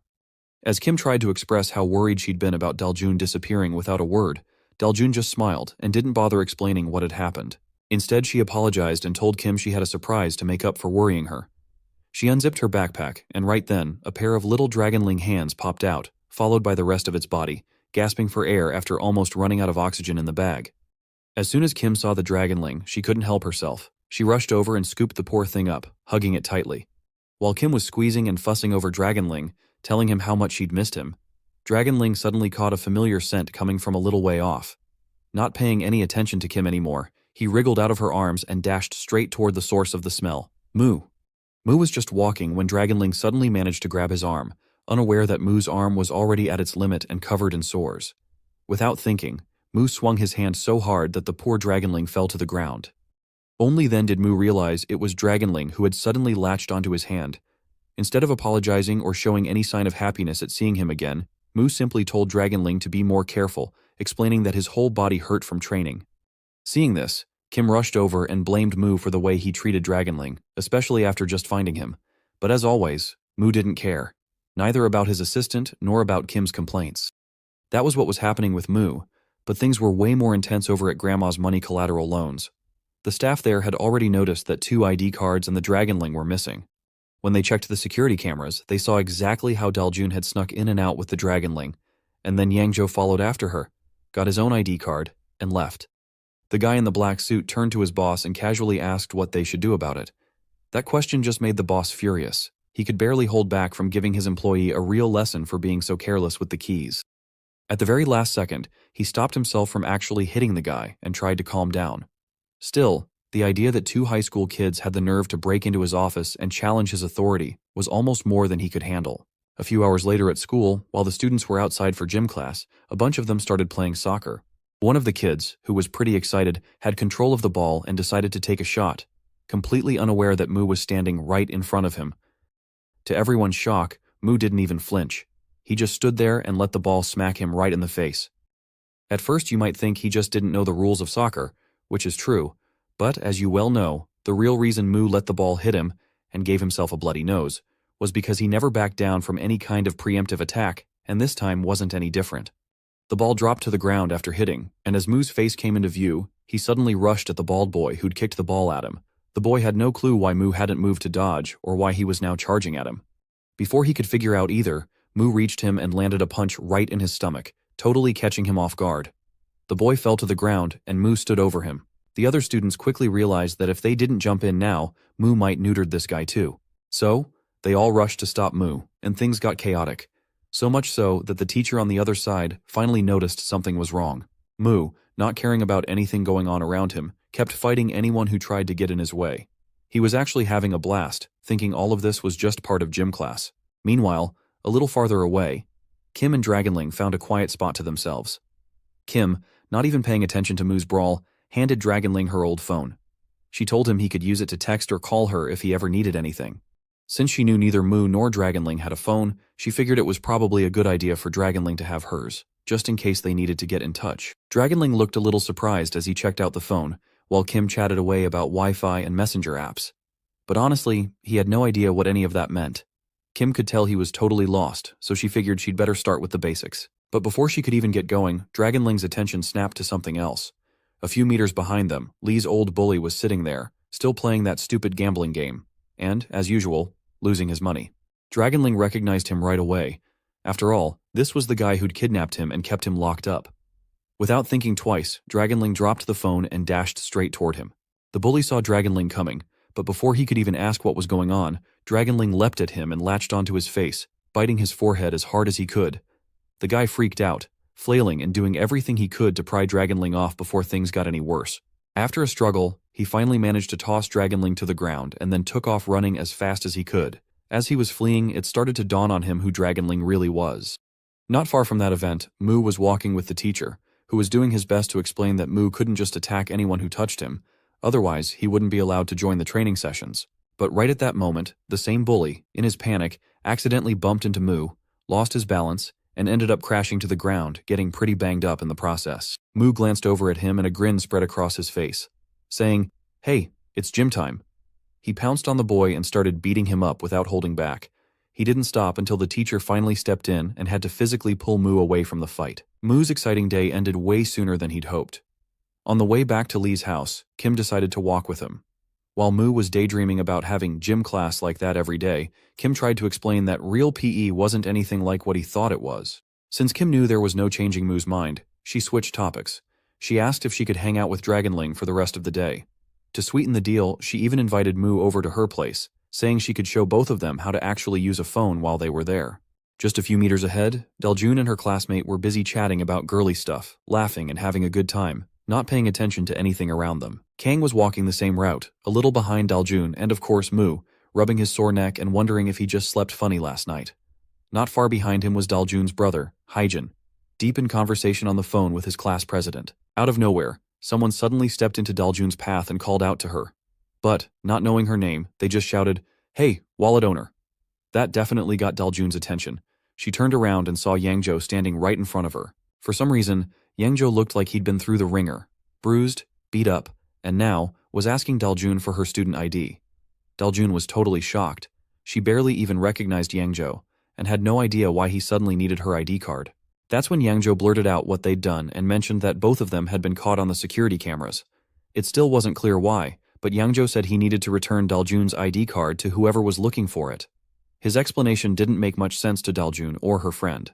When Daljun hesitated, mostly because her friend shot her a nervous look, Yangzhou got frustrated and started yelling, demanding her ID right then and there. Since Daljun wasn't cooperating, Yangzhou decided to dig through her own backpack to try to find it himself. That's when the commotion caught Kang's and Heijin's attention. It only took them a few seconds to realize that some big guy was hassling little Daljun. The second they figured it out, both of them snapped. Fueled by anger, they lost their cool and charged straight toward Yangzhou and Daljun as fast as they could. On their way, they rushed past Mu, who still had no idea what was going on right in front of him. Stunned and confused, Mu couldn't help but wonder what all the fuss was about. But in the next moment, he put two and two together and realized the current situation. Meanwhile, Yangzhou was doing everything he could to grab Daljun's ID card, warning her that there would be consequences if she didn't give it to him. However, before he could do anything else, Kang and Heijin suddenly leapt into action, literally jumping into the air to give Yangzhou the payback they thought he deserved. Both of them swung at him at the same time, fully expecting their punches to land. But none of their hits connected. Out of nowhere, Mu appeared and blocked both their punches. As expected, he wasn't doing it to help Yangzhou. He just wanted to finish his own unfinished business with him, one-on-one. Heijin and Kang were totally dumbfounded. They never expected Mu to step in and actually save Yangzhou, so they were left standing there, stunned. Even Yangzhou was confused, with no idea what had just happened or who these new people were. But as he looked closer, something about Mu started to jog his memory, reminding him of their last meeting, which, honestly, hadn't ended well for Yangzhou at all. Instead of just standing around, Yangzhou took the chance to grab Daljun and make a run for it. Somehow he actually pulled it off, even as Mu just stood there watching like a total clueless goof, while Daljun shouted and called for help. Heijin and Kang, though, weren't nearly as slow to react. They took off after Yangzhou right away, leaving Mu behind looking confused all over again. But when Mu saw the two of them chasing after Yangzhou, he figured they wanted to fight him too, so he started running after Yangzhou as well, yelling out that he called dibs on the fight first. It didn't take long before Yangzhou ducked into an alley, hoping to lose those three crazy guys chasing him. But no such luck. All three of them followed right behind him.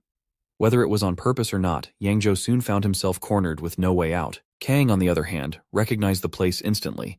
He realized he'd been here not too long ago. This was the same alley where he and Mu first ended up, back when Daljun was being held captive. Right then, Yangzhou dropped Daljun from his shoulder, making her land on the ground with a small thud. She hit the pavement hard on her butt, but at least she wasn't being carried anymore. Next, he tossed his backpack to the ground and squared up in a fighting stance, basically daring all three of them to come at him at once. Mu stepped forward and announced that he'd be the one to fight Yangzhou alone. Heijin shot Mu a sideways glance and then started yelling. He'd only met Mu a few times and didn't even know his name, but one thing was obvious to him. Mu was just messing around.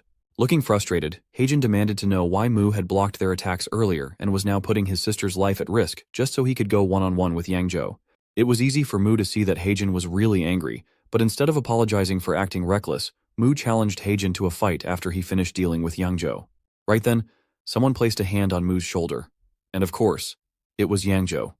Seeing Mu distracted, Yangzhou took advantage of the moment. He didn't just rest his hand on Mu's shoulder, he squeezed it, hard.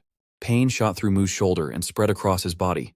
He turned his head and found himself face to face with Yangzhou. Yet despite the agony making his right side tremble, Mu's usual grin remained plastered on his face.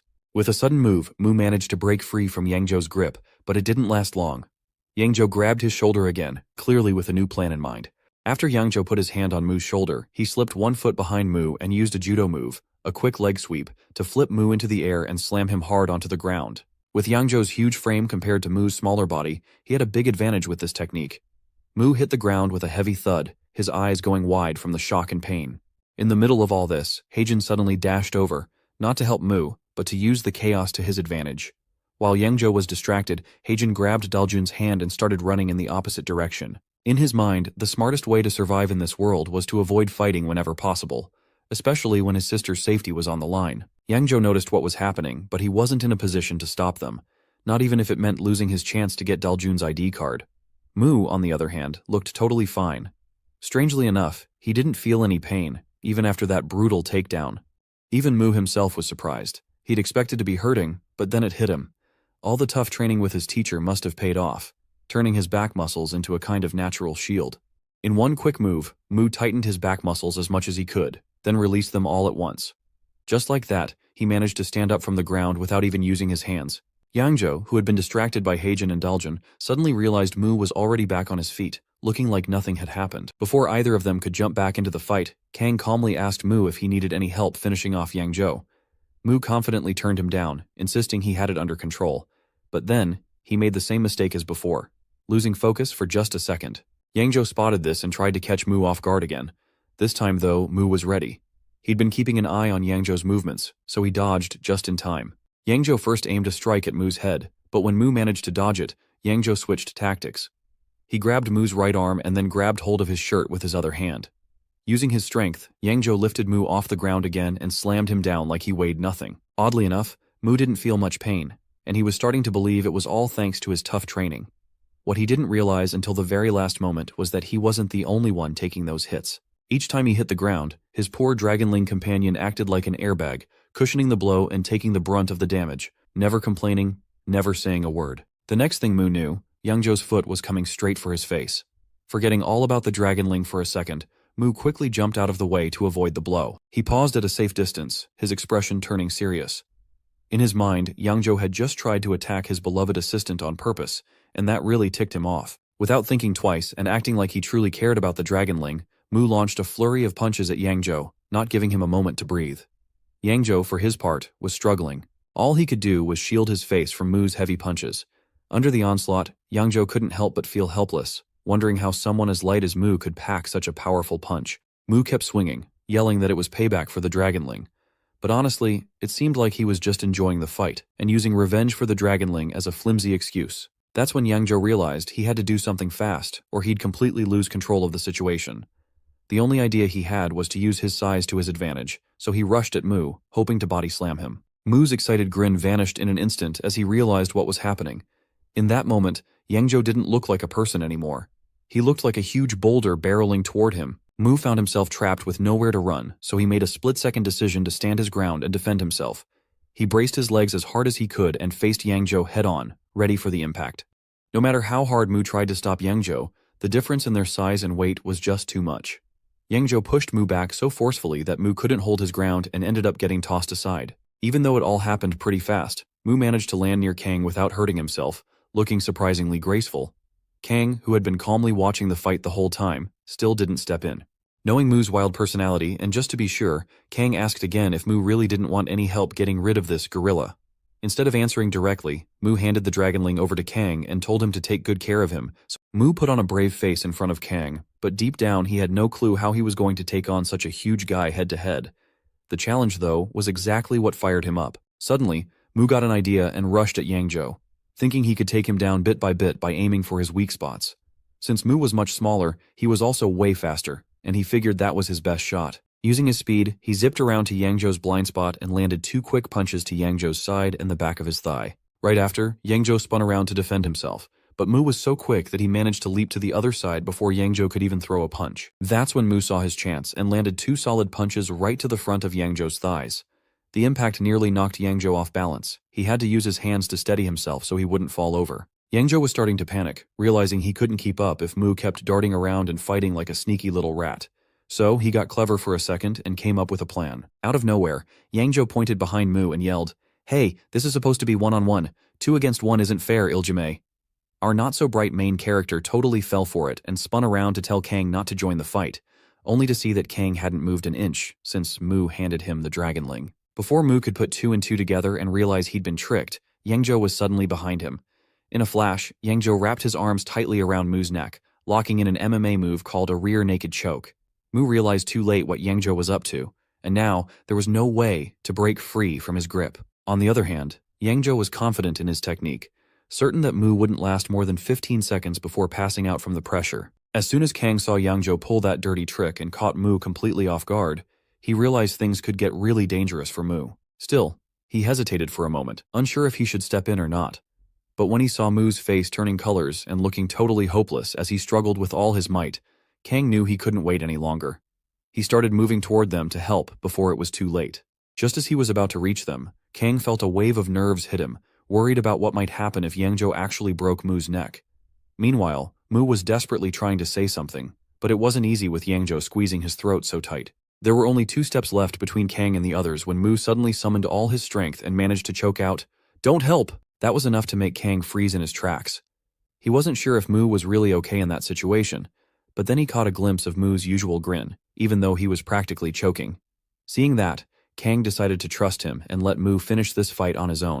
Just like he expected, Mu found himself in a tough spot.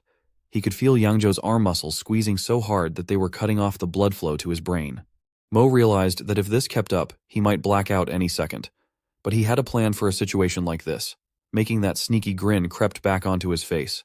All of a sudden, Mu tensed up the muscles in his neck, just like he did earlier with his back, making his neck even thicker than Yang Zhou's. Then, in the next instant, he did the exact opposite. He contracted his neck muscles as tightly as he could. This made his neck shrink to almost half its size, creating just enough space for a split second. Mu didn't hesitate. He quickly slid both of his hands into the gap between his neck and Yang Zhou's arms, crossing them over one another, but he wasn't done yet. With his neck now reinforced, he finally had a chance to fight back. Using all the strength in his forearms, he gripped Yang Zhou's arms and squeezed with everything he had. It only took a few moments before Yang Zhou couldn't handle the pain anymore and had to let go. Just like that, Mu managed to break free. Neither Yang Zhou nor Kong ever expected Mu to pull off such a rare move and turn the tables to free himself. They had no idea this guy was anything but ordinary. Yang Zhou was getting angrier by the second, which only made his actions more predictable, especially since he was already in bad shape. Just by watching him, Mu could tell Yang Zhou was at his limit. He looked like a massive boulder that only needed one solid punch in the right spot to break apart. That's when Mu clenched his fist, getting ready to finish Yang Zhou off, but he wasn't going to make it that simple. As I mentioned earlier, Mu had spent a few days training with the class teacher. One of those days, the teacher brought Mu to the gym to watch his workout routine. The teacher decided to show off a bit by doing some heavy squats. He got under the barbell, lifted the weight, and began squatting up and down, demonstrating how he trained his legs every day. At first, Mu just watched and checked out the teacher's leg muscles, curious if this exercise really made them stronger. It turned out it definitely did. When the teacher put the barbell back on its rack and was about to take a short break before his next set, he noticed Mu walking over to give the squat a try himself. The teacher was shocked when he saw Mu step up to the barbell. He thought Mu was just trying to copy him and would give up soon, especially with all those heavy weights loaded on. But to his surprise, Mu actually lifted the barbell off the rack and took a step forward. What really threw the teacher off was that Mu's face didn't show any sign of strain or difficulty at all. However, Mu's legs were telling a different story. They started to wobble and bow out like parentheses. There, the teacher quickly realized that Mu was really planning to do squats with that kind of weight. Worried, he tried to talk Mu out of it, convinced that Mu would just end up hurting his knees or back. But Mu wasn't the kind of guy who listened to other people easily. He wasn't being reckless, though. He just had a totally different perspective. What the teacher didn't know was that Mu had the experience and control of someone who's been around for 3 million years. As I mentioned back in the earlier chapters, Mu had complete control over his body, and that included his muscles. If he could control the flow of blood through his veins, then moving strength from one part of his body to another was actually pretty easy for him. Almost 1 million years ago, Mu had mastered a technique that let him make any muscle group in his body much stronger whenever he needed it. With this skill, he could do things that were almost impossible for normal people, like smashing a building as big as the pyramids of Egypt with just a single punch. It had been a long time since Mu last used this technique, mostly because he hadn't needed it. But now he had a plan to bring it back, shifting most of his arm muscle fibers down to his lower body all at once. So, right in front of the teacher, Mu started cranking out squats, moving even faster than the teacher himself. That was just a few days ago, and now he had a similar idea in mind. This time, he moved the muscle fibers from his left arm over to his right, making his right arm nearly double in size and power. Kang was watching closely, checking to see if Mu was really okay after that, and of course, nearly getting choked out by Yang Zhou. Mu glanced at Kang, but didn't answer his question. Suddenly, a memory flashed in Mu's mind, the technique Kang had used when they first fought in class. Mu quickly made up his mind. He realized that copying Kang's move was probably the most effective thing he could do right now. Just as he planned, he mimicked Kang's technique and threw a heavy punch straight at Yang Zhou's midsection. This time, Mu didn't focus on speed, but pure power. Yang Zhou tried to block the punch with both hands, hoping to lessen the blow, but it didn't make much difference. As soon as Mu's fist landed, Yang Zhou realized he couldn't handle this one. That punch shot through Yang Zhou's defense like a missile, breaking down that huge boulder into a bunch of smaller pieces. Or at least, that's how it would have looked if Mu's strength could truly shatter people. In reality, Yang Zhou just blacked out and collapsed to the ground in a heap. Mu stood over him, feeling pretty triumphant after taking down a guy twice his size. But it only took a couple of seconds for Mu to realize he'd forgotten something important. Just like with his last opponents, Mu quickly hopped over to Yang Zhou, tore off a piece of his ear, and marked him as neutered. With that, the fight was officially over, and Mu had taken care of one of the biggest troublemakers in Godori. A few blocks away, Heijin and Daljun were on their way home. Heijin decided it was a good time to ask his sister if she knew why that guy kept coming after her and causing so much trouble. Daljun knew how much her brother cared about her, so she apologized for getting him involved again. Then, she started to explain everything that had happened. She began with the day Heijin first stepped in to save her from those thugs, and how she accidentally dropped her wallet before they could get away. She wasn't sure exactly how, but somehow her ID card ended up in a pawn shop with a debt of 550,000 won tagged to her name, and also mentioned, no matter how hard she tried, she couldn't convince the shop owners that she wasn't the one who borrowed the money. As we already know, things went downhill from there. Daljun went on to describe how she managed to get her ID card back, and how, while she was trying to escape, she ended up running into Yangzhou. After hearing the whole story, Heijin was furious, almost to the point of losing control. He usually tried to avoid fights, but now he realized it was time to handle things differently. He pulled out his phone and called the class president, letting them know he wouldn't make it to today's meeting. A few minutes later, at the grandma pawn shop, the boss and his employee were sitting in their usual spots, chatting about business. Suddenly, the door slammed open and Heijin stormed in, grabbing everyone's attention. The boss, clearly annoyed, turned around to see who had barged in so rudely, only to get his answer with a solid punch right to his face. Heijin didn't hold back. He kept pummeling the boss while the employee in the black suit stood there, stunned. For a moment, the shock on his face turned into pure happiness. Finally, someone was giving his bully boss a taste of his own medicine, and he couldn't help but feel relieved. Between heavy blows, the boss managed to glance at his employee and told him to do something before he got seriously hurt. Not wanting to get in trouble himself, the employee quickly grabbed the phone and called for backup. It didn't take long. Two massive guys came charging in from the next room, rushing to block Heijin's way and ready to teach him a lesson for his wild behavior. But Heijin stared them down, completely unafraid, as if none of them could touch him. Normally, Heijin was the calm type, but right now, something inside him was changing. A side of him was coming out. A side with the blood of the very demon he hated most. A side that could be unstoppable and wild if pushed. Unaware of that fact and without hesitation, and of course without caring that he was outnumbered 4-1, Heijin left the boss on the sofa and leaped at the newcomers, determined to take them all down by any means necessary. The door, which had been kept locked to keep their voices from reaching the neighbors, was now hanging open, smashed in by one of the big newcomers who'd just been thrown out. You could see the marks from Heijin's punches all over the guy's chest and face. Honestly, it took Heijin less than a couple of minutes to take them all down, and he barely got scratched himself. Still catching his breath, Heijin demanded to know why his sister needed to pay them money when they had never borrowed anything. The guy in the purple hoodie tried to warn Heijin about what would happen if he messed with people like him. But it was obvious Heijin didn't care.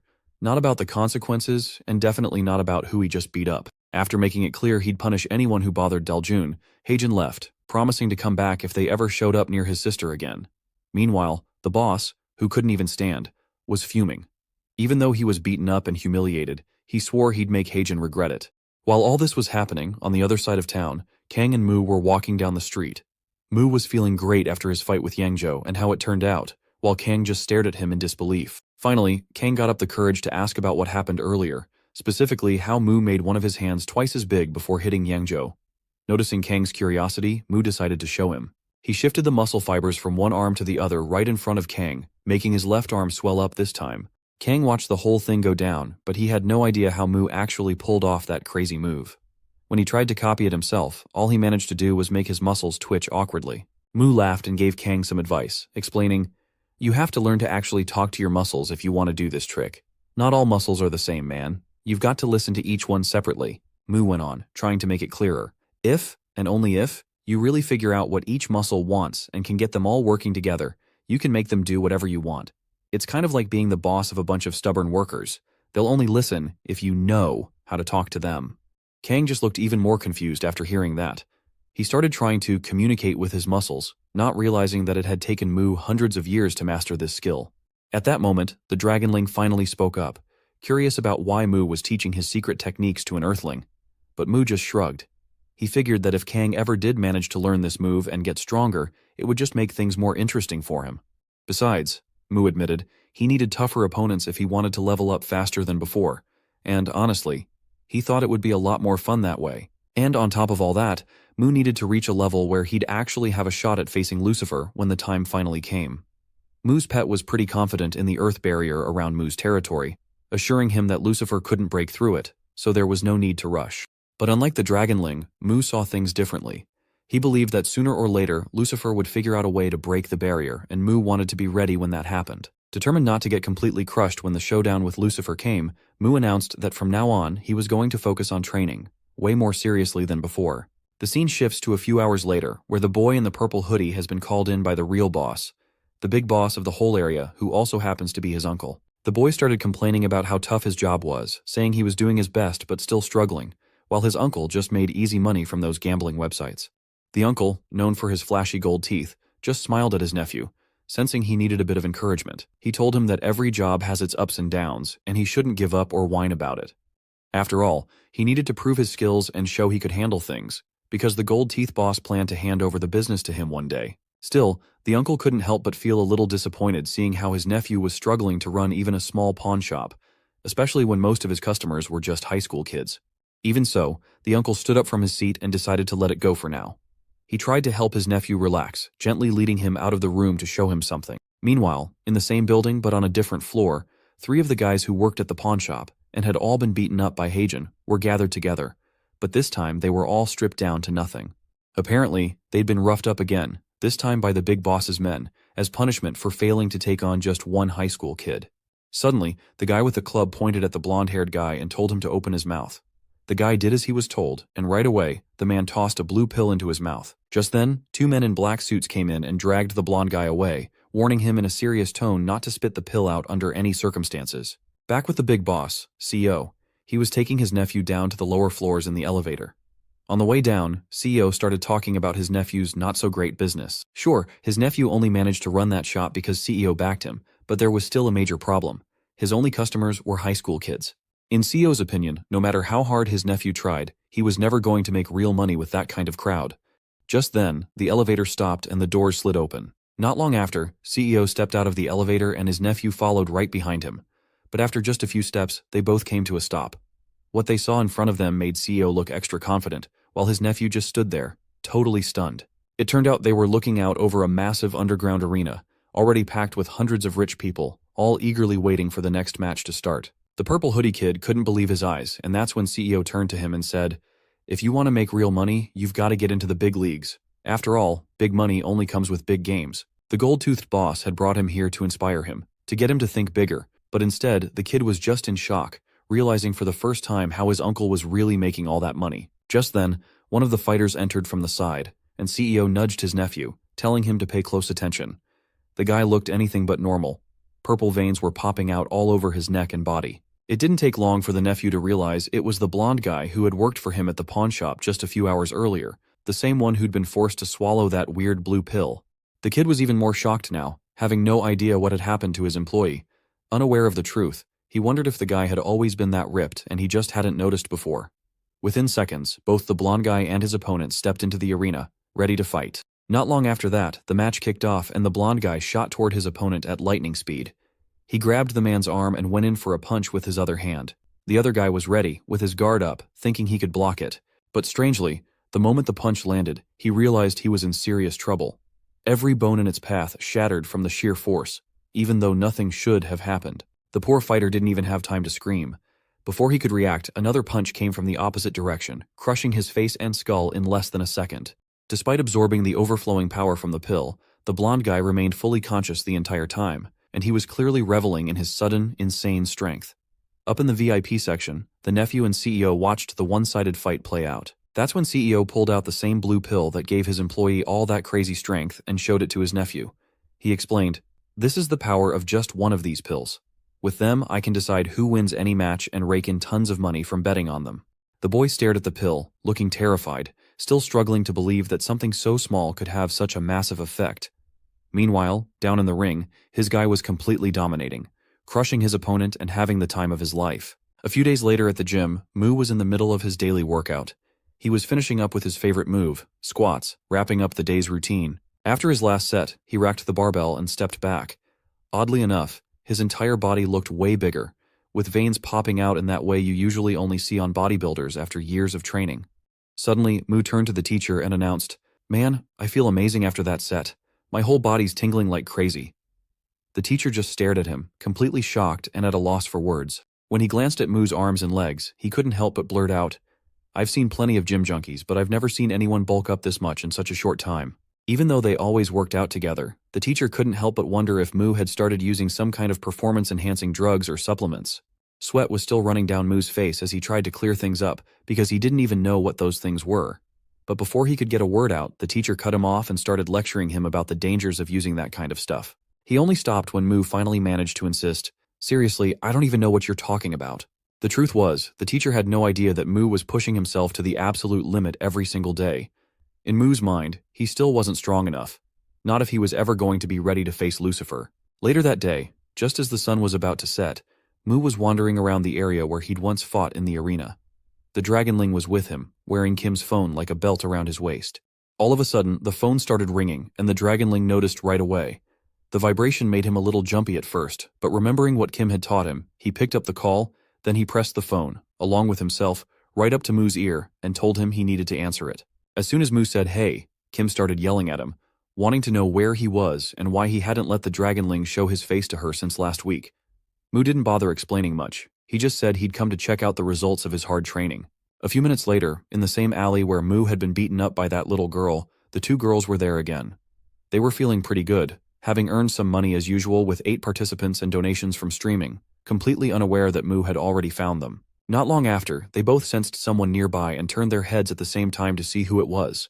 That's when Mu put on a wicked grin and said, "Long time no see." The small girl, Chungo, immediately jumped to her feet and stuffed the money into her pocket, wondering why Mu had decided to show up after what she thought was a lesson he'd never forget. In a split second, Chungo dashed forward without even checking with her friend first.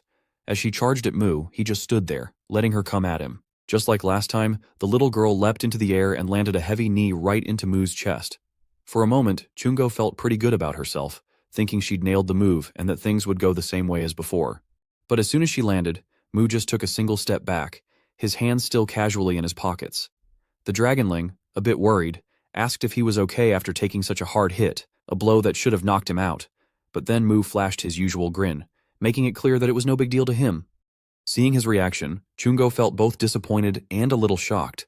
She had no idea how Mu was still standing after what she thought was a finishing move. But Mu wasn't about to make the same mistake he made last time. Before the fight even started, he'd made sure to tense up and protect that spot with his muscles, blocking the attack before it could do any real damage. After taking the first hit without a scratch, Mu decided it was time to fight for real. He charged in, with Dragonling perched on his head, cheering him on. Using his newly gained muscle strength, Mu moved at lightning speed, closing the distance and swinging his fists at Chungo, left, right, up, and down. The little girl suddenly found herself in a tough spot, barely able to defend herself against the onslaught. That's when Mu realized the tables had turned. Now he was the bigger one, just unlike when he'd faced Yangzhou. He figured this gave him the upper hand. Not wanting to give Chungo even a second to recover, he followed up with a heavy kick to her side. He landed the kick hard, and he could feel it, his usual grin growing even wider. But to his surprise, the little girl barely seemed fazed. She actually managed to grab Mu's foot in midair. Now Chungo looked seriously ticked off, both from getting hit and from Mu acting like she was weak just because of her size. In one wild, quick move, she used all her strength to slam her elbow right into Mu's knee, figuring that would hurt him the most. And she was right. The hit was dead on, catching one of Mu's weak spots. After that, Chungo let go of his leg and hopped back, watching as Mu struggled to keep his balance after her strike. Still, she'd expected him to go down, and it was clear he'd changed a lot since their last fight. Realizing she couldn't take him lightly, Chungo decided to stop holding back. While Mu was distracted and favoring his knee, she dashed at him and, in a blur, started hitting him with a sharp horizontal elbow to the jaw, then followed it up with an upward elbow to another spot on his jaw. And to finish things off, she spun around and tried to land a spinning elbow strike to his side, putting every ounce of her strength into the move. She really went all out and landed every one of her moves perfectly, which made Dragonling worry about his master's safety again. But Chungo's confidence crumbled when she realized Mu should have been knocked down by now, yet he was still standing there. When she looked at him, she saw that creepy smile of his, not knowing that Mu had managed to tense his muscles just in time to soften the impact of her strikes. Mu took advantage of Chungo's distraction and, in a quick move, grabbed her by the collar, just like Yangzhou had done to him the other day. Mu slammed her down onto the ground and then went in to smash her face, but Chungo dodged it at the last second, just like Mu had escaped Yangzhou's attack before. Mu wasn't about to let her come up with a way to fight back. He quickly shifted most of his muscle strength from his upper body, even his neck, down to his lower half, especially his legs and hips, and charged at Chungo. This way, he could move a lot faster than before. But that wasn't all. Right before he reached Chungo, he did the opposite, transferring all his muscle power from his lower body to his upper body, to body slam the little girl as hard as he could. He did it, and as you might expect, Chungo was thrown back several meters, only stopping when she slammed into Kwak Du-gyeon, the taekwondo girl. who blocked her path. That's when Kwak Dugyeon started to really worry about her friend and decided to jump into the fight herself. Without any hesitation, she rushed at Mu and started hitting him with her long legs, just like she did last time. Mu, on the other hand, managed to block most of the kicks, and quickly realized he needed to close the distance between himself and Dugyeon. He knew that if he got in close, the tall girl would lose her advantage. So, in a move she didn't expect, Mu gathered his strength in his legs and leaped forward. In the blink of an eye, Dugyeon found herself caught off guard, unable to dodge out of the way. Mu didn't hesitate. He swung a punch straight at her face, not holding back just because she was a girl. He was ready to take her out right there. But just a split second before his fist landed, Chungo jumped in and stopped him with an elbow right to his face. Even though the little girl's elbow almost put a new hole in his face, Mu didn't back down. Instead, he tried to grab her small head, planning to do some dirty trick on her. But this time, Dugyeon was ready. She landed a solid kick right to Mu's face and stopped him cold. In that moment, both girls realized they couldn't beat Mu alone. If they wanted any chance, they'd have to team up. So, without even needing to talk about it, they started attacking Mu together, throwing kicks and punches from every direction. Mu could barely do anything but try to hold his ground as he got pushed back by the two of them. Even so, he couldn't help but feel a little relieved. His training was actually paying off. Just a few days ago, he knew he wouldn't have stood a chance against both of them at once. Still, if he wanted to turn the fight around and make things fairer, Mu knew he needed